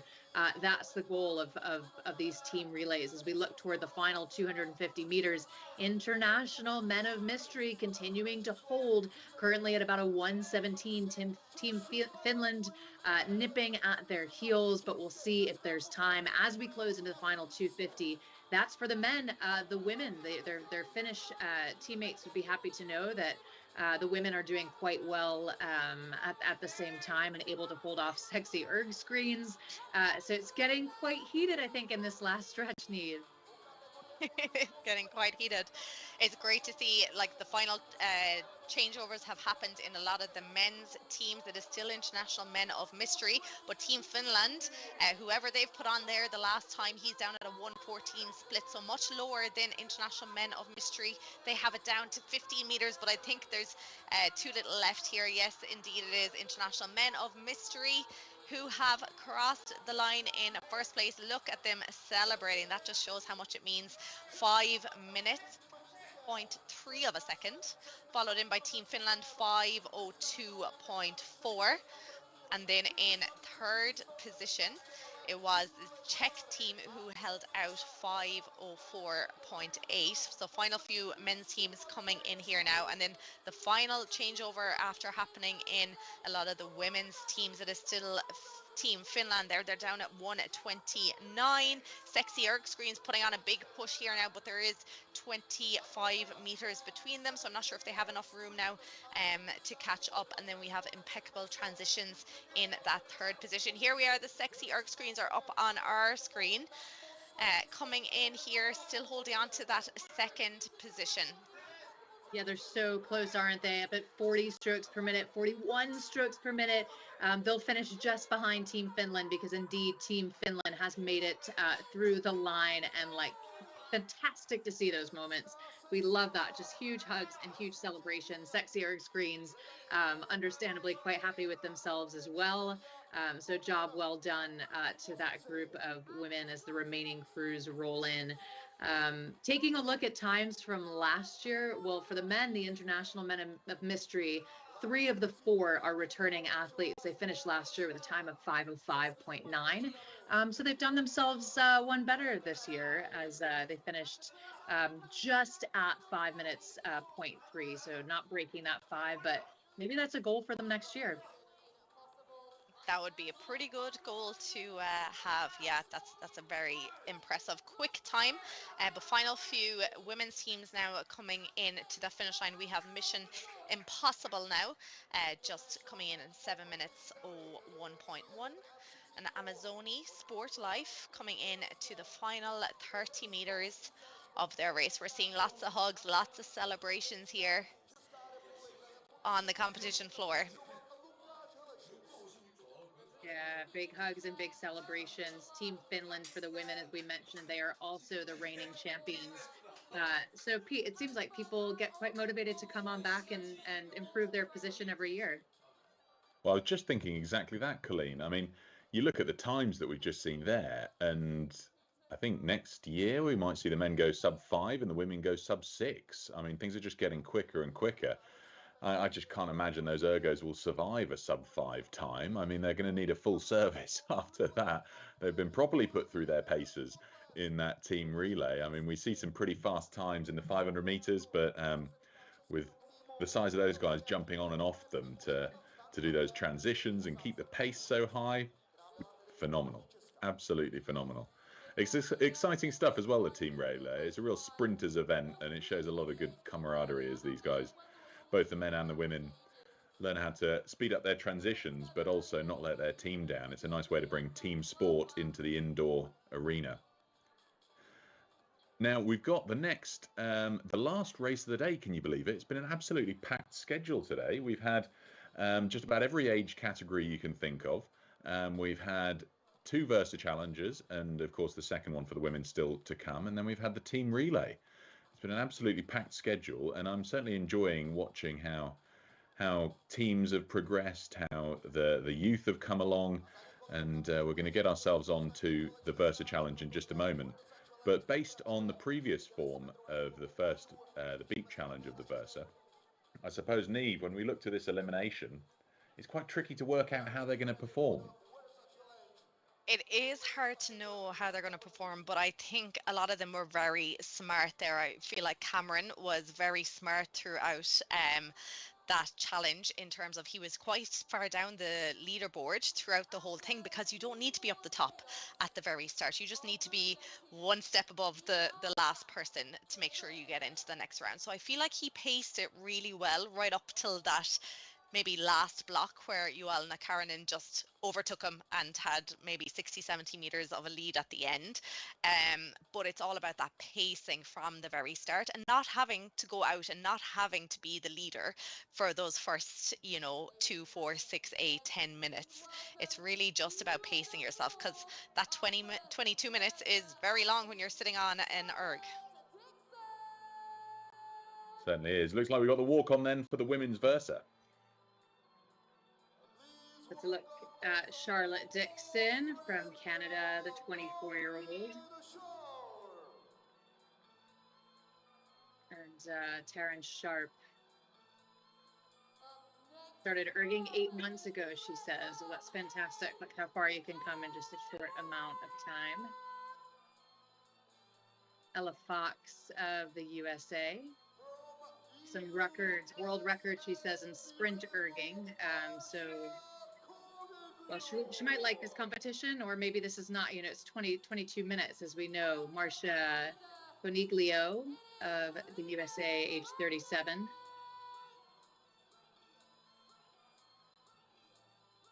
And Lena Belanger of Canada, the world record for the 10K on sliders. here at the stadium, calling on Elizabeth Gilmore of the USA. She rode across the Atlantic Ocean this summer, so she's a familiar face, outstanding in the 2023 edition, the winner from last year. And we move on then to Anna Müller, 38-year-old, another returner. Jessica Eddy from Great Britain, one of our wild card returners, 3-time Olympic rower, has that for pedigree. Silver medalist from Rio in 2016. Sarah Pigeon from Canada, another returner from Mississauga, which is where the event was held, of course, last year, also a coastal rower. That's Morgan McGrath back this year from the USA. Big thumbs up. 11 ski erg world record, so clearly very versatile. And Heather Petrosco of Canada, another returner. So quite the field, Neve. Really excited to see these women undergo this challenge and take it on. I mean, it's as we've said, it's a simple one, but incredibly challenging nonetheless. Yeah, it's a simple one, but one that hurts going by the looks on the faces of the men a little while ago. So we have 11 competitors in this one, of course. Nicola Goss is sick. She was sick and missed the first challenge this morning as well. So she's still out. So this will be done over 20 minutes as opposed to 22 minutes. So 2 minutes less to roast, which I'm sure they'll be happy about, because that makes all the difference on a challenge like this. So they're all just getting those monitors set up. We're seeing lots of smiles. Again, taking those few strokes. They would have had a bit of time throughout the day to kind of recover, again, refuel themselves. They would have had to cool down and now warm up here again. Jessica looking quite happy, checking out the time, seeing how long she has left before the start of this. But yeah, I think it's super important that they go out from the start with that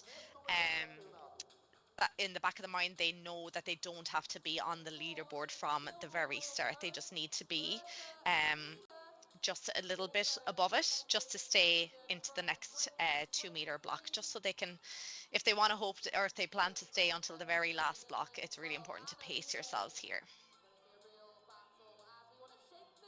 Loads of returners from last year, as we mentioned, so they'll be familiar with this format. A little bit different than the way that it was structured last year, but overall same strategy in terms of not being the last person out as those 2 minute intervals go by. So pacing, the name of the game, and the ability to react under pressure to new information. To keep your cool, as we saw with the men, when you become the athlete under pressure and under threat of elimination, and to be able to just sort of carry on and row through that. So we'll look forward to the start in any moment as we look to round out our program with the second Versa Challenge for the women, the elimination round.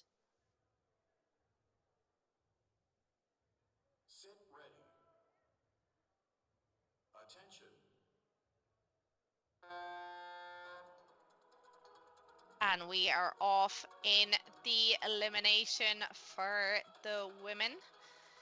So again, it's all about pacing here now. The first 2 minute block of 20 minutes to go. So at the moment, lots of changes happening here. We're all keeping quite a steady stroke rate. It is Heather, the wild card, is out in the lead representing Canada ahead of Morgan McGrath. But as we can see, Colleen, things just keep changing, and they will for a while. But look at this. Calm. I think they're all just trying to stay calm, try and stay in control at this stage of the race.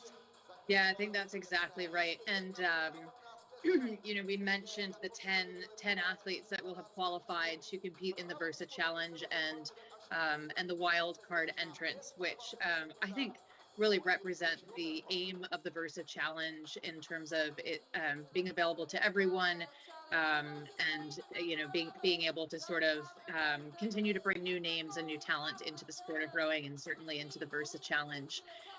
Taking a look across the board, though, we see, perhaps not surprising, to see the Canadian up at the top of the pack.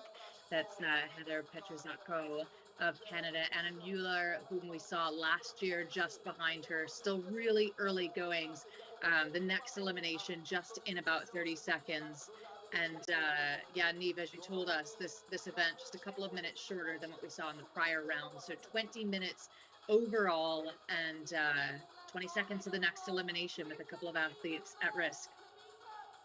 Yeah, 15 seconds to go. And if we're watching the graphic on screen, we keep seeing that the athlete at risk keeps changing, because they're putting on big pushes here now. So it literally could be anyone. We have to wait another 2 seconds to see who has been eliminated. That was a close one.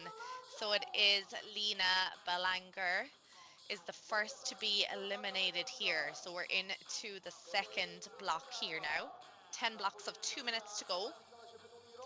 So again, they're having to kind of pace themselves here now, but we did see, Colleen, there, they all kind of kept it very tight to those last few seconds, to try and make sure nobody was really safe. There was a lot of them coming in very close together. Yeah, no one's really safe, indeed. And I think especially in these early rounds, we saw this with the men. This is where things are really, really tight, right? Because from a strategic perspective, early on in the piece, you want to make sure, right, that you're at the top of the pack, or at least, within maybe that first half would make you feel sort of comfortable, versus playing with fire and sort of floating down there at the bottom. So while people's legs are fresher, right, they're less fatigued, they feel confident that they can continue on to the next round. We do see this get incredibly close. Maybe we'll see things spread out a little bit later on. I don't know. I mean, we certainly saw with the men moments where we thought things were spreading out, and then they'd come quickly back together again. And that's what makes this just such a thrill to watch. Elizabeth Gilmore, well, she's put herself up at the top of the leaderboard now.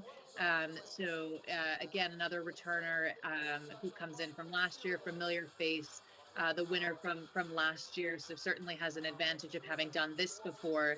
Jessica Eddy of Great Britain, Charlotte Dixon right behind them, and Anna Mueller keeping herself in it as well. Next elimination is in 15 seconds.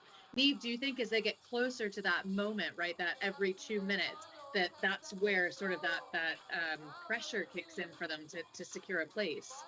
Yeah, you can see it here now as we are watching Heather Petraszko here putting on a big push. There's like an adrenaline kick there within the last 15 seconds where they really have to dig deep, and that's hard to do every 2 minutes. That is very hard to do.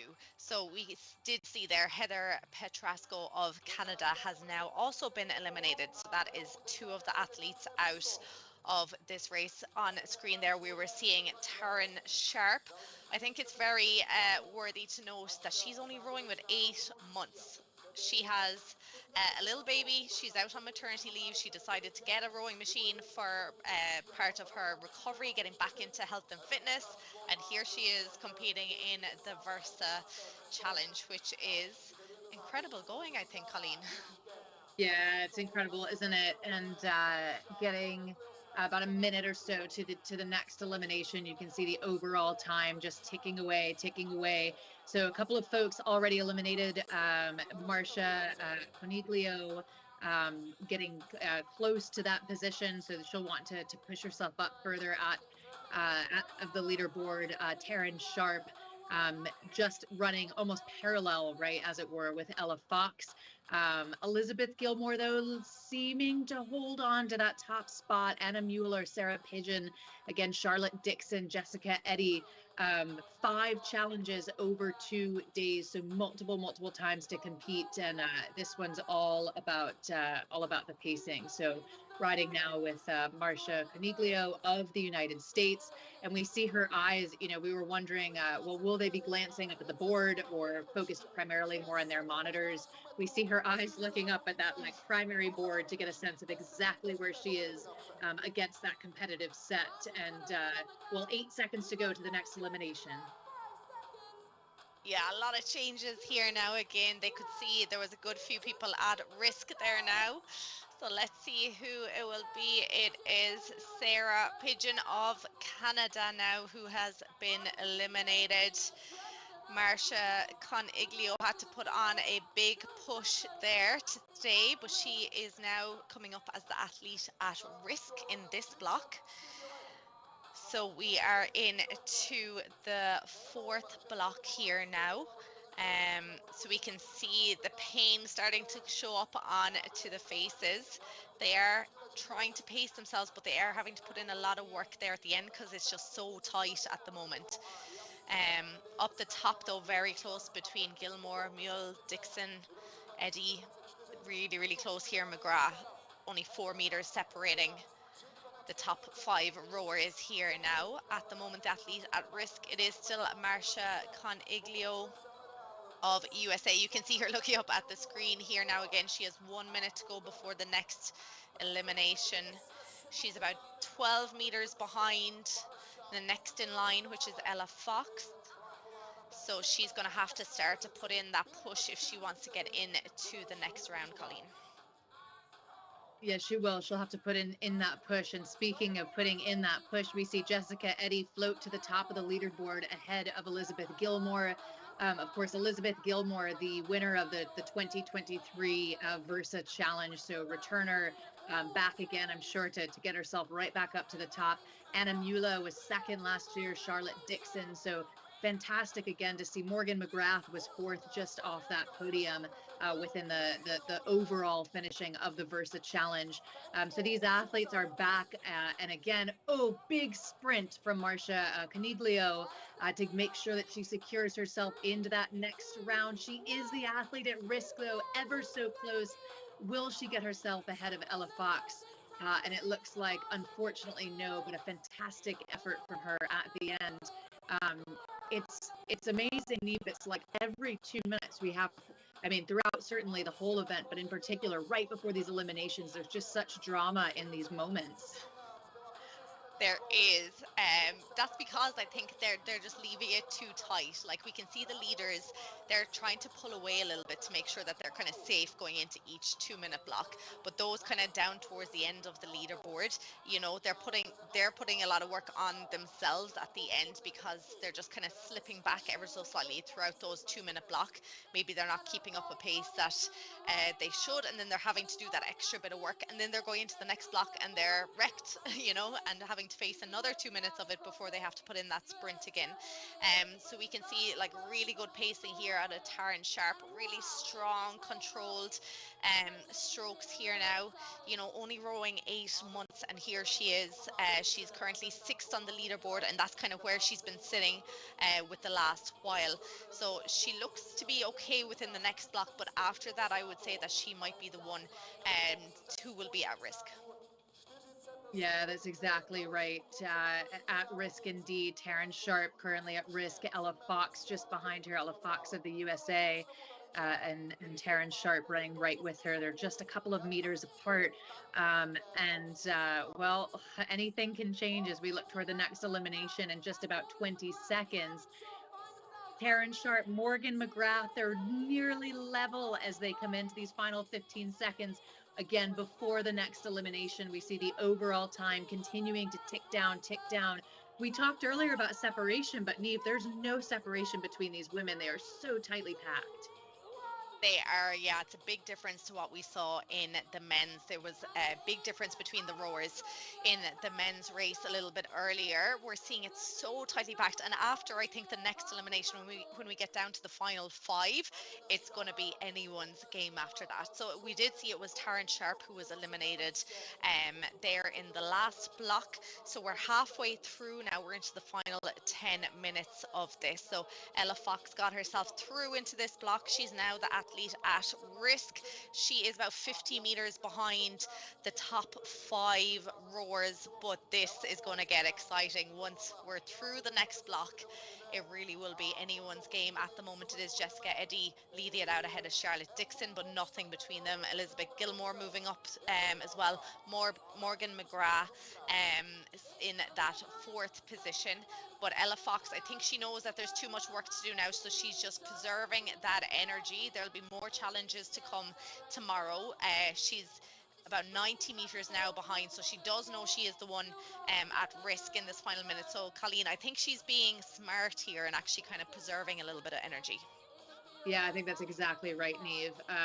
Once you know that you won't be advancing to the next round, you do know that there's 3 more challenges ahead, and so perhaps best to conserve some of that energy in the legs and just carry on. And that's part of the strategy too, right? Is the ability to take in that new information and make decisions in real time, including what's best for you as you look across the full Versa Challenge over 2 days. So it is looking like Ella Fox has made that decision.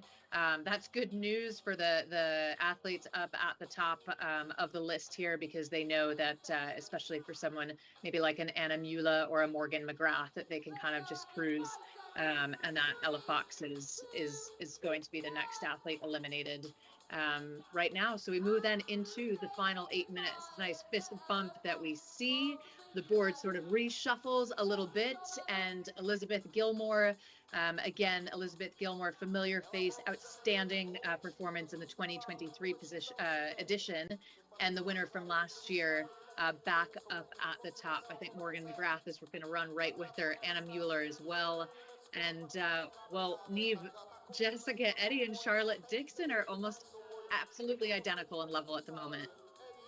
They are absolutely identical. I'd say both of them are on the at-risk list at the moment. But having said that, they're only still 3 meters behind Anna Mule, and Morgan McGrath keeps changing here. They have 1 minute, 10 seconds here now to get themselves up towards the top of the leaderboard. This is impressive. This is going to go anyone's way. It's whoever can really get themselves ahead here now, because they've less than 7 minutes to go. In their mind, it's like doing a 2K race. I know that's probably not a nice thought to have at this stage of the challenge, but that's what they need to look at, because if they want to get themselves up towards the top of the leaderboard, they can't start take it easy now. There's no more kind of pacing here, they kind of have to just start going for it here now. This is unbelievable. 1 meter separating the top 5 women. 1 meter separating them in 30 seconds, less than 30 seconds to the next elimination. So you see the graphics flipping. Those 3 athletes at risk are trading positions one by one, just 1 meter apart. Anna Mueller, well, it's not to say that Gilmore and Mueller are necessarily safe up at the top of the leaderboard either. 10 seconds to go. Is it McGrath? Is it Dixon? Continuing to just see them trade places one by one. Gilmore leading by just barely a meter. And we'll take a look. It is Anna Mula, just heartbreak for her as she's eliminated from this second challenge. Again, 2 days of racing, 5 challenges to go. She made it quite far, but it's McGrath, Dixon, Eddy, and Gilmore back into the race. Gilmore, who discovered indoor rowing as a low-impact cross-training option to complement her running. And after a running injury, a fracture, put a stop to her running season, she started spending more time on the erg, and we'll look at that. It's already gotten her to a Versa Challenge championship last year, and we'll see over the next couple of days how she's able to stack up and potentially run at it again. Jessica Eddy, though, for now, slipping into that first place position. And Neve, I think it's going to get really spicy in this last 5 minutes. It is, but we are seeing a bit of a change here now. So there's more than 20 meters of a gap now after opening up between second place and third and fourth. So all these 4 rowers were neck and neck going into the end of the last block, whereas Jessica Eddy and Elizabeth Gilmore are starting to open up that bit of a lead here now. But look, there's still 45 seconds left in this block. So let's see if Morgan and Charlotte can put on a bit of a push. But we can see on the leaderboard, their names just keep switching here. At the moment, it is Morgan at risk, but Charlotte, they're very much going stroke for stroke. Here we have Morgan McGrath going for it here now. She knows if she wants to get in to the next block that she has to put on a big push, and I think she has moved herself. She is about 2-3 meters opened up now between herself and Charlotte Dixon. Elizabeth Gilmore there back into the lead, starting to move up and open up a little bit of a gap now over Jessica Eddy. We're into the final 5 seconds of this block. Looks like Morgan McGrath has done enough and moved herself now into second position here now. So we are now into the second last block. Here it is Charlotte Dixon who was eliminated. So we have 3 rowers left. Jessica Eddy up the top of the leaderboard, Elizabeth Gilmore and Morgan McGrath. You can see Morgan looking around here now. She's shaking her head, not sure if she should maybe be smart and kind of take it easy here now. She probably is questioning whether she can catch Elizabeth and Jessica at this stage, Colleen. Yeah, we've chatted a bit about Elizabeth Gilmore. Jessica Eddy, just an absolute star for Great Britain, with a silver medal from the Rio Games back in 2016. So certainly, no stranger to the erg and to really, really hard pieces. So not surprised to see her up at the top of the leaderboard. And we know that in the very final stretch, we've got an elimination coming in 1 minute. And at the last 2 minutes, they'll be down to 2 athletes. It's looking likely to be Gilmore and Eddy, that they'll go head to head to see how many meters can be generated in those 2 minutes. So again, the goal for the remaining 2 athletes is just to distance, right? Get as far as possible.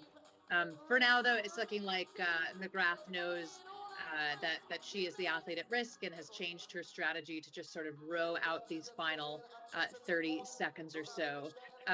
I think, Neve, one of the really cool things about this year is that the competitors are encouraged to stay, or not encouraged, but at least invited to stay on the floor and cheer on the other Versa teammates. So you see that happening here, right? There's this sort of amazing moment where the Versa women's competitors almost become a team.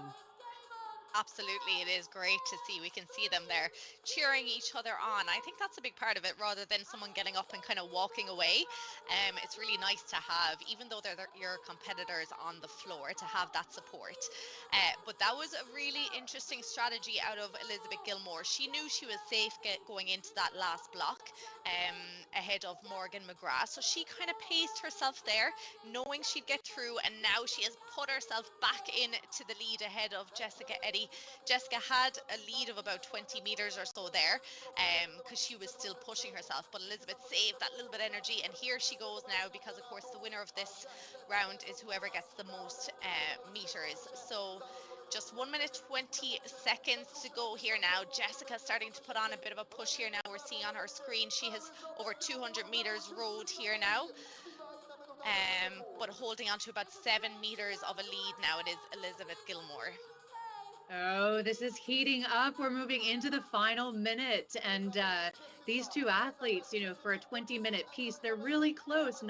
Just 9-10 meters separating them as they roll into this final stretch. Again, we mentioned Jessica Eddy and just the fantastic pedigree that she has, part of the first ever Great Britain Women's 8 to win both an Olympic medal and a European title. That was back in 2016. And again, Elizabeth Gilmore, really skilled runner and all-around versatile athlete. It just makes for the Versa Challenge to be, even more exciting and even more thrilling as we move into the final 30 seconds. Neve, they're going head-to-head. This is incredible. They are going head to head, and Jessica is putting on a bit of a push. There's 10 meters though of a difference here with 15 seconds to go. Jessica is certainly moving up here now, but I don't know, does Elizabeth have enough done? She has 5 seconds to go. Looks like she's going to hang on to the lead here now again. What an incredible finish, and smiles. And you can see, as you mentioned, all the other competitors around them there. That is beautiful to see. It's fantastic to see. Smiles, fist pumps, high fives, and just camaraderie and support for one another. And I think one of the really, really cool things that I'm really keen on seeing develop over the years is as these athletes continue to do the Versa Challenge, and of course one has to qualify. So, the hard work required year to year is what gets you the ticket. But as the Versa Challenge continues to develop, is to see the camaraderie, the friendships, the respect that these athletes will develop for one another over the years is one of the really nice things. So, whew, Elizabeth Gilmore up at the top of the board for the elimination challenge. What a fantastic way to round out the afternoon program.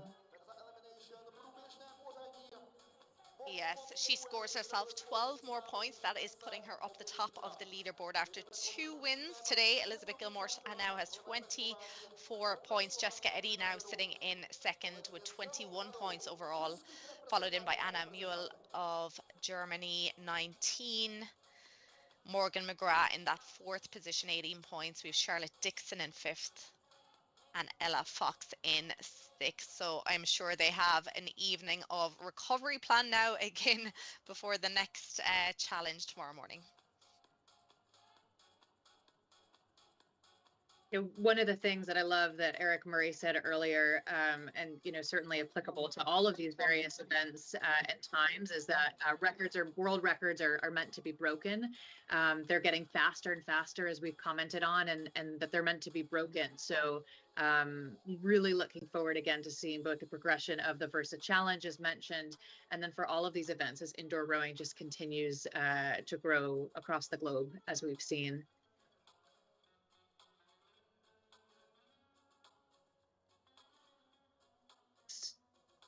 So it sounds like we'll go down to the floor to catch up with Mike. Elizabeth, 2 for 2. What a performance. I think if we just watched you row there and didn't actually see where the position was, based on your facial expression in the last round compared to Jess, just looked very comfortable. You looked like you were in intense pain. You ended up getting the first place position. So just how did that last round feel? It actually felt not that bad, so I'm surprised to hear that. I was just trying to tell myself this is 2K pace for 2 minutes. You can do that. It was almost 10 separate races that you had to go through. So how much did you try and stay at the top of the leaderboard for each one, or just stay above that cut line and maybe risk a potential cut? Because again, everyone is so tightly bunched, you don't really know where you're going to finish off there. I was just trying to stay at least 10 meters from the bottom. And some of the races were really, really tight where I didn't feel like I really had that flexibility to slack off a little bit, and then other ones I was able to relax a little bit more. And I tried to go with it and tell myself just save it for upcoming rounds. So we're seeing a perfect mirror in the men's competition and the women's competition. 2023, Joel won, you won. 2024, he won the first 2 events, you won the first 2 events. I have to ask again, what is it about the Versa Challenge that makes you so successful in taking down a former Olympic champion with Jess, again, in that woman-on-woman showdown at the end there? I think it's probably a few different things. I would imagine she's training more for 2K races and 5K head races and not as much sprints. And I incorporate a lot more in my training, both sprints and really long distances. We've only seen 2 years of the Versa Challenge thus far, and you're already potentially creating a dynasty for yourself. So rest up, and we'll see you for the final 3 events tomorrow. Sounds good. Thank you. Thank you very much. And that's it from here on the floor at the O2 Universum. A great first day of competition. We are all going to rest up and see you back here bright and early tomorrow morning for day 2.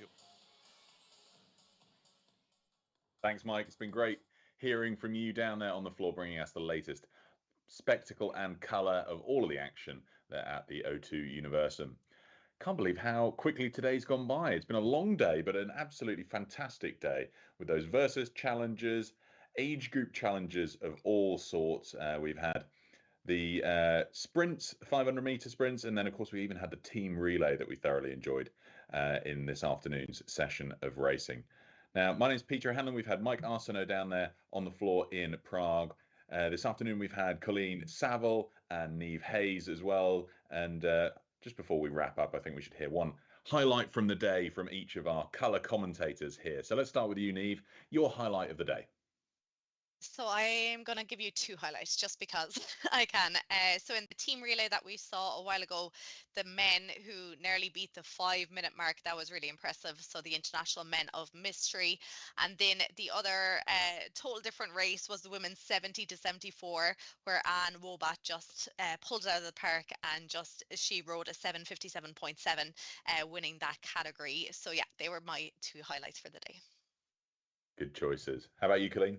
Oh, there was so much fantastic racing that it's hard to choose. But, Pete, I think if I had to, it'd be the home gold for Czechia in the women's 17 to 18 category. We know there was just so much support in the stadium.